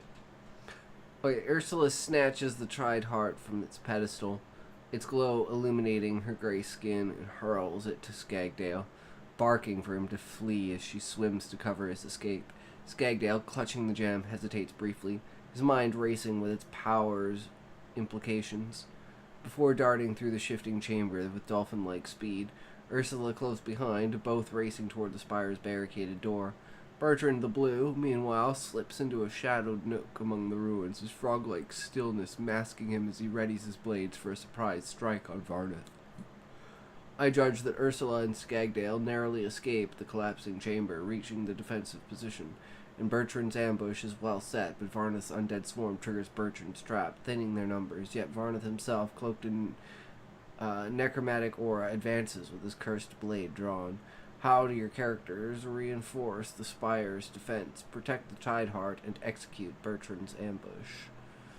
I'm going to be using my bow from range. Okay.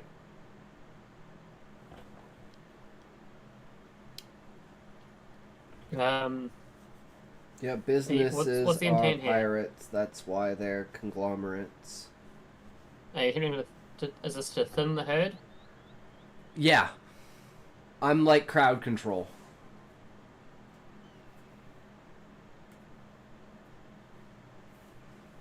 Ranks up. Varnets. Undead. Army. I guess it's a navy, but I'm gonna be right back. Gotta piss. I'll be like 20 seconds max. Yeah, no Actually, might worries. be long, Sounds good, brother. Take care of yourself. While he's gone, we have to be super serious, guys. We gotta take 3 minutes and be super fucking serious, okay? So check this shit out, because it's like super important.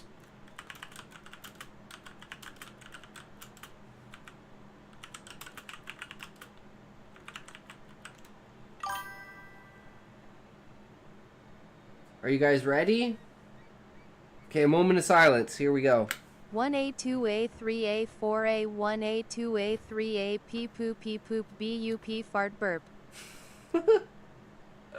What's going on, Toe Connoisseur? We're having a serious stream, bro. Yeah, welcome. Pee poop, butt, fart, burp. I was supposed to say burp, fart, burp, but I said bup. So retarded. It's okay. We tried. So Ursula's gonna try and take on. Yeah, Ursula's Bonnet? ink sprays at his face in an attempt to blind him, and she throws anything in reach to try and knock his sword out of his hand. Yeah, you guys have to be super wary of the sword. That's why it's best to fight from range. Because if he hits you with the sword, he's going to drain all of your soul and your life. We are playing D&D with Grok, Toe Connoisseur, and we are at the final battle where we've obtained the Tide Stone, and now we must defeat the undead army. We've protected it from their grasp, but we don't know if we're strong enough to defeat them, so we have a backup plan to throw it into the depths to never be seen again. Which means Ursula needs to be able to get away at any point in time, because she knows where that is. But I'm the one holding the stone currently. Donald. With ink.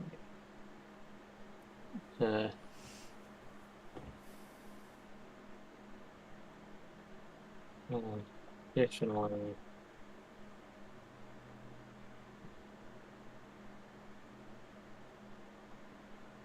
By throwing miscellaneous rocks. Damn! Bones. You actually spelt that properly, bro? That's insane. That's how it's spelled.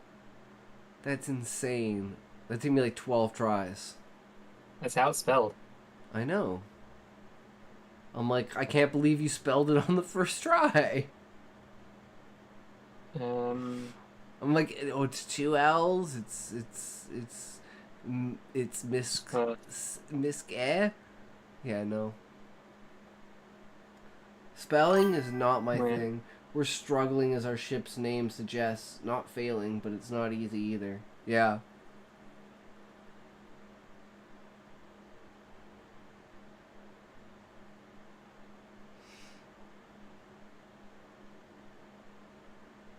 How's this run going? I'd say it's going pretty fantastic. It's a pretty great story. We got some good shit going on, guys. And I'm having a lot of fun. That's the main part. Are we having fun, guys? 1 in the chat if we're having fun. 1 1 1 1 1 1 1 1 1 1 1. Damn, that's a lot of ones.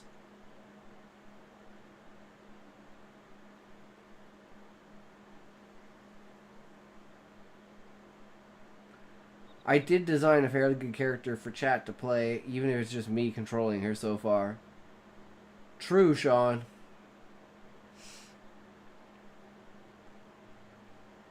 One. That's what it's all about. What does Varnath wield? He Cursed has blade. he has a cursed blade that steals your life if it touches you.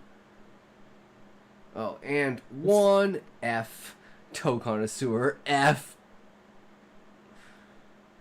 F for Saps the life from friendly, its foes. fantastic, fruitful, fabulous,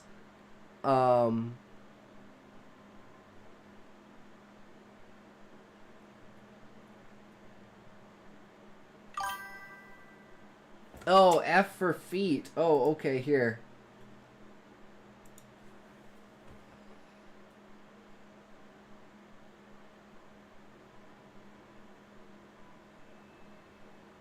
Okay, so is this good? Yep, sounds good to me. Well, T right back at you. I've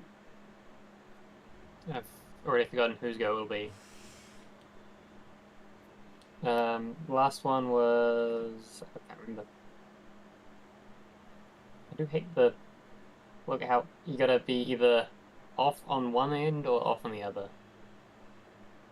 Actually, I can do this.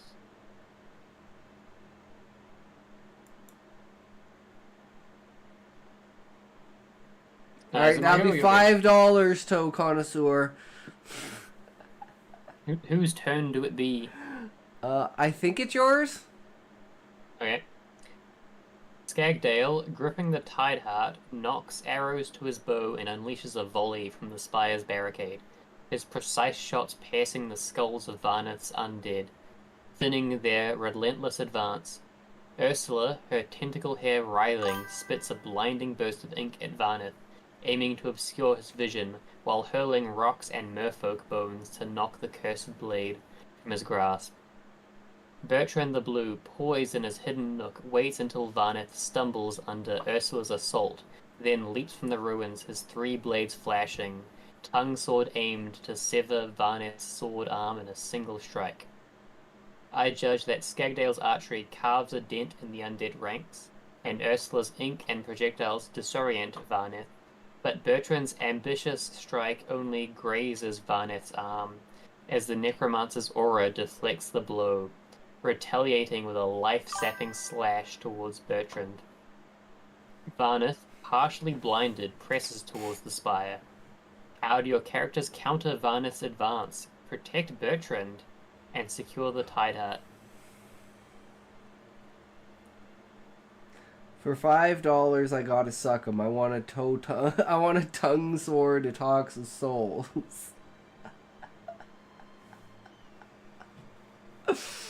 Oh. Alright, I'm gonna join the battle now.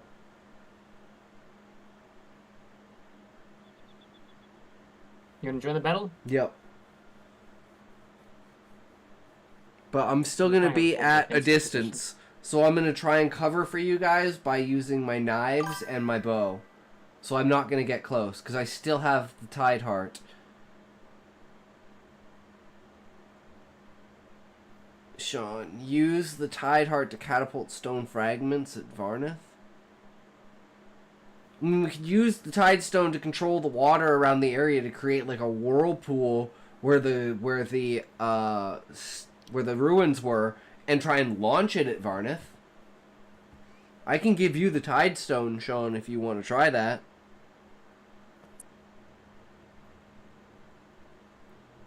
But I just don't want to take the Tide Stone too close to Varnath. That's why I'm trying to be at range. So we're gonna whirlpool about the tower? Sounds about right. We've got the Tide Stone. We have control of the oceans. So...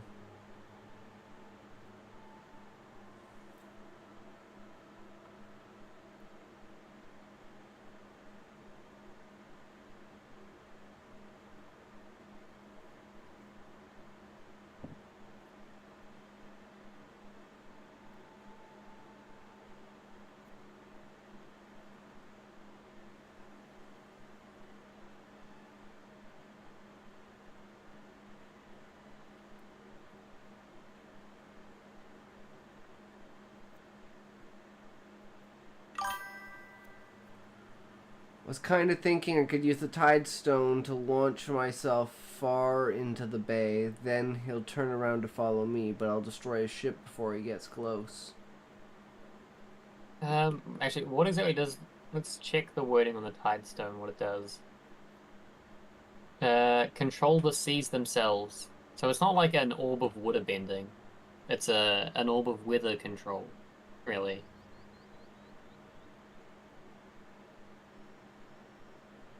You know? Like, launching yourself isn't really controlling the seas. I mean, you created tsunami that you can swim through. Like a massive wave.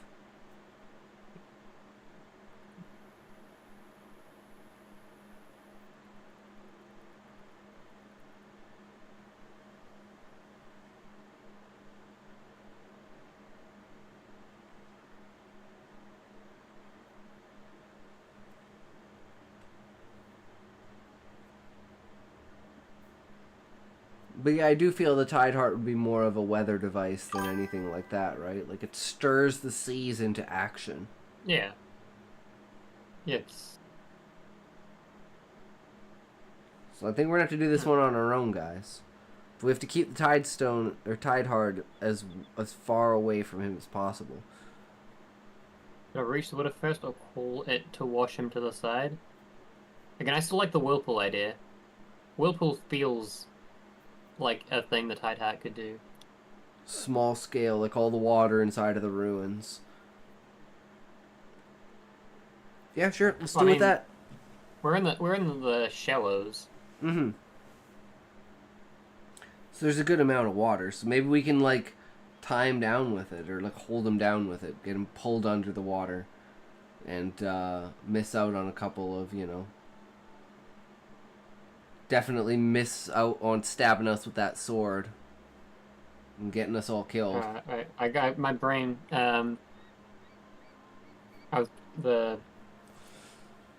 You know, let's get to what.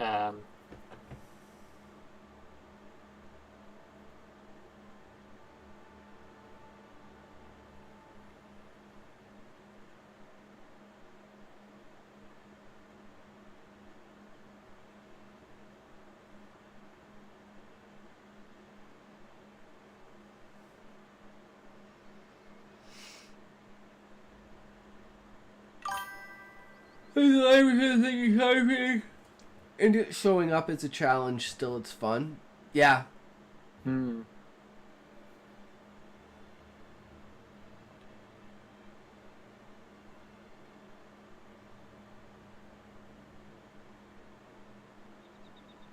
I like the slow, methodical press. You know. I tried to add a little bit of like inner insight and stuff with like Skagdale thinking about how we were probably gonna have to kill ourselves to stop Varnith in the end. And just bury everything under the ocean's wrath.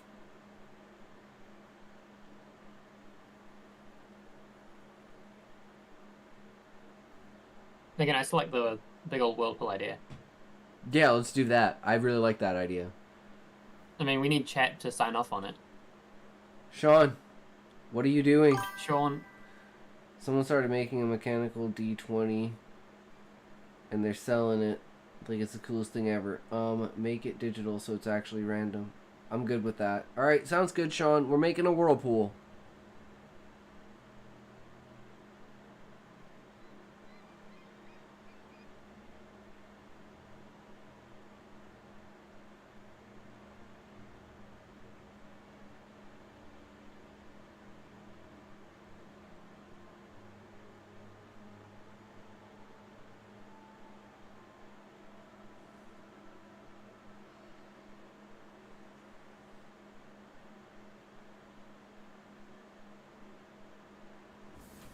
I'm sorry, I keep capitalizing tide out. It's a Control proper the water noun. around the spot. Yeah.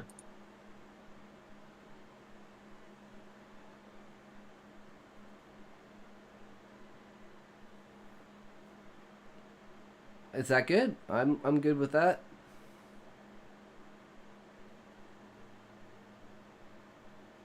All right. One. Yep. Skagdale thrusts the tide hard into Ursula's hands and vaults over the barricade, his bow singing as he looses arrows into Varnath's undead horde, shattering skulls to slow their advance. Bertrand the Blue, dodging Varnath's life-sapping slash, lashes his tongue around a crumbling pillar, yanking himself upward to evade the necromancer's grasp. Ursula, clutching the tide heart, channels its power, her gray skin glowing as she summons a raging whirlpool around the spire, the churning waters sweeping undead into the depths and hindering Varnath's approach. I judge that Skagdale's archery and Ursula's whirlpool devastate the undead ranks and stall Varnath, but Bertrand's retreat leaves him exposed on the pillar, and Varnath, undeterred, conjures a necrotic barrier to shield himself from the whirlpool's pull, advancing with his cursed blade. How do your characters rescue Bertrand, repel Varnath, and safeguard the Tide Heart? And he's a real boss. Yeah, damn, man. We made him too strong. Also, real quick, what's meant by mechanical D20? You mean like one of the little rolling spinning wheel things? Because those are at least kind of random.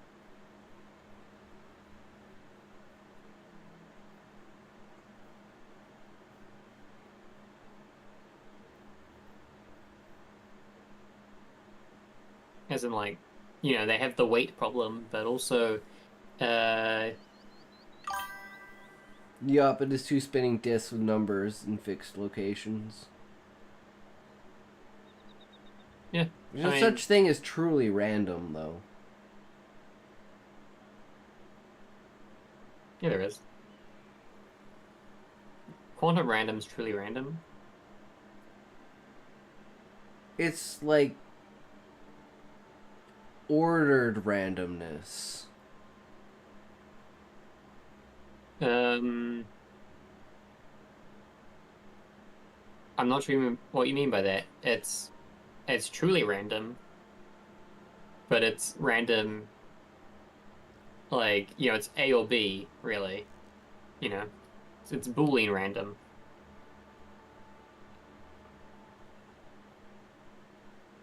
But it's like there's the, how do you say this, like, there's an equal and opposite to every particle, right? So it's like, Yes. for everything, it's like, how do you get truly random when you're in, like, pairs like that? That's my question. Well, it's one That's or why I the say other, it's like and which one it fixed is random because it's in like a set pair depending upon. One or the other.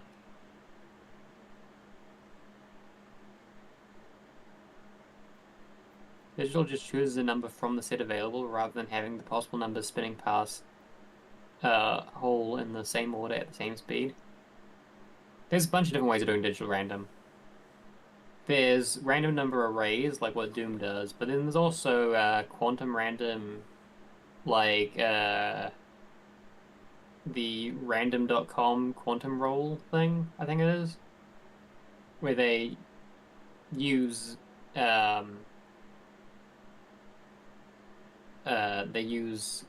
quantumly random data to generate a number that they use a seed for a random number generator.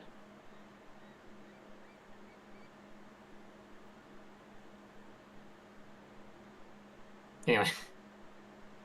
I still don't think that's like truly random, but I mean it's as close as we can get. Because I'm sure over the course of like a million throws, you'd find some sort of pattern. No.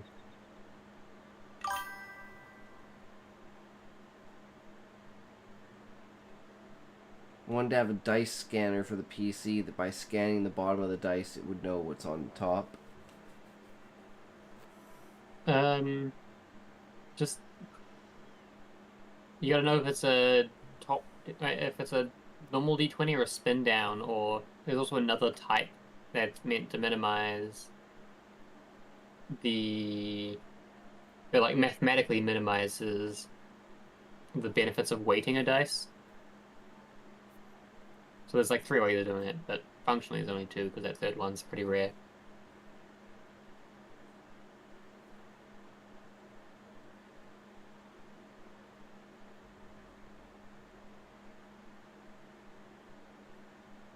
Anyway, rescue. I don't feel like I'm in that much trouble. I'm a frog on a pillar. For online D&D, allowing for everyone to see what you throw, even if you don't have a camera. I just use the Roll20 quantum roll.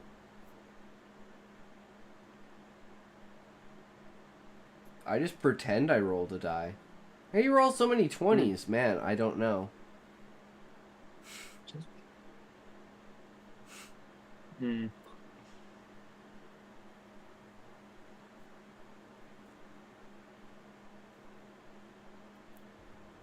But yeah, my character is going to throw the last of his throwing knives in kind of like a pentagram, and he's going to cast an ancient merfolk barrier, and it's going to call up the spirits of the dead, and they're going to grab the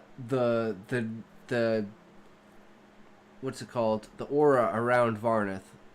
Like the necromance, like the necromic aura, and they're gonna destroy it.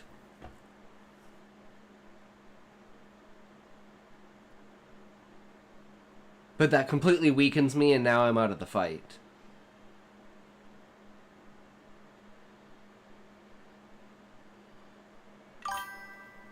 The whirlpool begins to pick up sand to increase its effectiveness, grinding away at the aura and possibly Varnith. Wait.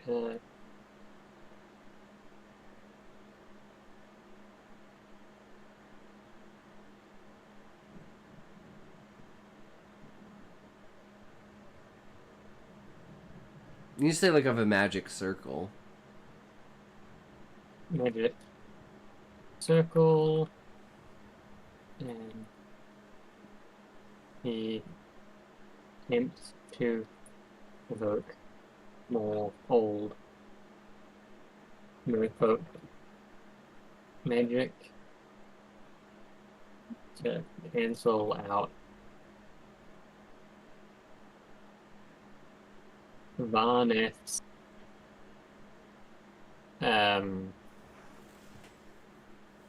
necrotic barrier. That's what is necrotic.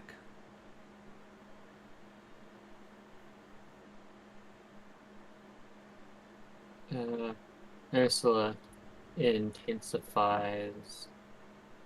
Oh.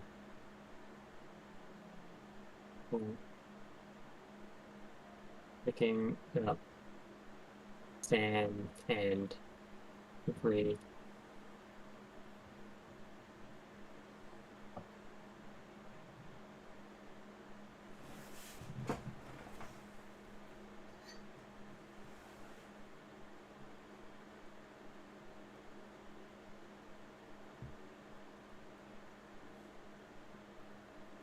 Increasing its destructive power.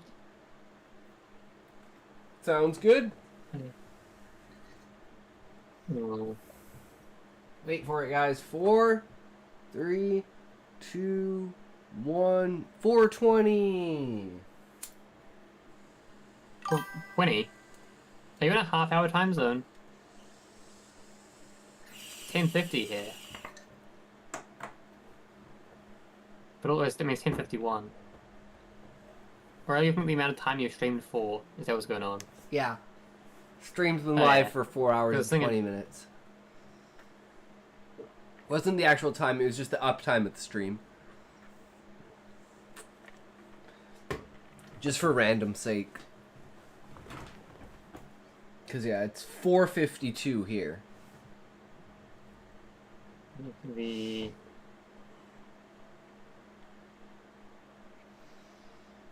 distant leap from the pillar to the spire.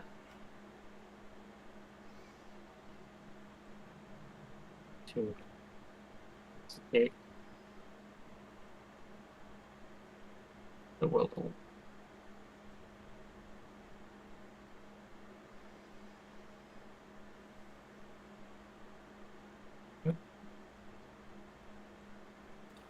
It's a fairly difficult leap from, I'm gonna say, his pillar to the spire. Everything good here? Yep, sounds good to me. Let's kick it.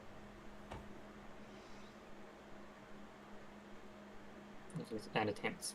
I don't know, re-specify he.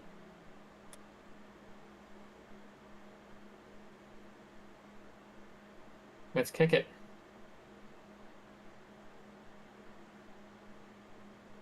Keep forgetting whose it is. I think it's yours. Skagdale, with a flick of his scarred wrists, hurls throwing knives around Varnith's feet, their placement forming a merfolk magic circle as he chants an ancient incantation to unravel Varnith's necrotic barrier, the knives glowing faintly with arcane energy. Ursula, her tentacle hair flaring, pours more of the Tide Heart's power into the whirlpool, stirring sand and debris into a scouring vortex that tears at Varnith and his remaining undead. Bertrand the Blue, clinging to the pillar, summons his frog-like agility for a daring leap toward the spire, aiming to clear the whirlpool's grasp. I judge that Skagdale's ritual weakens Varnith's barrier, and Ursula's enhanced whirlpool disrupts his advance, but Bertrand's leap falls short, landing him in the whirlpool's edge, where he clings to a rock.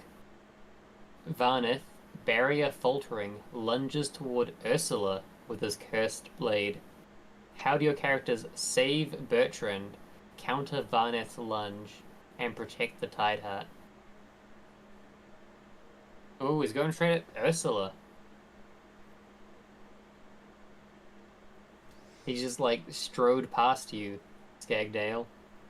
I don't like that. I'm gonna try and reach out and, like, grab him and be like, you've just fucking ignored the wrong person. And then start punching him in the face. You better run, Ursula, because this is me sacrificing myself, because I'm guessing I'm gonna get stabbed. But I'm like, hey, no you fucking don't, bro. Pick on someone your own size, bitch.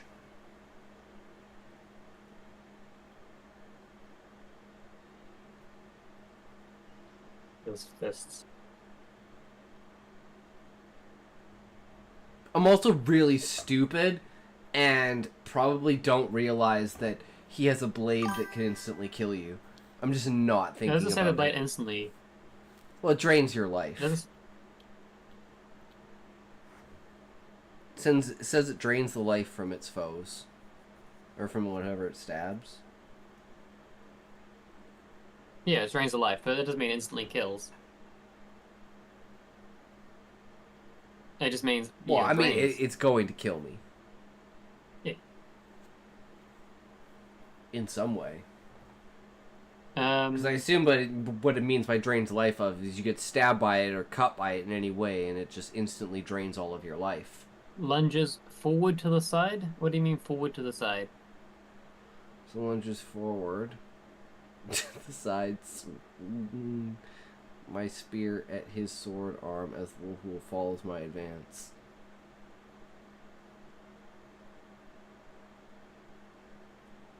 I think he means the side of the whirlpool. Like to the edge of the whirlpool where, so at an angle to reduce the range but not directly towards him. I'm gonna say to the side.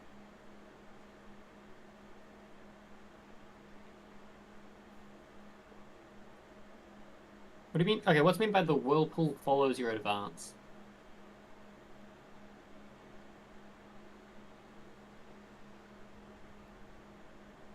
I'm guessing still channeling the whirlpool?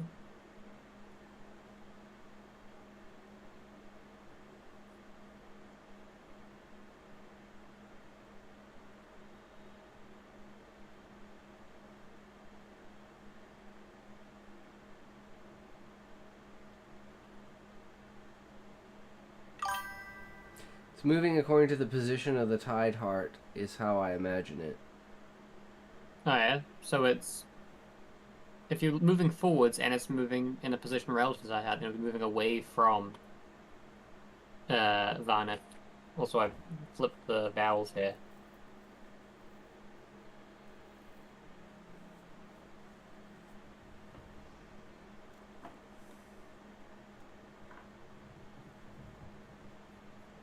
I'm just gonna say,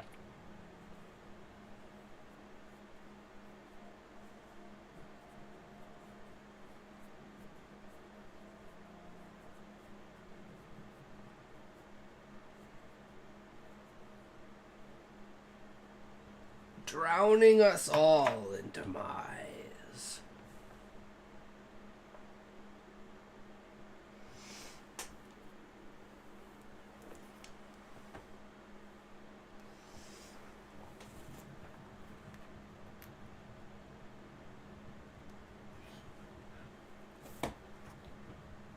uh,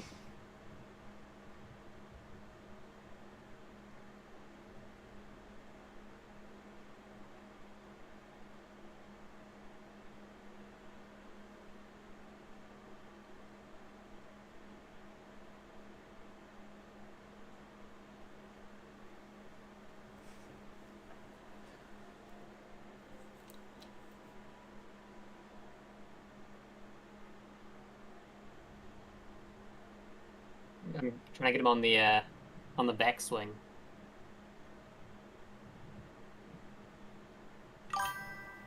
Is Trying to this pass good? by Varnith just out of reach of his blade while using the spear, which is a longer reach to attempt to disarm him. The whirlpool falls, the tide heart. As I had indicated a distance from myself when I cast it.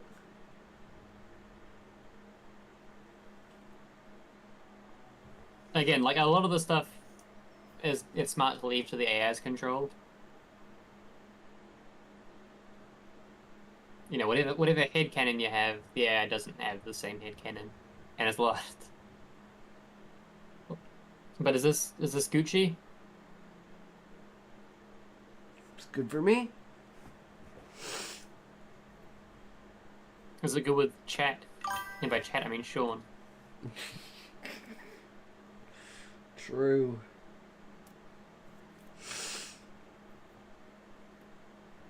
Yogo. Skagdale, driven by his heroic resolve, charges Varnith, grappling the necromancer with his scarred arms and pummeling him with fierce punches to disrupt his lunge. Ursula, sidestepping Varnith's cursed blade, thrusts her spear at his sword arm. The tide heart-fueled whirlpool surging with her motion, wrapping tighter around the spire to batter Varnith with debris. Bertrand the Blue, with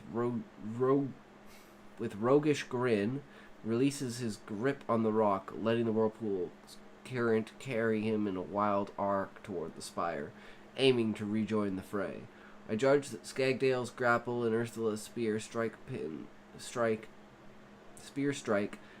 Varnith, weakening his grip on the blade, and the whirlpool's force scatters his undead, but Bertrand's gamble leaves him slammed against the spire's base, bruised but alive. Varnith, bloodied, summons a final necrotic pulse, pushing back Skagdale and Ursula. How do your characters finish Varnith?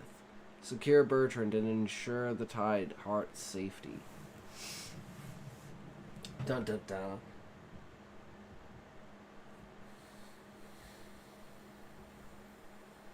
I'm gonna have. I think you're being too ambitious, Levi. The AI doesn't like it. He's like, nah, you're just getting getting pwned by the AI. That's a nat 20. Yeah, he rolled a 7. Fuck.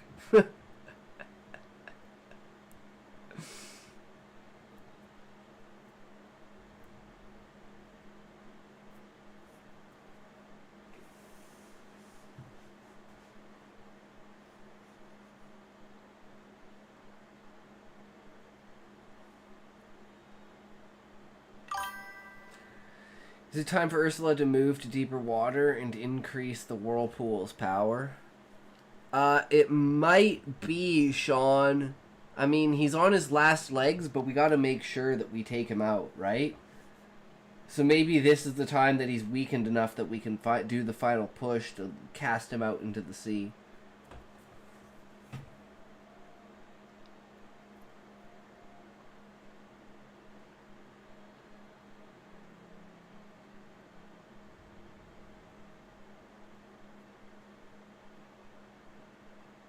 That's what Bertrand's doing. He's gonna just tongue.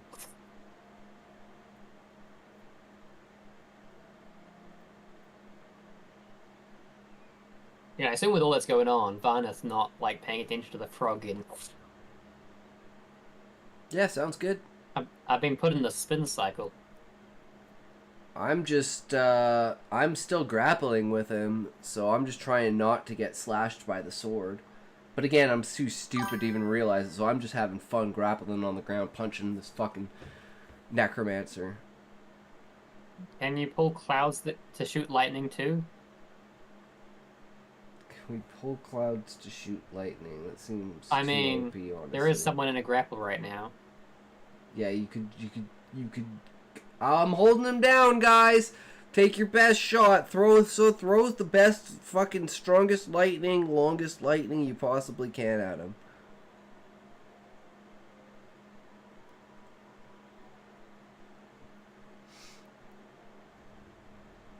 I say try to do the lightning. See if the bot thinks you can do it. But another screech. Oh, that's a good idea. Yeah, Something- I'm gonna do a Might not be screech, and that's gonna hopefully hold him back for a second. And then I Okay. kind of jump back a little bit. So I ungrapple with him with I screech at him and ungrapple and jump back.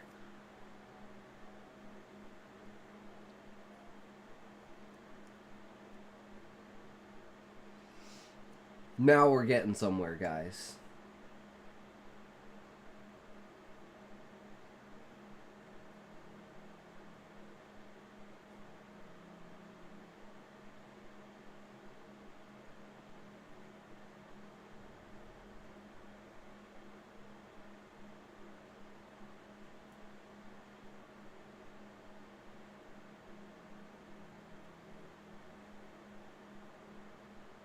Lightning? Is it lightning time now? It's lightning time. Send it. Put everything you got on that fucker. Let's go.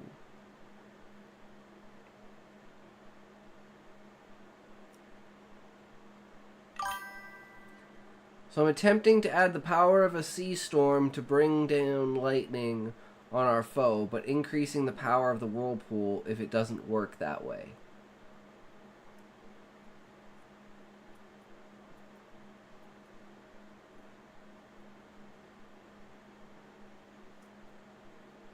I'm just gonna say you're trying to do this and you're unsure of whether it's within Tideheart's ability. I think it's good to be unsure. Yeah, I like it. I'm sold. What about you, Sean?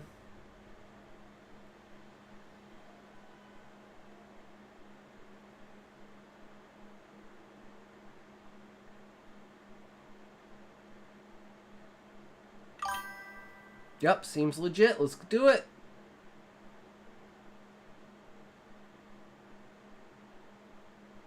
You'll go. Bertrand, battered but undaunted at the spire's base, lashes his tongue toward Varnath, the blade slicing through the air to disrupt the necromancer's necrotic pulse mid-cast. Skagdale, releasing his grapple, unleashes a piercing dolphin-like screech, the disorienting sound rattling Varnath's focus as he steps back. Ursula, gripping the Tried hard, channels its oceanic might, willing a bolt of lightning to strike Varnath, though uncertain if the gem's power extends to storms. I judge that Bertrand's tongue strike and Skagdale's screeches stagger Varnath, halting the pulse, but the Tideheart, tied to seas, conjures a massive wave instead, crashing over Varnath and pinning him. The necromancer, weakened, struggles to rise, his cursed blade still in hand. Bertrand remains exposed, and the crew holds the barricade. How do your characters deliver the final blow to Varnith, protect Bertrand, and secure the Tideheart for their escape?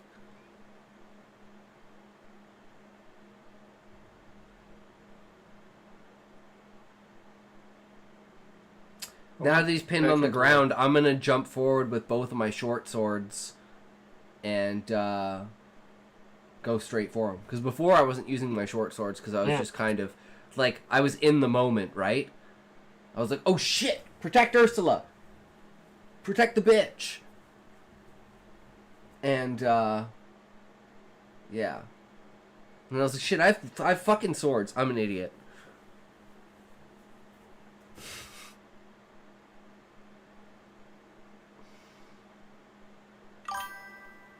Have the Tideheart rip,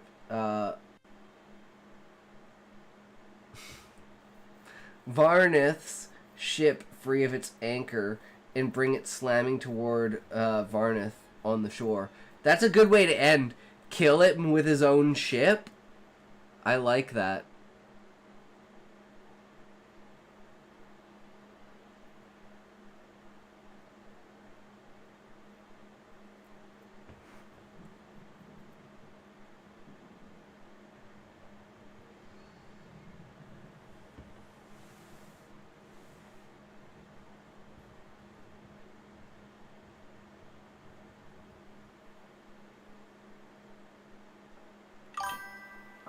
Sorry, I keep getting V-Man's name wrong. That's okay, Varna.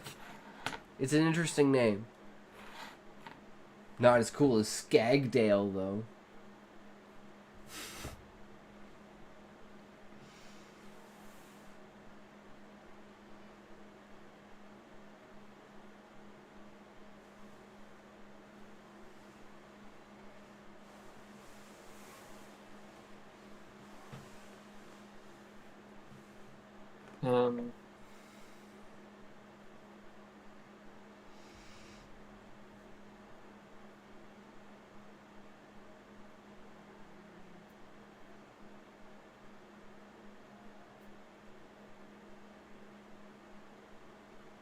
What was the ship called again? Wraith Skull? Wraith Skull. Wraith Skull.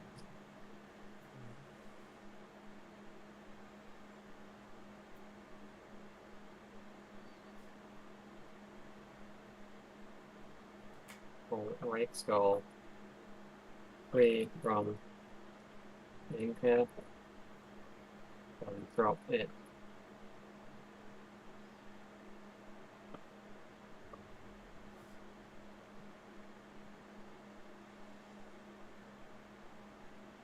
Yeah, man, that's totally legit.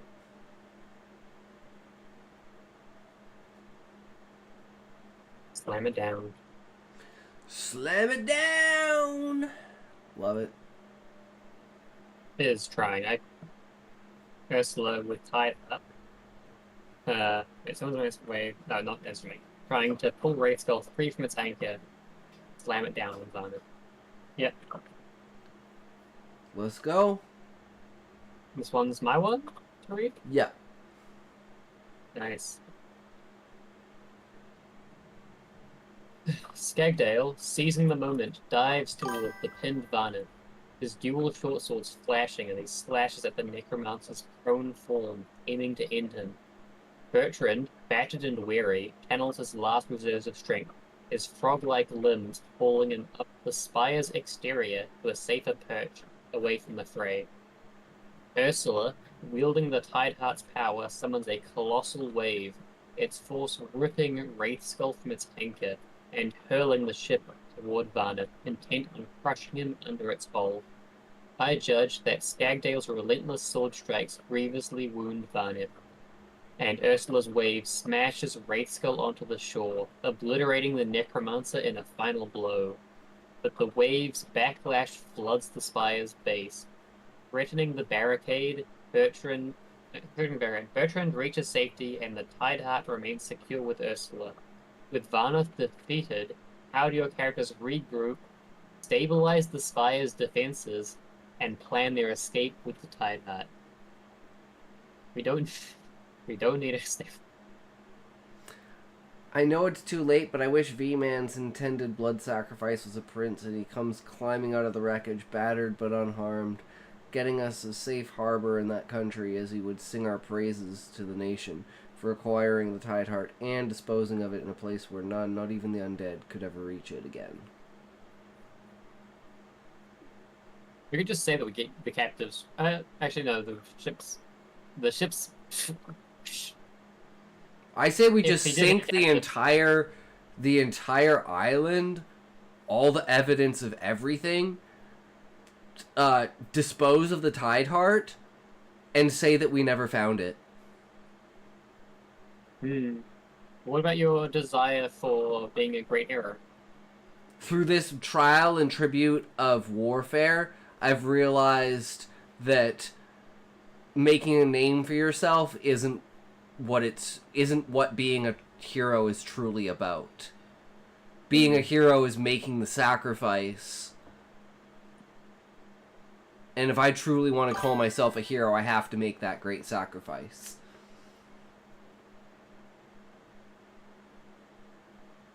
Wars don't make one great. No, but wars provide an opportunity for one to prove greatness.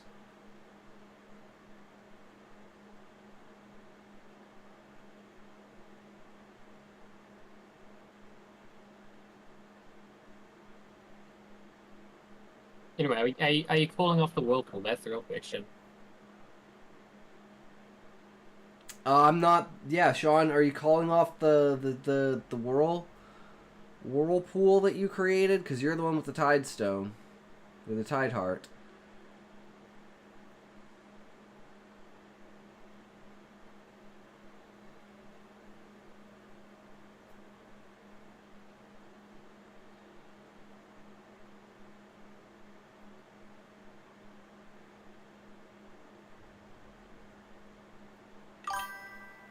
So we use the Tide Heart to calm the sea once more, search the wreckage to ensure no living people are trapped inside, and looting, because pirates.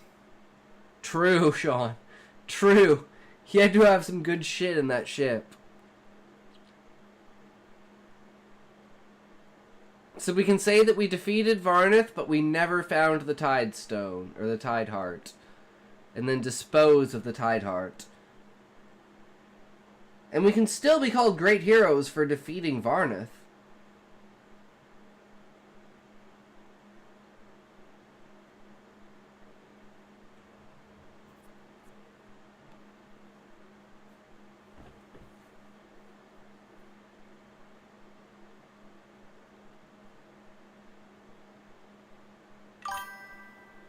We were sent on this mission, or did we just do what needed doing because we could? We were, the purpose of our entire crew was bringing people together that could possibly, like, accomplish this. So, for instance, like me, who has the knowledge of the Tide Heart and all of the merfolk, you, who has complete knowledge of the sea and everything, and then Levi's character, because he's the one who's the captain of the ship. So we kind of. I thought you were the captain. What? I don't know. Who is the captain? I thought you were the captain. I don't know. I felt like people were kind of acting like you were the captain. Oh, I didn't think I was I the don't know. captain. I'm a guy. I'm a swashbuckler. Yeah, I'm just some random guy who's dedicated to his crew. Okay, I guess I'm the captain. I thought Levi was the captain too. Yeah. Okay. Levi's the captain. I wasn't acting very captainly. Oh, that's okay. You're a pirate. We're pirates. At the end of the day, we're scallywags. I mean, I got my scars to prove it, and I didn't even have to pull off my eye patch.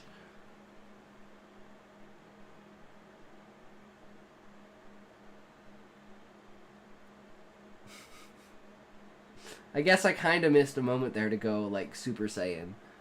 But it is what it is. He didn't press me hard enough.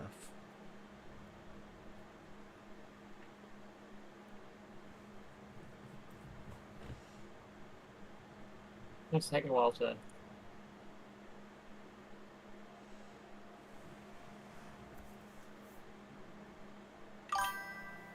Hey, we did this whole thing at night, so my light sensitivity didn't affect the mission. The Gilded Sparrow? Is that what it's And called? I could have probably had better vision had I taken off of my eye patch. But, you know, where's the fun in that? Only if I'm, like, about to die in that moment, you know?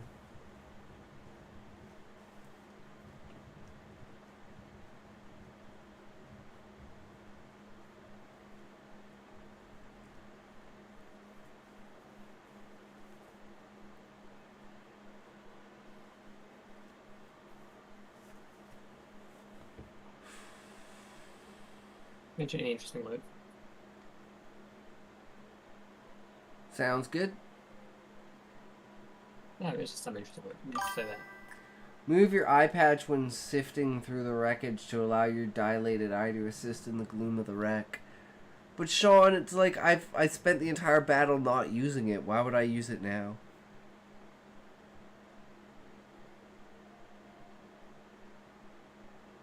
But you're right. And then I can find all the good stuff. So how about that? So I take my eye patch off and I look into the place, and I get to find all of the loot. To find the better shiny, why else? True. I'm increasing my drop rate by 6% by increasing my sight in the dark. That's why I keep the eye patch for after the battle, so I can find the best loot. Love your thinking, Sean. Corsa Talks has a third hole. Hanky Mayo. Welcome, brother. You missed quite a bit, but that's okay, man. I'm glad you're here. How are you doing, good sir? How is work? It's good. Yeah, looks good.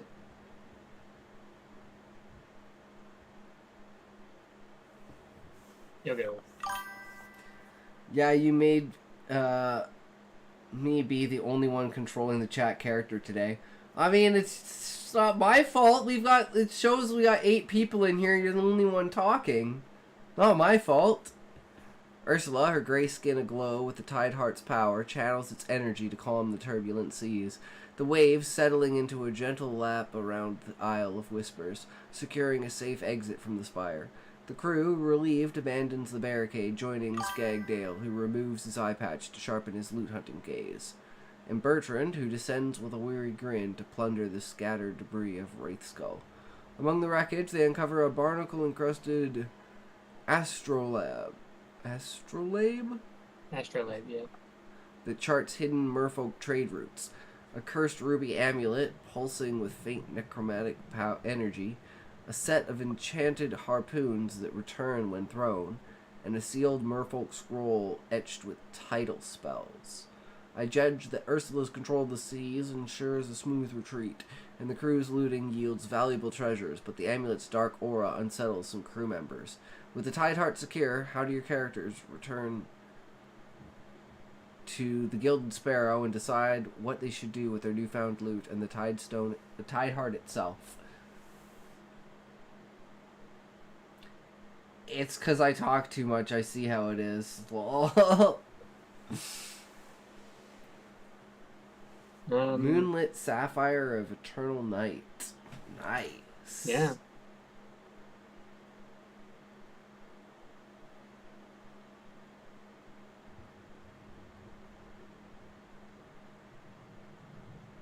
Let's say the treasures are given.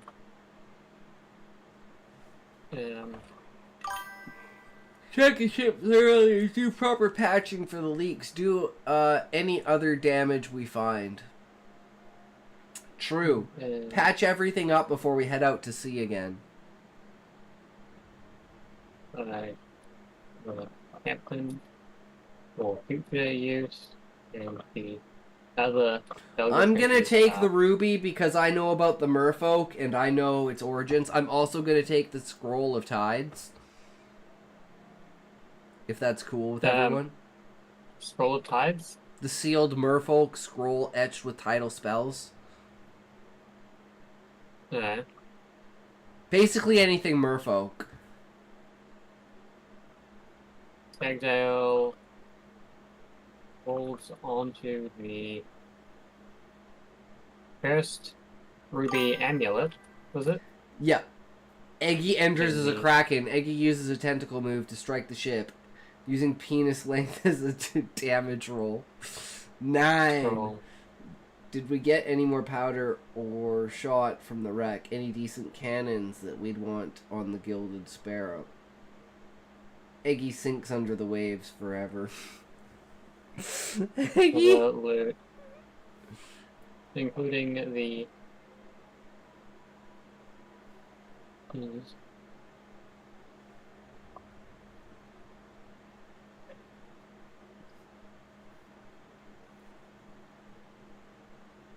About the crew as spoils. True. I like it.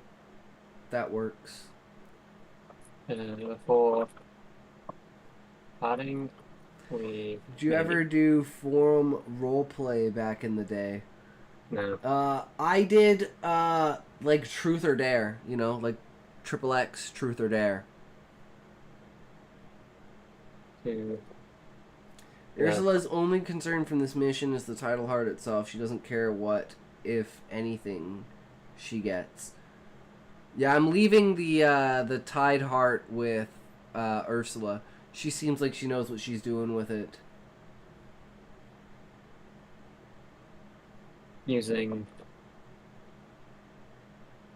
If you turn on us, Sean, I swear to God.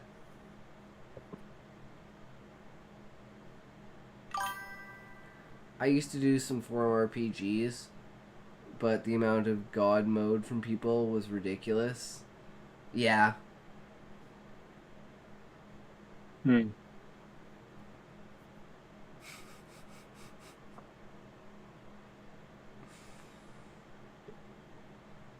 Yeah, that didn't work against me.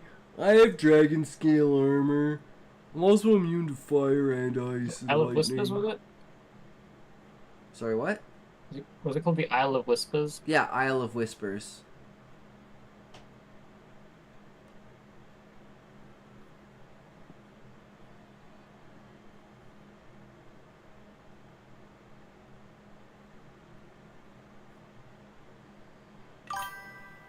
Actually, my character is an invincible vampire that kills anyone with 1 punch. Forgot to mention that.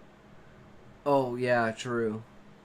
I'm a vampire that's actually a half-breed that doesn't die in the sun and has absolutely no weaknesses that vampires have, and you stab me in the heart, I just grow another heart. I'm also, like, insanely more powerful than all the other vampires.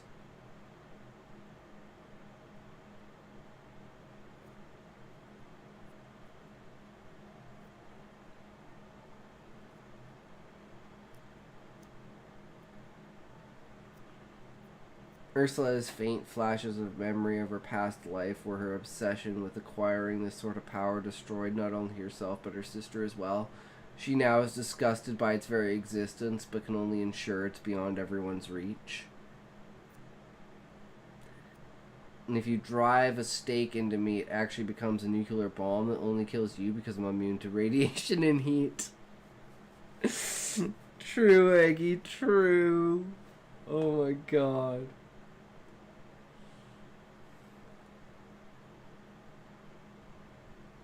Is this good? Yeah. I'm sold.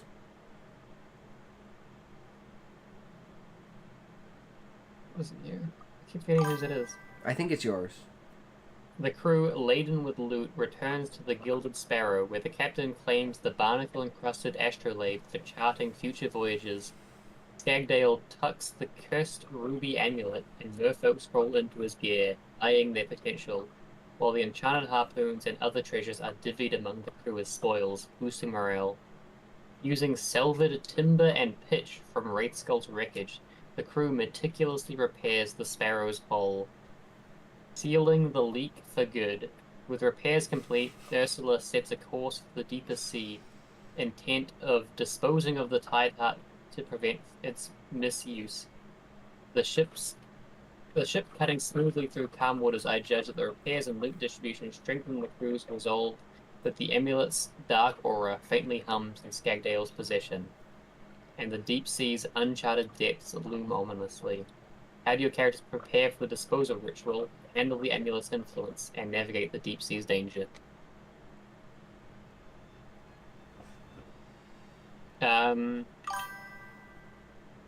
I'm a shark-like woman with octopus tentacles for hair and squid ink, low light vision, and the ability to dive 40 fathoms. So, yes, definitely been... Which one of you has been inappropriate with an octopus or kraken? Yeah, definitely here. But I'm also half dolphin. So, what would our kid look like, Sean?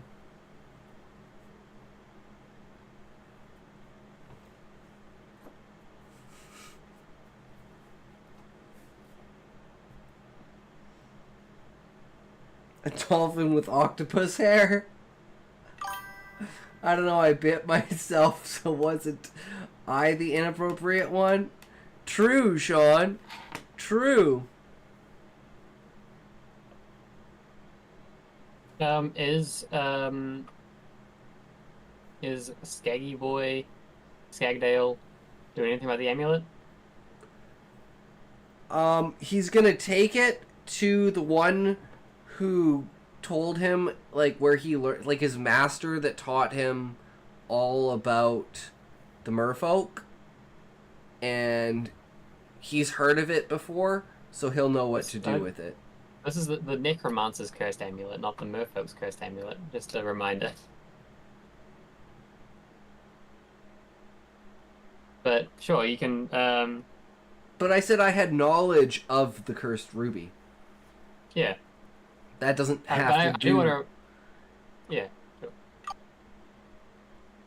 I'm just making sure that you understand no, you can't, where it came from. It eventually brings back, like, it contains Varnath's soul.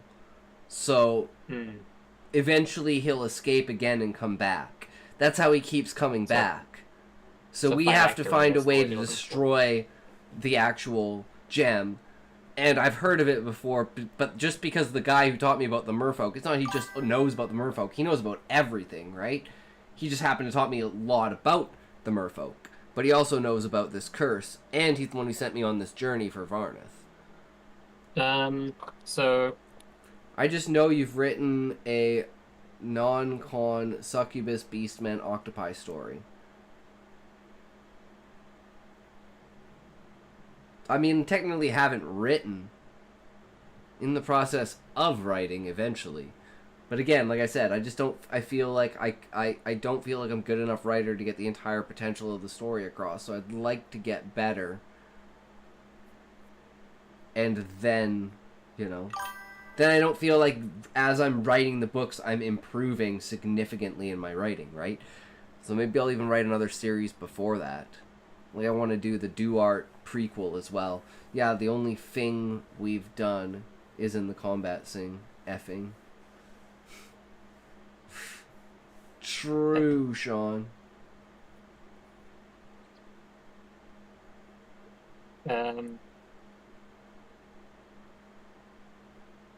There's a journey from another day.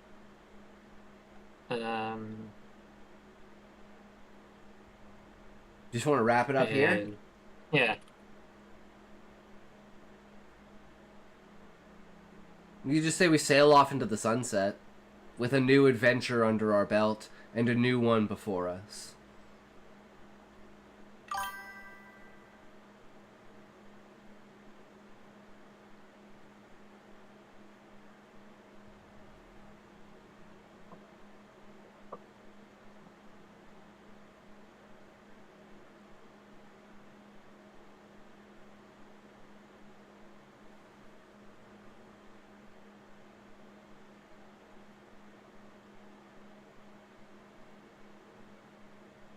Maybe Ursula somewhat has the hots for Skag Dad and asks if he's gonna toss his manhood to her anytime soon.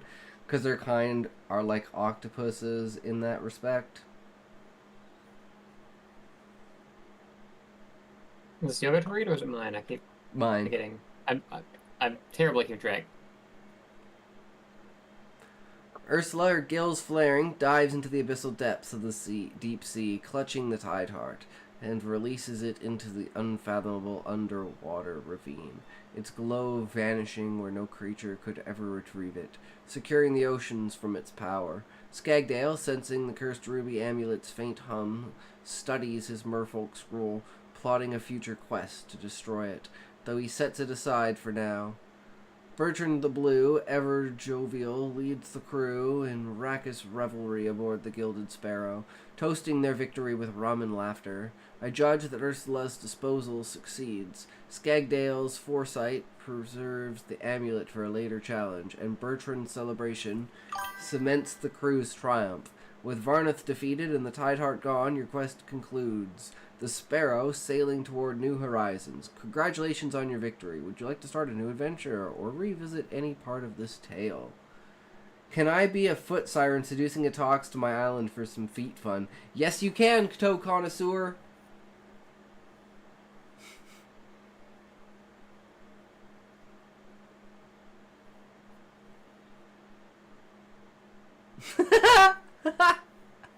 Yes, Levi, I love it.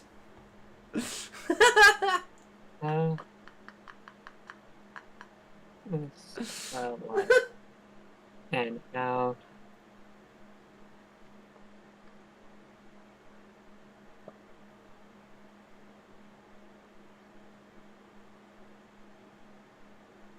this one's all you.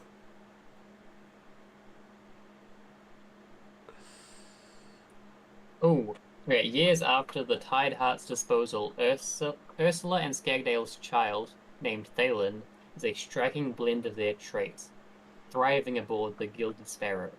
Thalen has Ursula's grey skin with faint blue splotches from Skagdale, and a crown of sort, writhing tentacle-like hair tipped with dolphin-like fins.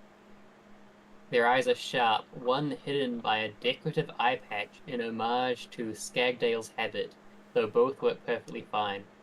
Thalen inherits Ursula's gills and Skagdale's agility, making them a natural diver and climber, often seen scaling the ship's rigging or exploring shallow reefs. They wield a small spear and throwing knives, trained by both parents, and can emit a mild sonar chirp that disorients fish but not allies. Thalen's personality balances Ursula's cool logic and Skagdale's ambition, showing a curious, determined spirit, eager to prove themselves as a hero of the seas, yet tempered by a quiet respect for the ocean's mysteries. I judge their unique heritage makes them a prodigy, but their youthful impulsiveness sometimes tests the crew's patience. Would you like to explore Thalen's adventures, or continue another tale?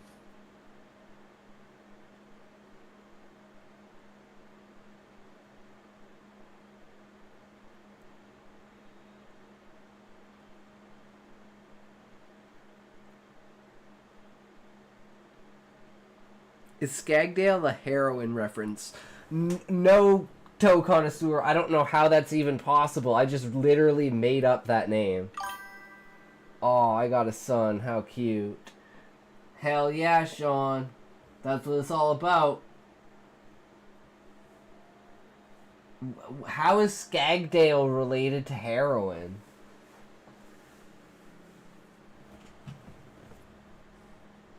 Skag is what my friends used to call, like, what we would think, like, the monster version of me is. Which is, like, a hoarding monster that, like, lives in the dark and, like, steals your dishes and stuff.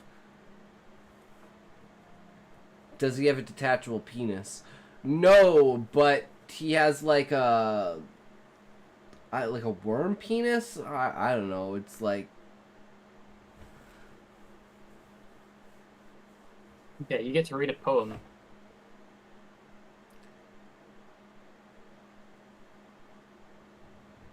Our kid? Oh, I don't know if the kid has a detachable penis. Bertrand the Blue, in a mischievous grin, pens a humorous poem about their Tideheart quest, reciting the Gilded Sparrow's crew amid raucous laughter. Oh, we sailed for the Tideheart, gem of the deep, with Ursula's ink in my tongue's nimble leap. Skagdale screeched loud, made the undead all wince, but Varnlith's old ship met a wave, splat since. I judge the poem's brevity and wit capture the crew's triumph, boosting morale, though Skagdale might roll his eyes at the screeching jab. Would you like another poem, or shall we explore a new adventure, perhaps with Thalen? I think it's a good spot to end. Hell yeah, I'm down. Yeah. I don't have Talks, time bro, to do you're something else, my dude. It's been a lot of fun. Thanks, Eggy. I take that as a compliment.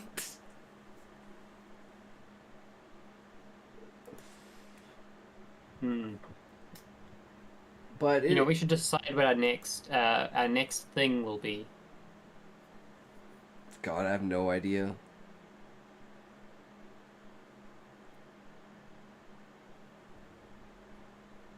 At this point, like I'm probably just gonna end the stream because I'm fucking tired. It's 5 in the morning. All right, we can figure out. We could take chats. I mean, yeah, we can get some chat suggestions. Sean's free to suggest something anytime. We'd have to increase the length of that by 10 times to call it a story, but it was good for what it was. This story. It was good Things enough. happened. Yeah. I mean, we could definitely add some, like I said, like inner thought working and like develop the characters more, but it's more of just Sean wants having it to be fun. 40 hours long. Yeah. I prefer short form stuff, honestly. That's why I like my short stories being like super short. But that's just me. Because I get lazy when I read. And I'm like, I don't need to build like 18 scenes just for this one point that I'm writing the story for. I'm writing the novel for that. Everything else is just filler. But anyways.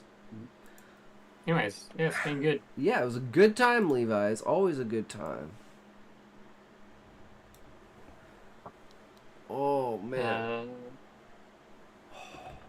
I'm glad we had some... Yeah, next time we should do a haunted house. Haunted house. Ooh, I like that. Yeah. I like that. Okay, let's do that. Couple of I think I'm done for the night, too. Hangry teenagers Cat, going no. into a haunted house. Try for Catversion tomorrow or whenever. Yeah, true, Sean. We'll pick it up. We'll pick it up probably tomorrow. We'll start with... If you're here at the beginning, we'll start with Catversion, and then we'll do Cryogen, and then we can do... probably just schedule one, honestly. Well, good night. I gotta start selling that Coke. And good night, stream. Alright. Good night, my one viewer that might be me. Have a good night, Levi. Fuck you. Yeah, good night. Fuck you. Peace. Alright, who are we gonna raid, guys? Who are we gonna raid? Night, Sean. Thanks for hanging out.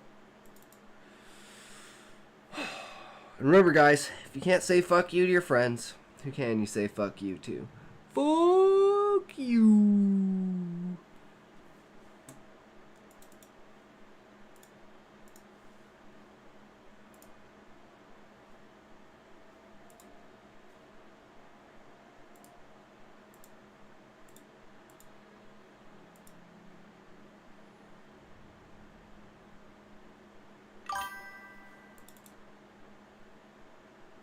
Man, you got worse this time. Oh no, I guess last time was 9. Never mind. Yeah, you're better this time. Never mind. I'm an idiot. I'm retarded.